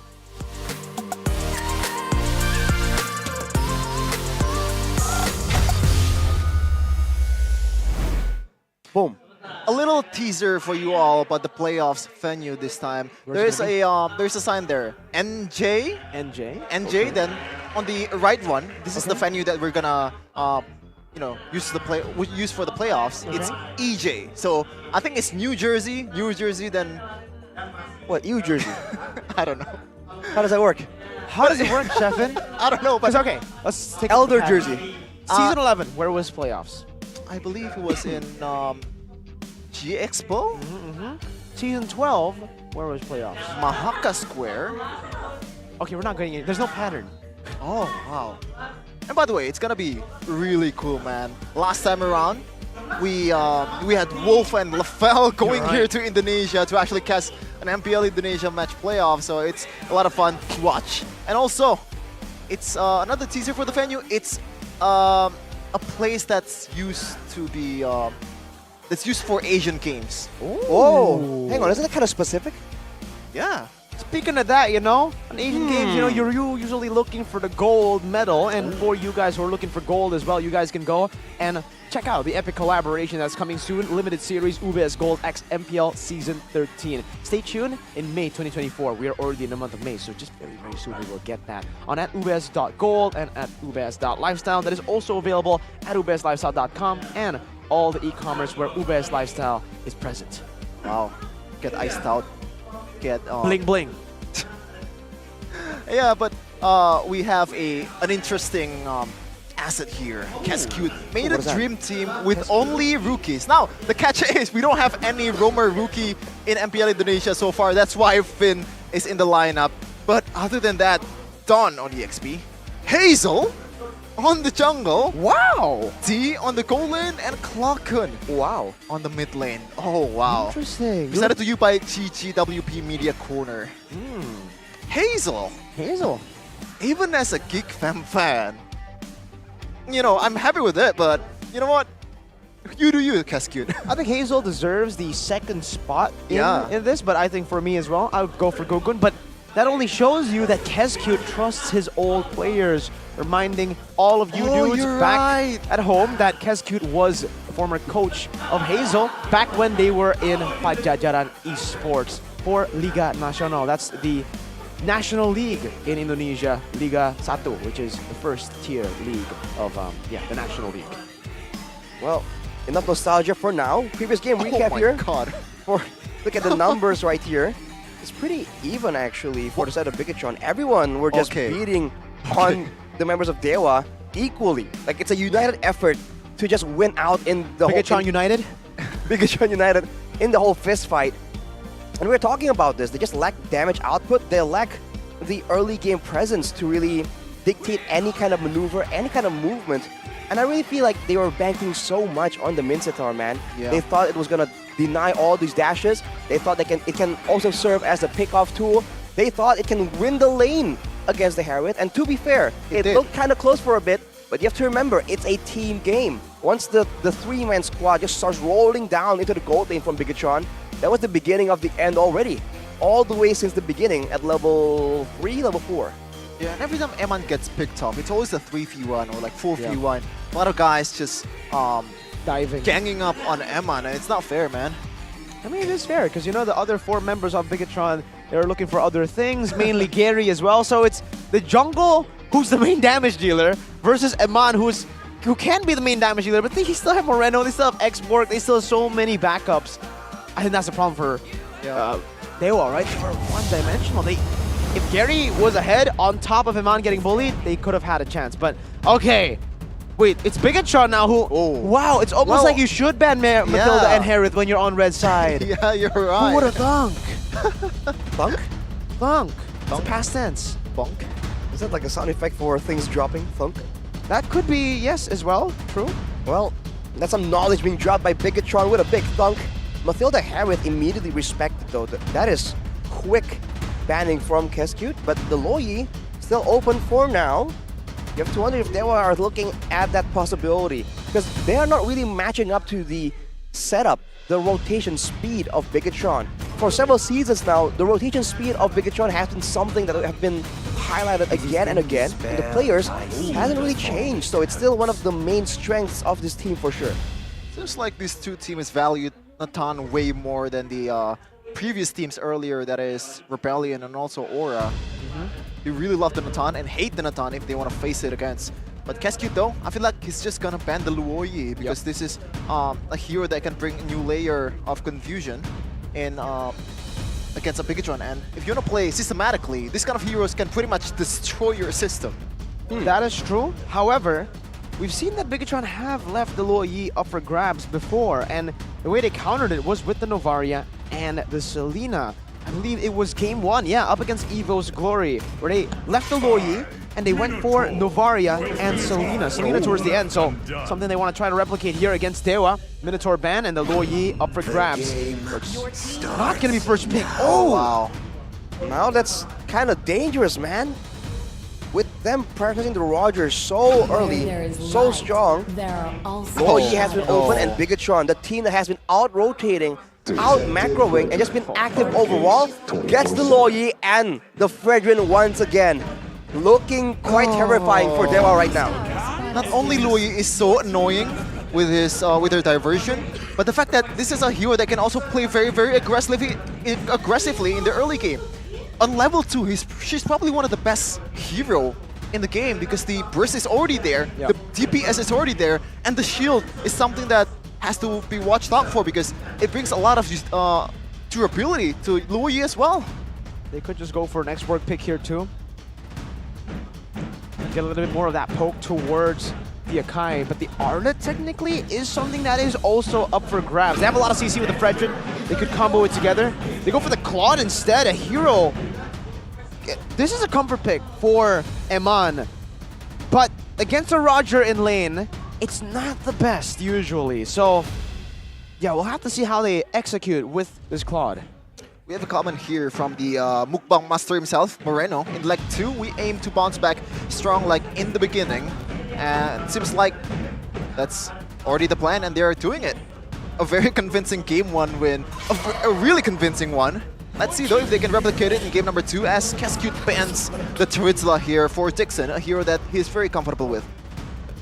No Terizla, no big team fight setup for the side of Dewa. For Bigetron though, the fact that they have a Luoyi leads me to believe that they would want to try and get some more picks here. They can really supplement the threat, right? Something like a pick-off, something that can do some damage. We haven't seen the Masha in quite a bit, even though there are 2 great reasons to pick her right now. I believe that could be a potential pick for Bigetron for sure. Okay, right now they are still looking to ban the first hero of the second phase, Cassius. Right now, Bigetron has not picked an EXP laner and also a roamer. And this is a choice that's, I think, pretty good also against an Akai. You might want to ban the X-Borg, especially before the objective fights. It's just so annoying to be poked down to like half HP and you have to heal back again. And when you don't have a healer, it's gonna spell you trouble. Right now with the Terizla ban as well, they might go for the Arlet ban next, but they actually go for the CC. So they're setting up for possibly a side lane hero for Chorizo, which is usually the Paquito. Yeah. They could technically also go for Yu Zhong. If they really want to skirmish here, Yu Zhong has proven to be a great pick to skirmish early on. And it's also a great pick to deny an Arlet too that struggles in lane against that Yu Zhong. You do wonder if both teams are looking at a potential healer though? With the Matilda and the Angela ban, as well as the Minotaur, that still leaves the Florin open. And it was first pick for Dewa in game 1. So you have to wonder if they still have that planned out for them. They went with the Grok though. They want to make sure they can get their hands on whoever is the front line for the set of Bigetron. It's gonna be an Arlet. Okay, still a flex pick though. We don't know Yes. if this is gonna be an Roam Arlet or an XP Arlet. Either way, it's still a scary pick for Dewa. And now, Lapu covered over. For Dewa. What else is going to come out here? A Roam for Drian. Or is the Navaria going to be flexed into Roam? It does seem like they are hovering over Mage earlier. No, it's a Dyroth? Whoa, Dyroth and Roam? What? No, okay, Okay. there you go. Oh, Franco, all right. So it's more of a high risk, high reward hero, and I understand what they're going for it at this point of time because, oh, never mind. It is the counter. The Selena Novaria is going to be the option for Drian and Keys. A combo I believe we saw first from Geek Fam earlier this season. Novaria with the Selena means more arrows hitting, a lot of scouting potential to deal with the Loyi as well. For Bigetron, how do they want to deal with this? They want a beefy frontliner that can tank all of these shots, someone that can just take all the traps just to leave the jungle less visible to Dewa. Okay. Do you want to play safer with a healer, or do you want to emphasize it more with the Luoyi pick, with a pick of potential hero? With CC on Akai and on the Lapu, Key has played this before. The Diggy can come through technically, but they go for the Paquito instead. Arlet, Roam. All right. Arlet technically does quite well if he gets through the range of Selena and Novaria, because even though it's a Roam, it deals so much damage, especially towards those very, very squishy members of Dewa United Esports. Exactly, and Paquito is also going to have a good day up against these squishies. Well, it depends on whether or not they can actually tank a bit of the damage coming from Dewa though. But with the Arlet just matching the Selena, I believe the idea is just let Key just go to town on the Selena and just go full aggression. And the arena though, Mr. Dreamasol or Mr. Randy Saputra gracing us with his presence, the gold medalist of ISF 2022 Bali. Hope you enjoy what you're watching right now. In Bigetron versus Dewa United, looking at the counter index and lineup rating, it definitely favors Bigetron Alpha, or Bigetron much more. See that? And man in the flicker, Claude. Oh wow, that is huge. Against the Selena, against the Akai, you want to play it a bit aggressively, but let's see though if we can close this out for Bigetron versus Dewa United Esports. A lot of potential for both these teams to go aggressive in the early game, but who will get the edge first?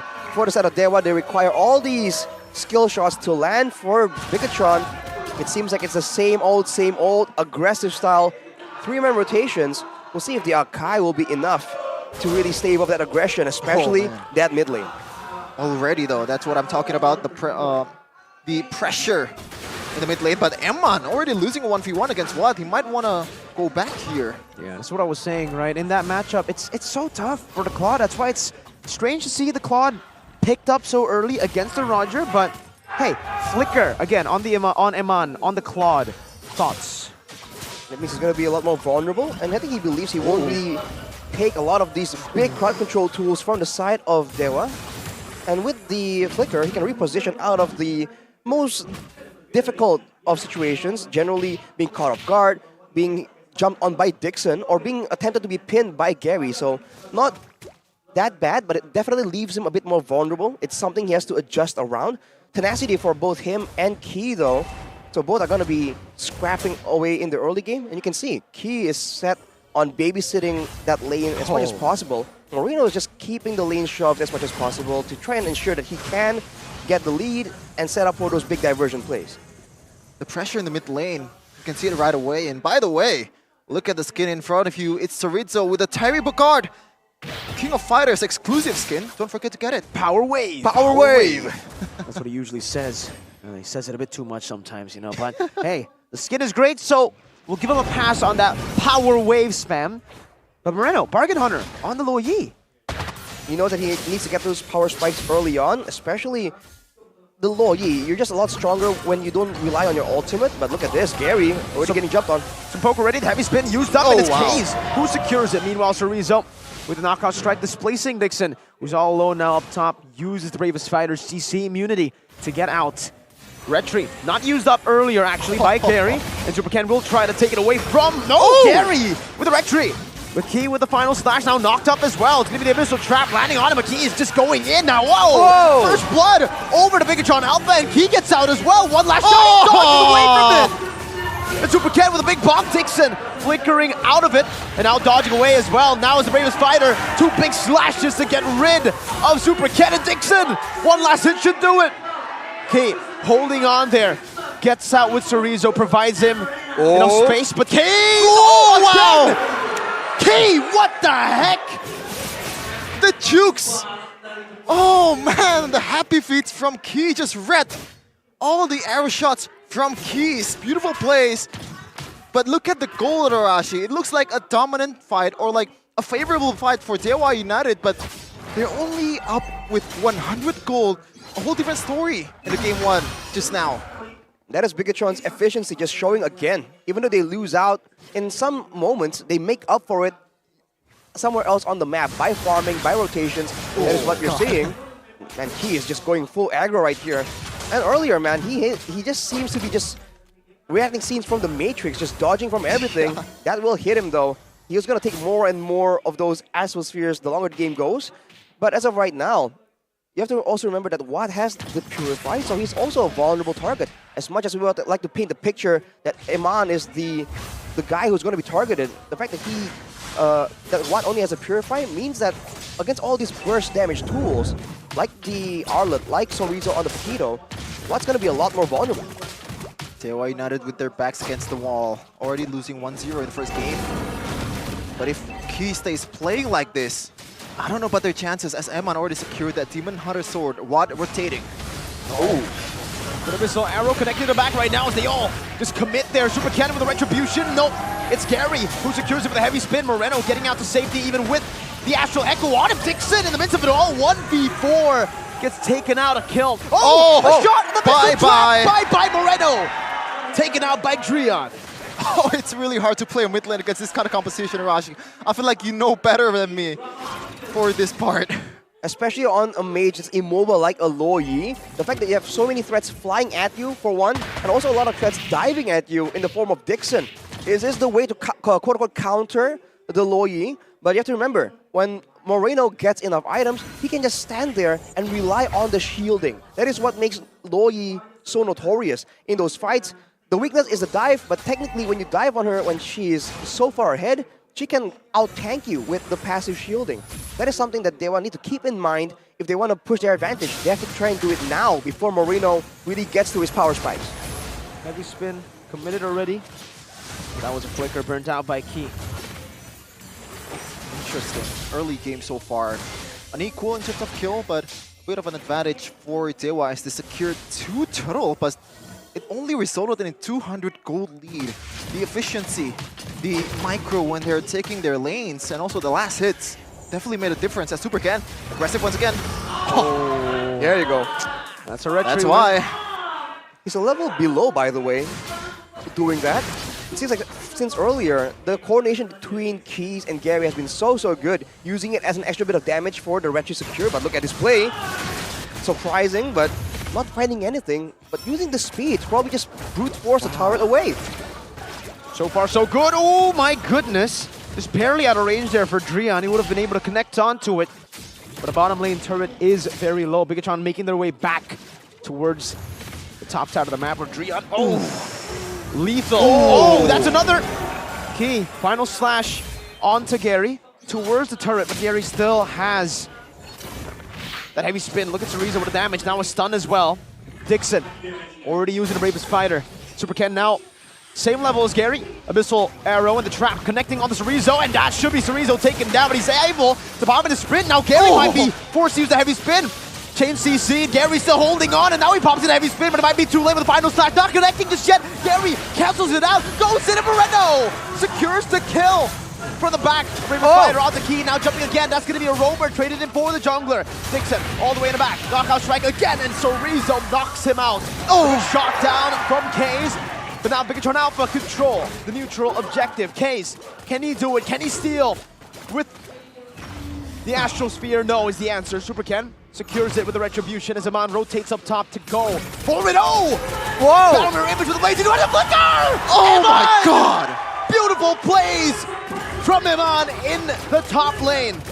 Talking about aggressiveness, he's built different, man. Who would have thought with a flicker as well? He knows the limit, he knows the margins. As he secures a kill, a solo kill for himself. Right now, 5.6k gold for Eman. The carry for Bigetron. Gee, that's a 2-item power spike, especially against a Selena. A lot of HP left. Also against the back line. They need to remember that they can dive, but they can get dove at the same time as well. Oh, heavy spin dodge away from. Oh no! Super Ken with the recalls now. Wants to go for the retry. He knows Gary doesn't have the retry. He takes it away. Gary, no heavy spin in the 1v1 against a man with a sword. The Panda only has a stick to play with, and he's zoned away from his own jungle. The way Bigetron are playing right now, I feel like they could dodge taxes too. Oh. Watopped it up to rezone with the damage purify to get him out. Oh, finally. Surely he dies. Surely Hayes secures the kill. Well, if you bring your stick to a sword fight, make sure you bring your team with you. That's the moral of the story so far. But man, Eman is just getting out of control right here. He hasn't been forced to lane against Watt. He hasn't been forced into tough situations. And now the diversions are starting to come through again and again. Look at where they position here. They know the turret's getting pushed down. They thought someone's going to come and rotate. But even if they don't, they still get value out of the diversion play. No real way to lose out there. I mean, Sorizo going with the Bloodlust Axe, by the way. It doesn't seem like he's going full aggression. Probably going for more of a split push, but Keys almost half HP by Key. The diversion play so far has been very effective. As you said, Arashi doesn't really convert to kills, but every time he does it, it's always a turret secured, or maybe a pressure, or burning a flicker.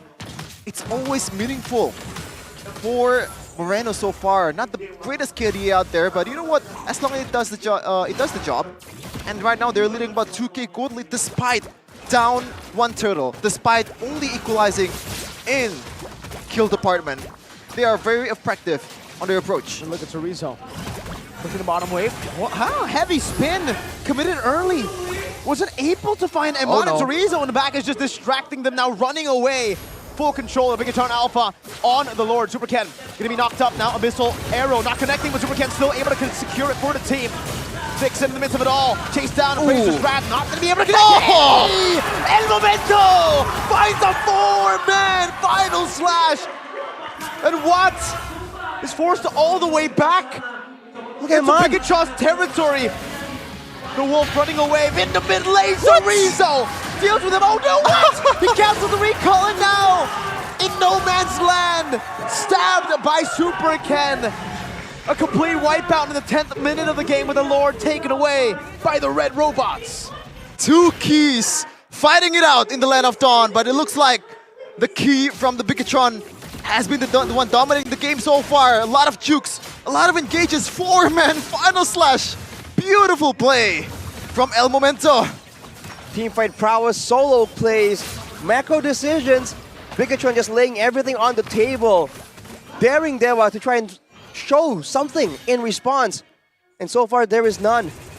With some wave clear available here, Watt going with a bit of a hybrid build. Gonna be struggling to clear these waves as Keith threatens oh everyone. My god! Hold up, Eman, I don't know about that, but he jumped it all alone. Eman, what was that? Oh no!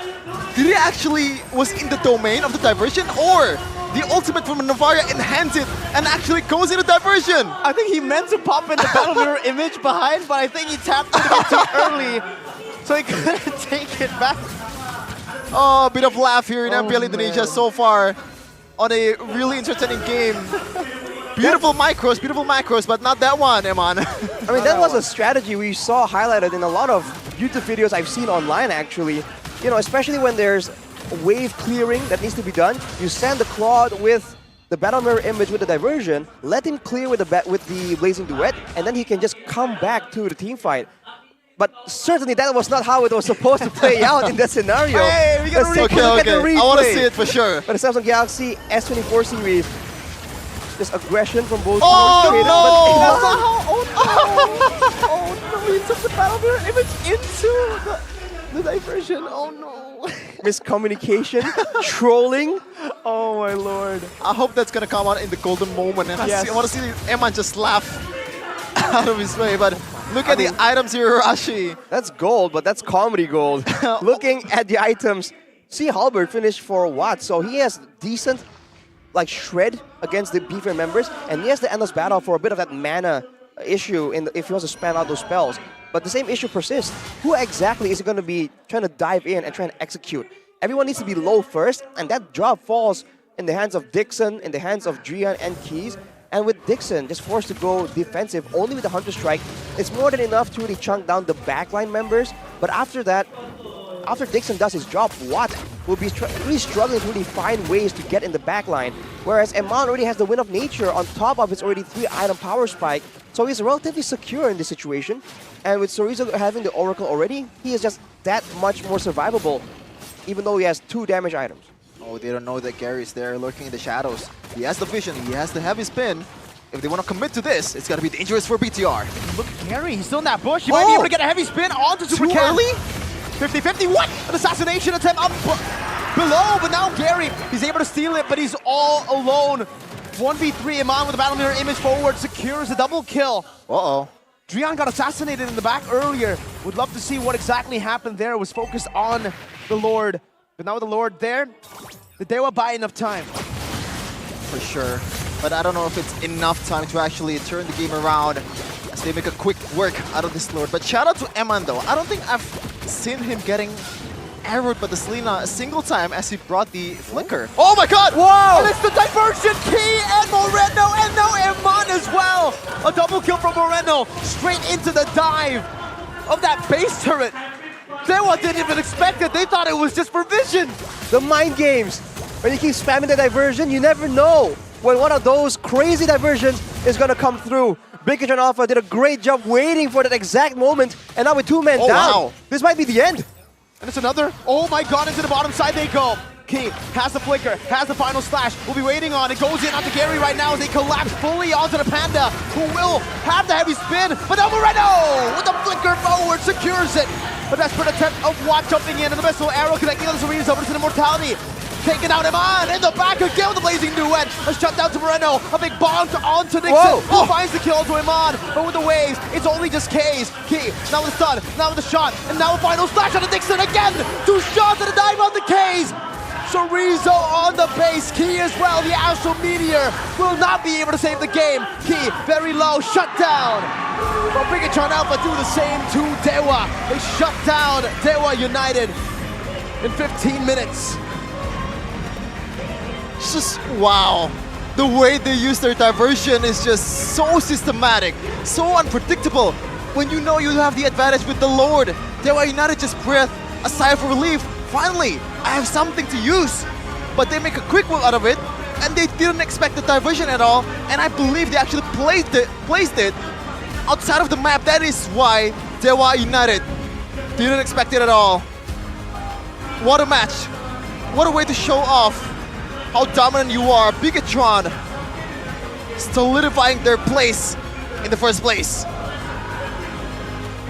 Qualifying to the playoff stage, what a great feeling it must be. Doing it on the back of such an insane performance. Making their opponents look like complete amateurs. That is how good Bigetron Alpha is right now. And they've secured playoffs just like that.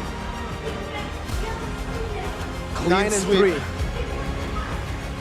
Bigetron becomes the first team to secure a playoff ticket in MPL Indonesia Season 13. What a way though. But on the other side, Dewa United Esports 9, and they are continuing to struggle in the standings. 2-0 loss will not do you any good when you are already in the depths of hell. But anything can still happen for the Apostles of God in this Season 13. What a season it has been. How unpredictable is it? The changes, the turn of events. Bigetron will have something to say with Putih Kelar after this. Mari kita sambut pemegang tiket pertama di babak playoff MPL Indonesia Season 13.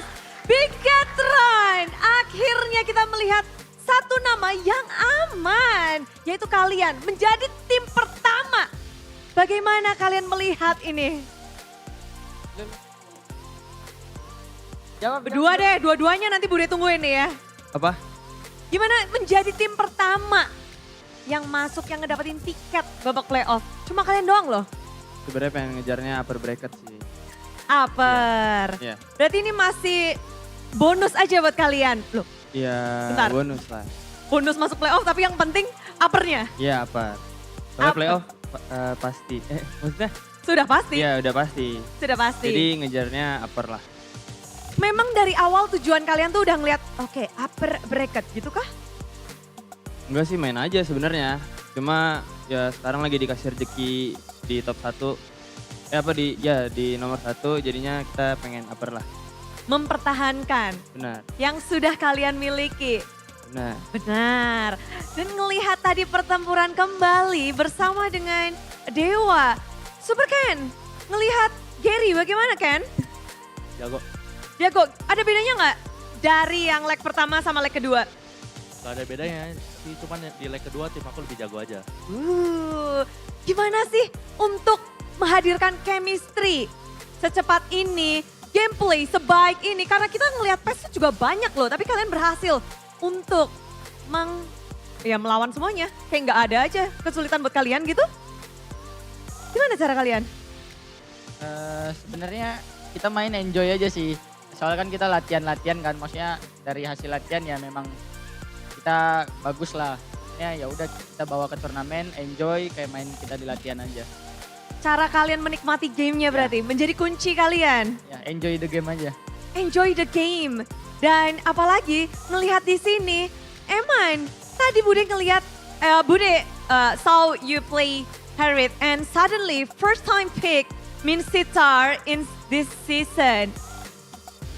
Serindo ya, dibisikin serius. Kucepuin kamu ya. Eman, how do you see a new counter for Harriet in the lane, a new hero that appears on Dewa United? Gimana sih kamu ngelihat pickmu langsung dilawan Min Sitar? Bagus. Bagus. Good. Satu kata, Indonesianya gimana sih ini? Oh, udah bisa, malu aja. Eman, ngelihat pertarungan hari ini, puaskah?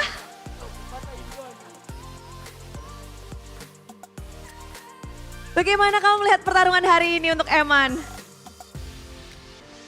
Puas. Puas. Oke, 2 kata. Yeay, kita cari kata lain ya. Oke.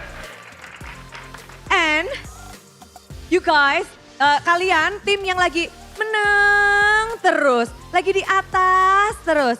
Nextnya, lawan kalian adalah tim RRQ. Tim yang juga lagi dapat kemenangan terus di minggu lalu. Bagaimana kalian melihat RRQ untuk next battle kalian? Eman?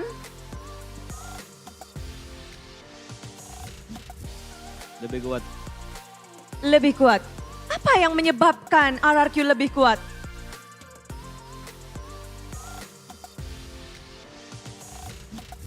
Karena si Skylar udah balik. Oh. Misalkan dia Bude Bisa loh, 10 kata loh. 10 kata udah Bude hitungin deh. Karena Skylar, melawan Skylar untuk esok hari.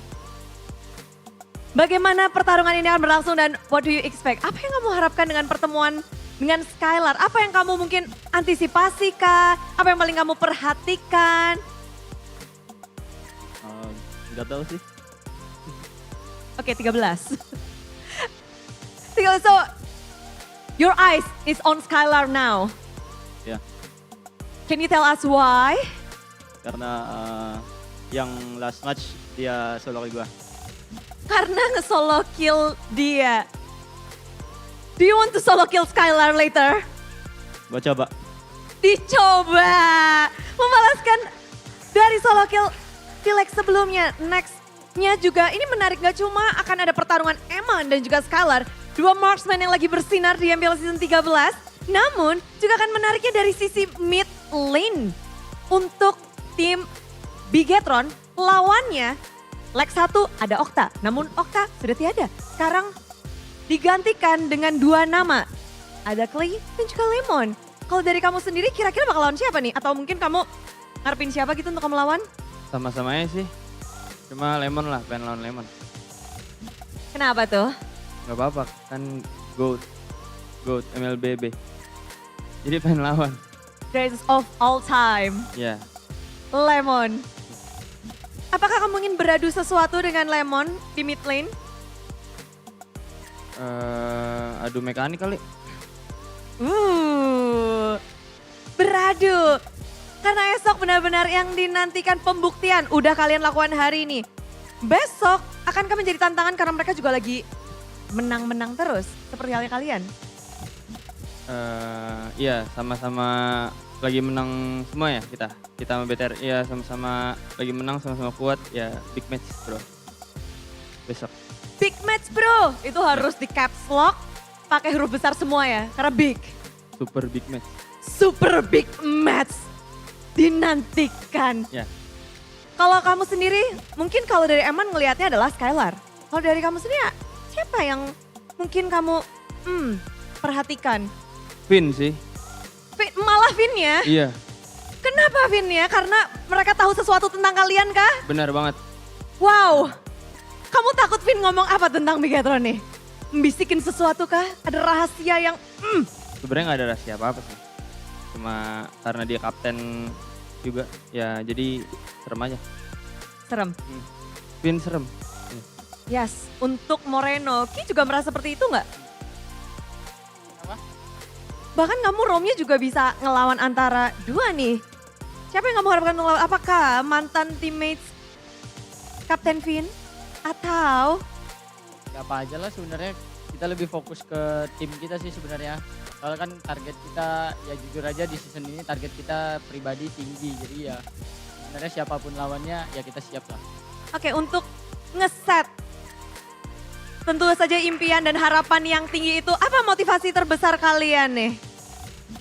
Pengen keluar negeri kan, mau ke Riyadh semua mereka.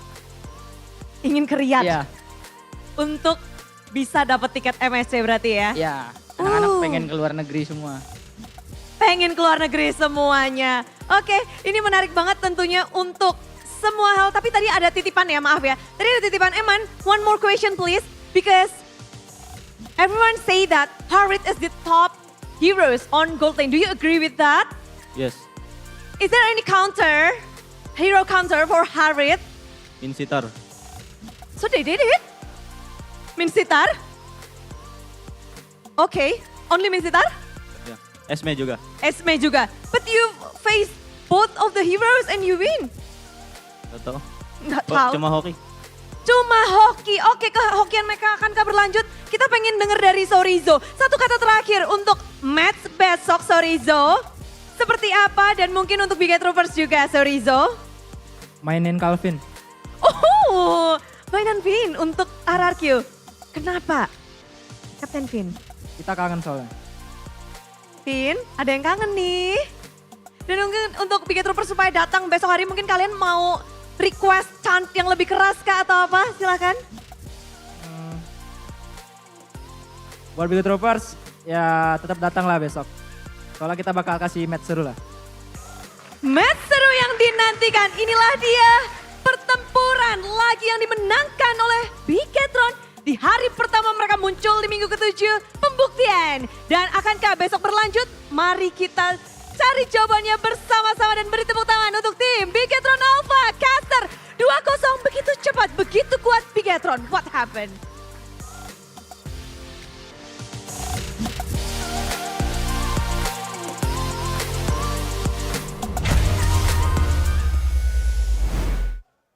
They set their expectations very high, and that's why they're already securing their playoff spot in the season 13. And now the question is, can they perform in the playoffs? Bigetron. But in that interview though, obviously Bigetron is very humble. They are very down to earth. For their standards, did they call out Lemon, Vin, and also Skylar? Does that count as calling them out? I don't think so. I think they were just like, you know what, we want to face off against, you know, our old teammate Vin. It seems Bigetron are trying to rival Onyx in both ways, the way they play and the way they get interviewed. I mean, when you were already there a bunch of times, I think it does kind of, you know, make it a bit bland, you know. Is that why? Because Bigetron used to have like a bit more of a... Moreno used Oh, to. man. Well, no, Moreno usually and Key. Usually they have tough times getting interviews sometimes in the seasons, but I guess this season they've been up there multiple times. Are they just out of things to say at this point? Maybe that's the case. You know, maybe that was the That'd case be for crazy. Onyx too, because we did see that from Keyboy. This is Keyboy, you know, that whole line, and then after that it's like, damn, I keep on winning, you know, I keep on getting these interviews. Yeah, you can't keep saying this is Keyboy like 10 times, Yeah, you know. true, People know. People understand. Yeah, this year's playoff, or like this season's playoff, is going to be a bit more spicy than the previous one because MSC is going to be different. It's going to be in Riyadh, the first time ever we're going to hold it in a country other than Southeast Asia. So, obviously, they are playing to their best level. And this guy, obviously, playing like Neo, just like you said, Arashi. Just happy feet again and again. Just finding the right time to be aggressive as well, matching the aggression of Dewa. That is key, man. He is healing a lot on this aggressive roamer, and he just finds moments to actually disrupt the backline. And the fact that Bigetron also are in an aggressive composition, the fact that he was just able to be so annoying in the back and so mobile, I feel like taking away all that attention away is what allows the rest of the team to really find all the right positions, the right moments in game number 2. Yeah, I like the fact that he used that thrill though. A bit more boost towards the damage, the physical damage of Arlet. That way they can punish the backliners from Dewa United a bit more, because considering that they are mid laners, not using any kind of defensive items whatsoever, it's gonna give you a lot of utility. But look at that, he just dodging everything, man. He's a smooth operator, man. What can you say? I mean, the rest of Bigetron also, but the fact that Key is always in the front lines make it just seem that much more impressive. Here's that play from Eman, though. Before you know it, you're gone. You're doubting a bit the flicker instead of the purify, but that's what it allows you to do, right? Do those crazy plays that catch your opponents off guard. And you can see at this point, 10 minutes, the damage coming in from everyone, especially from Moreno, though. I feel like it's just something that's so devastating. As you mentioned, Shevin, it's on the outside. They hid the circle for the diversions outside of the map and just catch Dewa completely off guard. That's something that teams will be looking for when they're sieging the base next time. But the fact that they saved that play all this time until, I guess, this moment right there, just allows them to just get so much value out of it. That might have just really ended the game for in this match. Yep, this is a valiant effort from both Dixon and Keys, but unfortunately, it's just all for naught as Rizzo and Key just securing the game. But I think the fact that usually teams in MPL kind of read the outside diversion, like outside of the map diversion, easier. But this time around, the fact that the momentum was on Dewa United's side, like they took the Lord. So they felt like, oh, the game's gonna, tempo is gonna die down a little bit. But yeah, they pretty much catch them off guard with that diversion. As we take a look deeper into the stats, once again, the turret tells you the whole thing. Even the buffs, the red buffs or the orange buffs, 10-3. As always, you give Bigetron Alpha the space, they will intrude on your territory. You have to stave off that aggression, put something in the way, because otherwise, every single member, and if you look at all their drafts, they like having someone that can just go in, probe for information, and if you don't deter it in any shape, way, or form, they just walk in and take your property, man. You gotta defend what you own in your own jungle, or lose it. And look at the rest of the items here. So Rizzo went with the Winter in the last sequence there. Bit of a... It's almost like a bit of a show-boating maneuver. But for Moreno, man, the moment he got that... I believe he went for the Divine Glaive after the Enchanted Talisman. That was where he just immediately took off. After that, the Lightning Truncheon and the Blood Wings almost seems like a nice bonus to have. He was really having so much more impact and so much more threat with only 2 items. That is what makes the Loyi just so dangerous.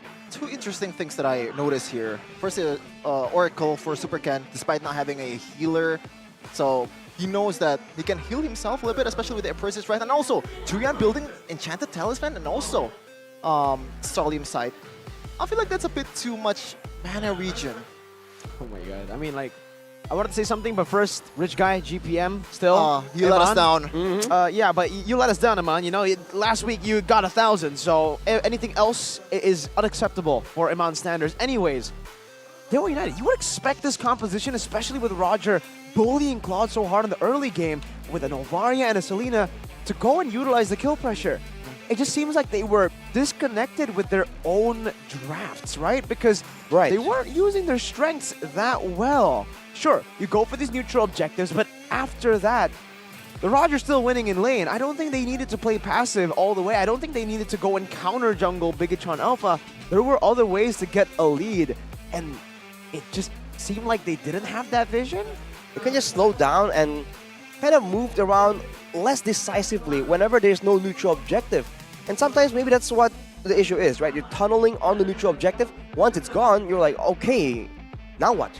Right? And you need to have that planned out from the beginning. You need to know what exactly is your composition supposed to do. And if it's supposed to find all this pressure, all this kill threat early on, then you need to push the tempo a bit more. Because you have to remember, there was one moment there where a single Abyssal Arrow combo with the Astral Sphere hit Moreno, and it almost one-shot him completely. At that point in time, all the backlines, even Eman, we did give him credit for being able to dodge away from the multitude of the skill shots coming in from the side of Dewa United. But that came at a cost. You know, he was playing very defensively, very carefully in the backline, and he was lacking a bit and sacrificing a lot of damage potential. Let's see though the comms and also how they communicate in Golden Moment in a second by UBS Gold. Bisa boy, tower. Aman, man.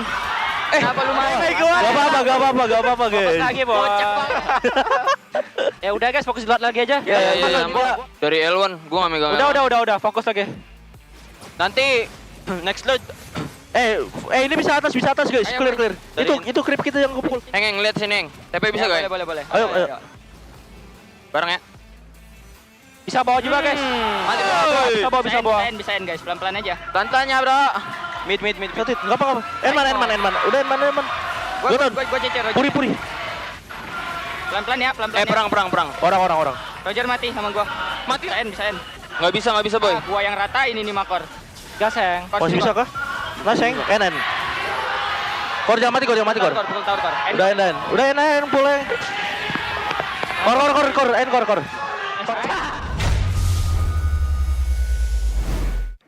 Thank God we took. That was Thank so you. funny. Thank you. So That was perfect. The translation there, once Eman was going into the enemy space, was one of them said, "What the hell is that, man?"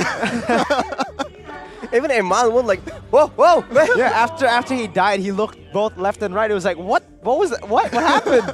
Like, he thought there was a play confused. happening somehow. And everyone, look, that's how dominant they were. That were happened, laughing. a big mistake. The gold laner just dying out of nowhere. Wow, dude, that was hilarious. Focus. Anyways, Yeah. to the next play. Yep. It's also mentioned in the interview, This is right? MPL. They spoke about enjoying the game to be able to win games, because when you enjoy something that you do, you gotta give it your all. And you get in the zone. Yeah. Right? They were all in the zone. They were locked in. Yeah.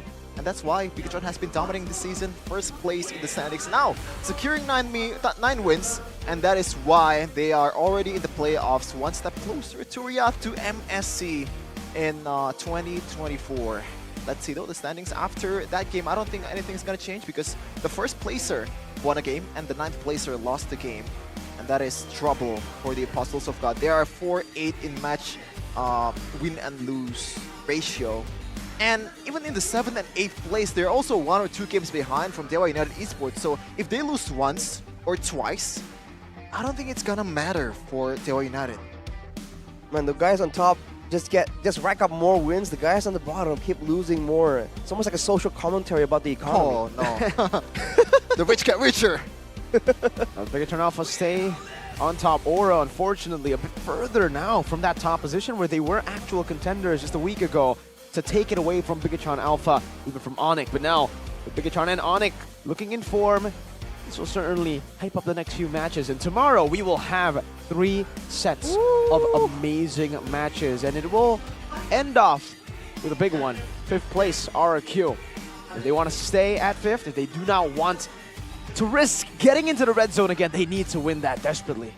For sure, especially the track record for RRQ, Hoshi so far in MPL Indonesia. They haven't strayed away from the top 3 at all in the regular season. And this might be the first time ever they're outside of that. Or maybe, if things goes worse for RRQ, they're not going to go into the playoffs. That is a very realistic possibility, which is why I think they're giving it their all.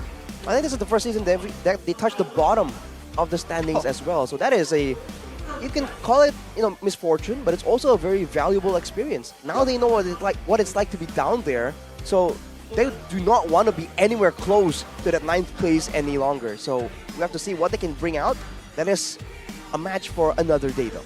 Yeah, speaking of RRQ, there has been some interesting changes in the roster. Mainly Fursic going in as a jungler. I don't know if he'll play instead of Arad, or maybe Arad still. Arad? Arad. Oh, did I say Arad? Yeah, Arad. Okay, so that's something to look out for tomorrow. EVOS in RQ versus Bigetron in the last match. That is a huge wall to overcome. Meanwhile, the other matches, look at this, man. Aura versus Onyx, EVOS versus Alter Ego. Wow, we have a day here in MPL Indonesia. And RRQ against Bigetron. It is the way it is, Mirko. What? It is what it is. It is what it is. Oh, the highlighted match. I think it might be Aura versus Onyx, honestly, right? Looking at the way that both these teams have been performing, top 2, top 3. Aura technically have a shot. If they win 2-0, they have a shot to take it away from Onyx, that 2nd place position. And there's a lot of stories there, right? Keyboy versus Yaoi. M4 versus the MSC. Not MVP, but yeah, they're the roamer of that champion team. But versus Kyrie. Yeah, the jungler. The current versus the future in Indonesia. The current? Kyrie. Oh, you want to go with Super Ken? No, I mean, like, I was referring at, you know what? Keep it tomorrow. That's Bigetron fan for you. Dream team. Objective. Dream team. Oh, man.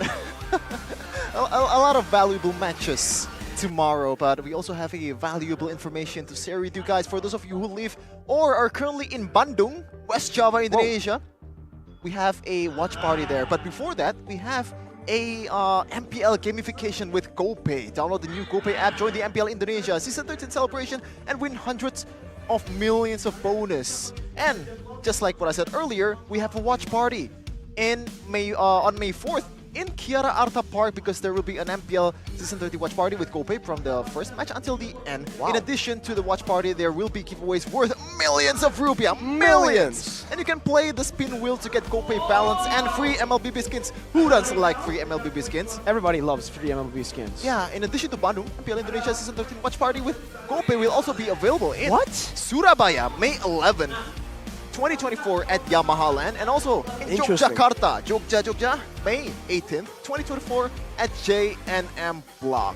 Got you covered everywhere, so if you guys want to catch some MPL matches live in the venue, but you can't join us here in the MPL Arena, the watch parties are a very good way for you guys to participate and join in with all the other fans in your area. So Jogja, Surabaya, and Bandung in the next few weeks, for Bandung this week.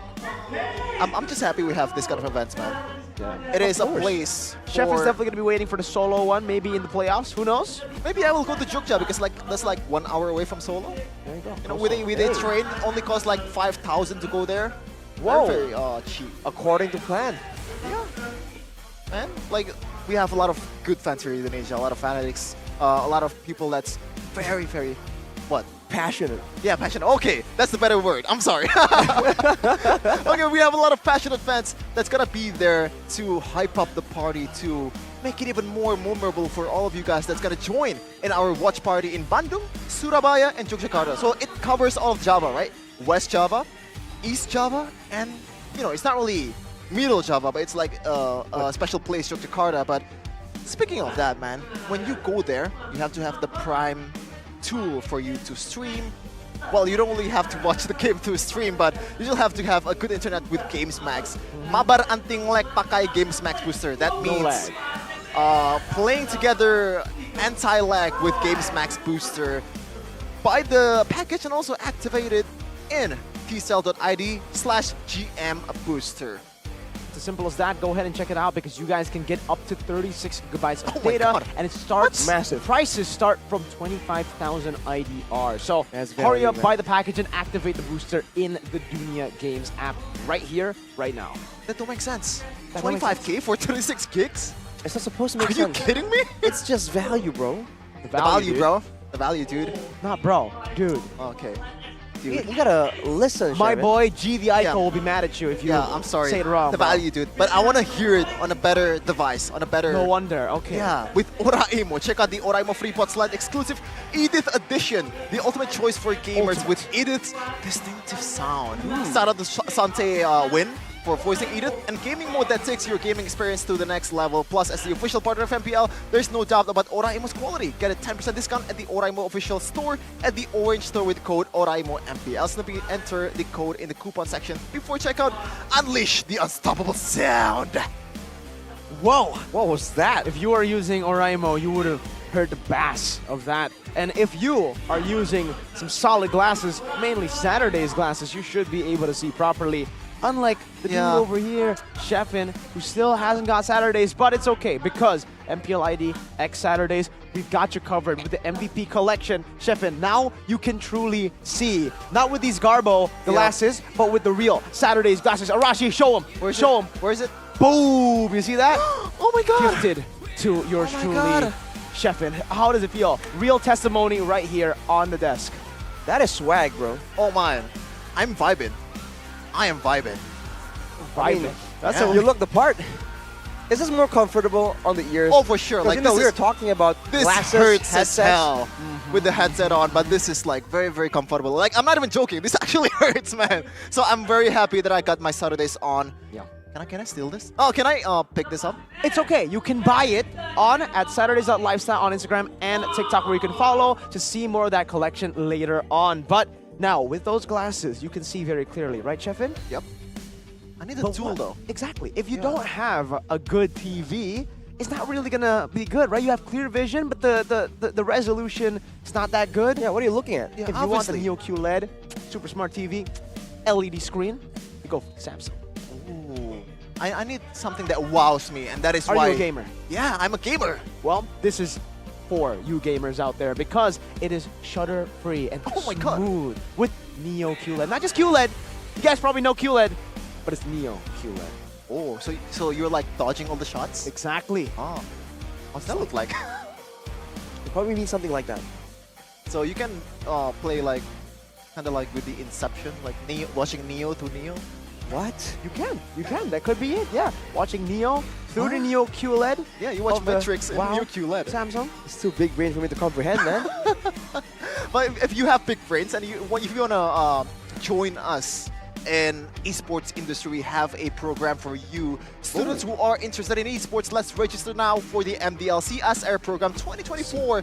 Get the opportunity for mentorship with expert mentors in esports, internship opportunities at partner companies of MLBB Indonesia, and internship opportunities from Munson Cares. Scan the QR code below to register. A lot of people has been asking me, how do you join as a caster? How do you join the esports industry? Well, we have a solution for you. That is the MDL CSR. Well, esports is not all about the players, the coaches, or the team that are playing with it, playing in the league, but there's a lot of things going on in the background, right? The planning of the events, the talent manager, shout out to Cynthia, these casters, us as well. A lot of people is needed to make this event, possible, and that is why we have MPL CSR. The people in the production, backstage as well, the observers, so many different roles that you guys can attempt to try as an intern, and maybe could be your future as well. If you're looking to join the esports world right now, there are ways. We are facilitating that. So hashtag thank you MDLC. That's not a real hashtag, I just made it up. But thank you to MDL CSR program for giving students and everybody who wants a chance now, join the esports industry, an actual chance. What are you doing? How do you make R? I did C. I did C. I did S. Here, this is R. That's a weird R. How would you do an R? I don't know. That's why I asked. A weird you. R is better than no R, bro. Okay. Good point. That's a fair point, man. Good point. Yeah. Good point. Without R's, it's gonna be like blank blank Q. Blank blank Q. Oh. Okay. Sometimes my IQ is not IQing. I'm not really the sharpest tool in the shed. That's why I catch up things for. It took too long for me to catch up to things. Why you just trauma dumping? Roasting yourself, man. It's okay, Sheffin. Is this the moment of the show where we trauma bond? I like to do some self-deprecation, not defecation. What? There you go. But deprecation, that's why I misspelled that. We understand. We understand, Mispronounce that. Sheffin. Yeah. Farashi, are you ready for tomorrow? I'm very ready. I'm gonna watch all the matches because it's gonna be so good. So do not go anywhere. Well, you can go anywhere, but tomorrow you have to tune in for the Prime MPL ID Season 13 action. So we, Sheffin, Mirko, and Arashi will be signing out. MPL Indonesia, we own this.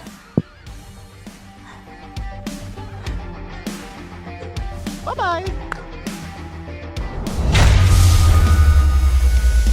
Yang merindu, bagaimana dari semua tim ingin memberikan yang terbaik. Bigetron Monster mengucapkan terima kasih buat kalian semua yang memberikan dukungan, membanjiri kolom komentar dengan hal-hal yang positif dan yang juga sudah datang ke MPL Arena. Dan khusus untuk para sponsor karena MPL Indonesia Season 13 powered by Moonton, presented by Official Turnamen Smartphone Samsung Galaxy, Official e-wallet GoPay, Official Gold Partner UBS Gold, dan juga ada partner in esports kita, ada Dunia Games, Games Max, Ora Imo, Telkomsel, bersama dengan supplier Indomaret, Point Coffee, Samsung Neo QLED Super Smart TV Plus, dan juga Saturday. Last but not least, our government partner PBSI.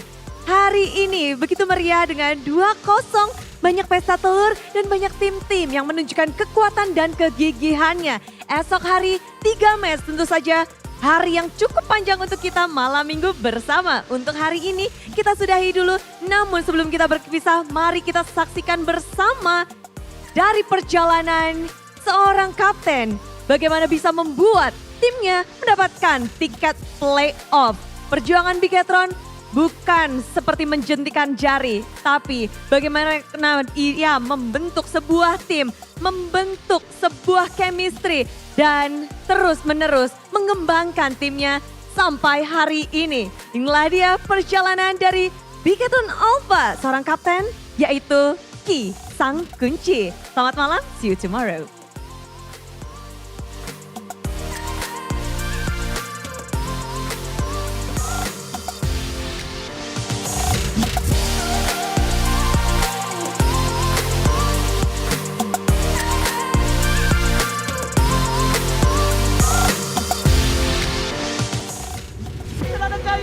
Comeback gak? Comeback gak? Comeback lah masa agak? Sang robot merah menghancurkan kerajaan. Harus hilang dulu dari map. Implosive kembali dikeluarkan, tempatkan wabak kabar cabral. Berhasil lah. Hei, mundur. Tuntaskan.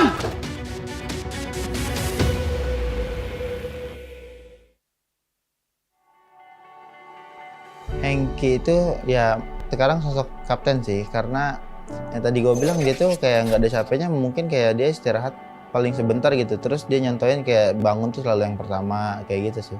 Dan dia tuh nggak ada capek-capeknya untuk ngajak kebaikan timnya sendiri, kayak ngajak ngereng atau ngajak review dan lain-lain. Dia tuh terakhirnya gila sih dia. Mungkin itu salah satu alasan dia masih bertahan di Bigetron kali ya. Gue kiranya lu pada bisa deket kita, Jo. Kayaknya kalau gua mau kayak gitu kita mesti deket deh. Awal-awal Hengki join ke BTR pas zaman gue dulu ya pasti dia kayak masih bocah polos gitulah. Cuman dia sampai sekarang ini kayak improve-nya tuh gila banget. Setiap season selalu improve. Bahkan bisa dibilang juga mungkin di tim dia sekarang dia mungkin yang sosok leadernya ya. Ya pasti gue bangga lah kayak Hengki sekarang bisa se-improve itu, bisa lebih dewasa. Terus juga ya tapi yang penting kalau ketemu gue ya semoga underperform dia. Coba lihat, no more mukbang for Bigetron Alpha. Yang ada mereka digajak kickbang. Sosok paling tegar gitu, mungkin dia karena belum juara dari awal dia berkarir, mungkin jadinya misalnya buat kita-kita yang baru ngerasain mungkin pahitnya kalau di playoff gitu ya cukup kebantu lah dengan adanya dia. Berarti dia yang ada buat kita pas kita down banget, padahal sama-sama down sebenarnya, cuma dia ya tegar. Lu gak lihat improve lu dari awal season sampai sekarang, bro. Gue selalu percaya sama lu, santai aja. Lihat gua. Orang yang juga kita pulang duluan di playoff, kita bisa buktiin kan, kita masih bisa menang. 3-0 malah. Kita kalah bukan kita nggak melawan kok, kita kalah comeback semua. Lu improve jauh banget. Udah yuk, bangun yuk. Kalau gue ya gue salut sama dia dengan loyalitas dia selama ini di Bigetron sampai sekarang, ya gue rasa patut dijadiin contoh buat semua orang. Kalau gue jadi dia, dari gue nggak jadi apa-apa, maksudnya Bigetron tuh udah ngerekrut gue. Ini anggap gue jadi Hengki. Dan selama gue di Bigetron ya belum bisa ngasih apa-apa, jadi bakal tetap di sini sampai bisa ngasih piala.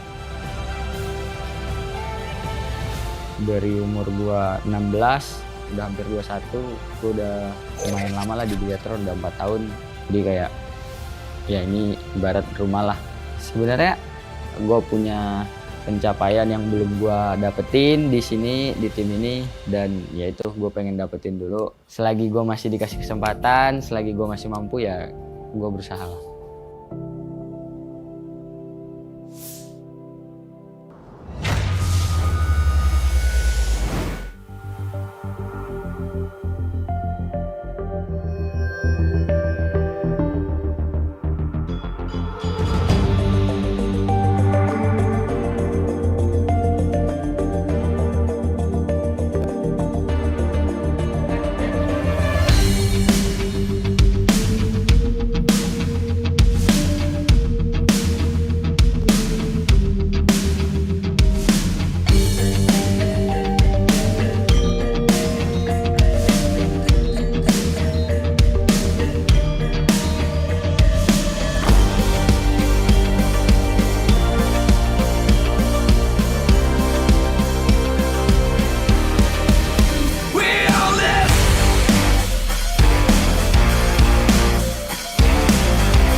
MPL Indonesia Season 13.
Kan berdiri dan terus berlari, terus ke arah puncak tertinggi. Ku takkan berhenti, hanya sampai di sini.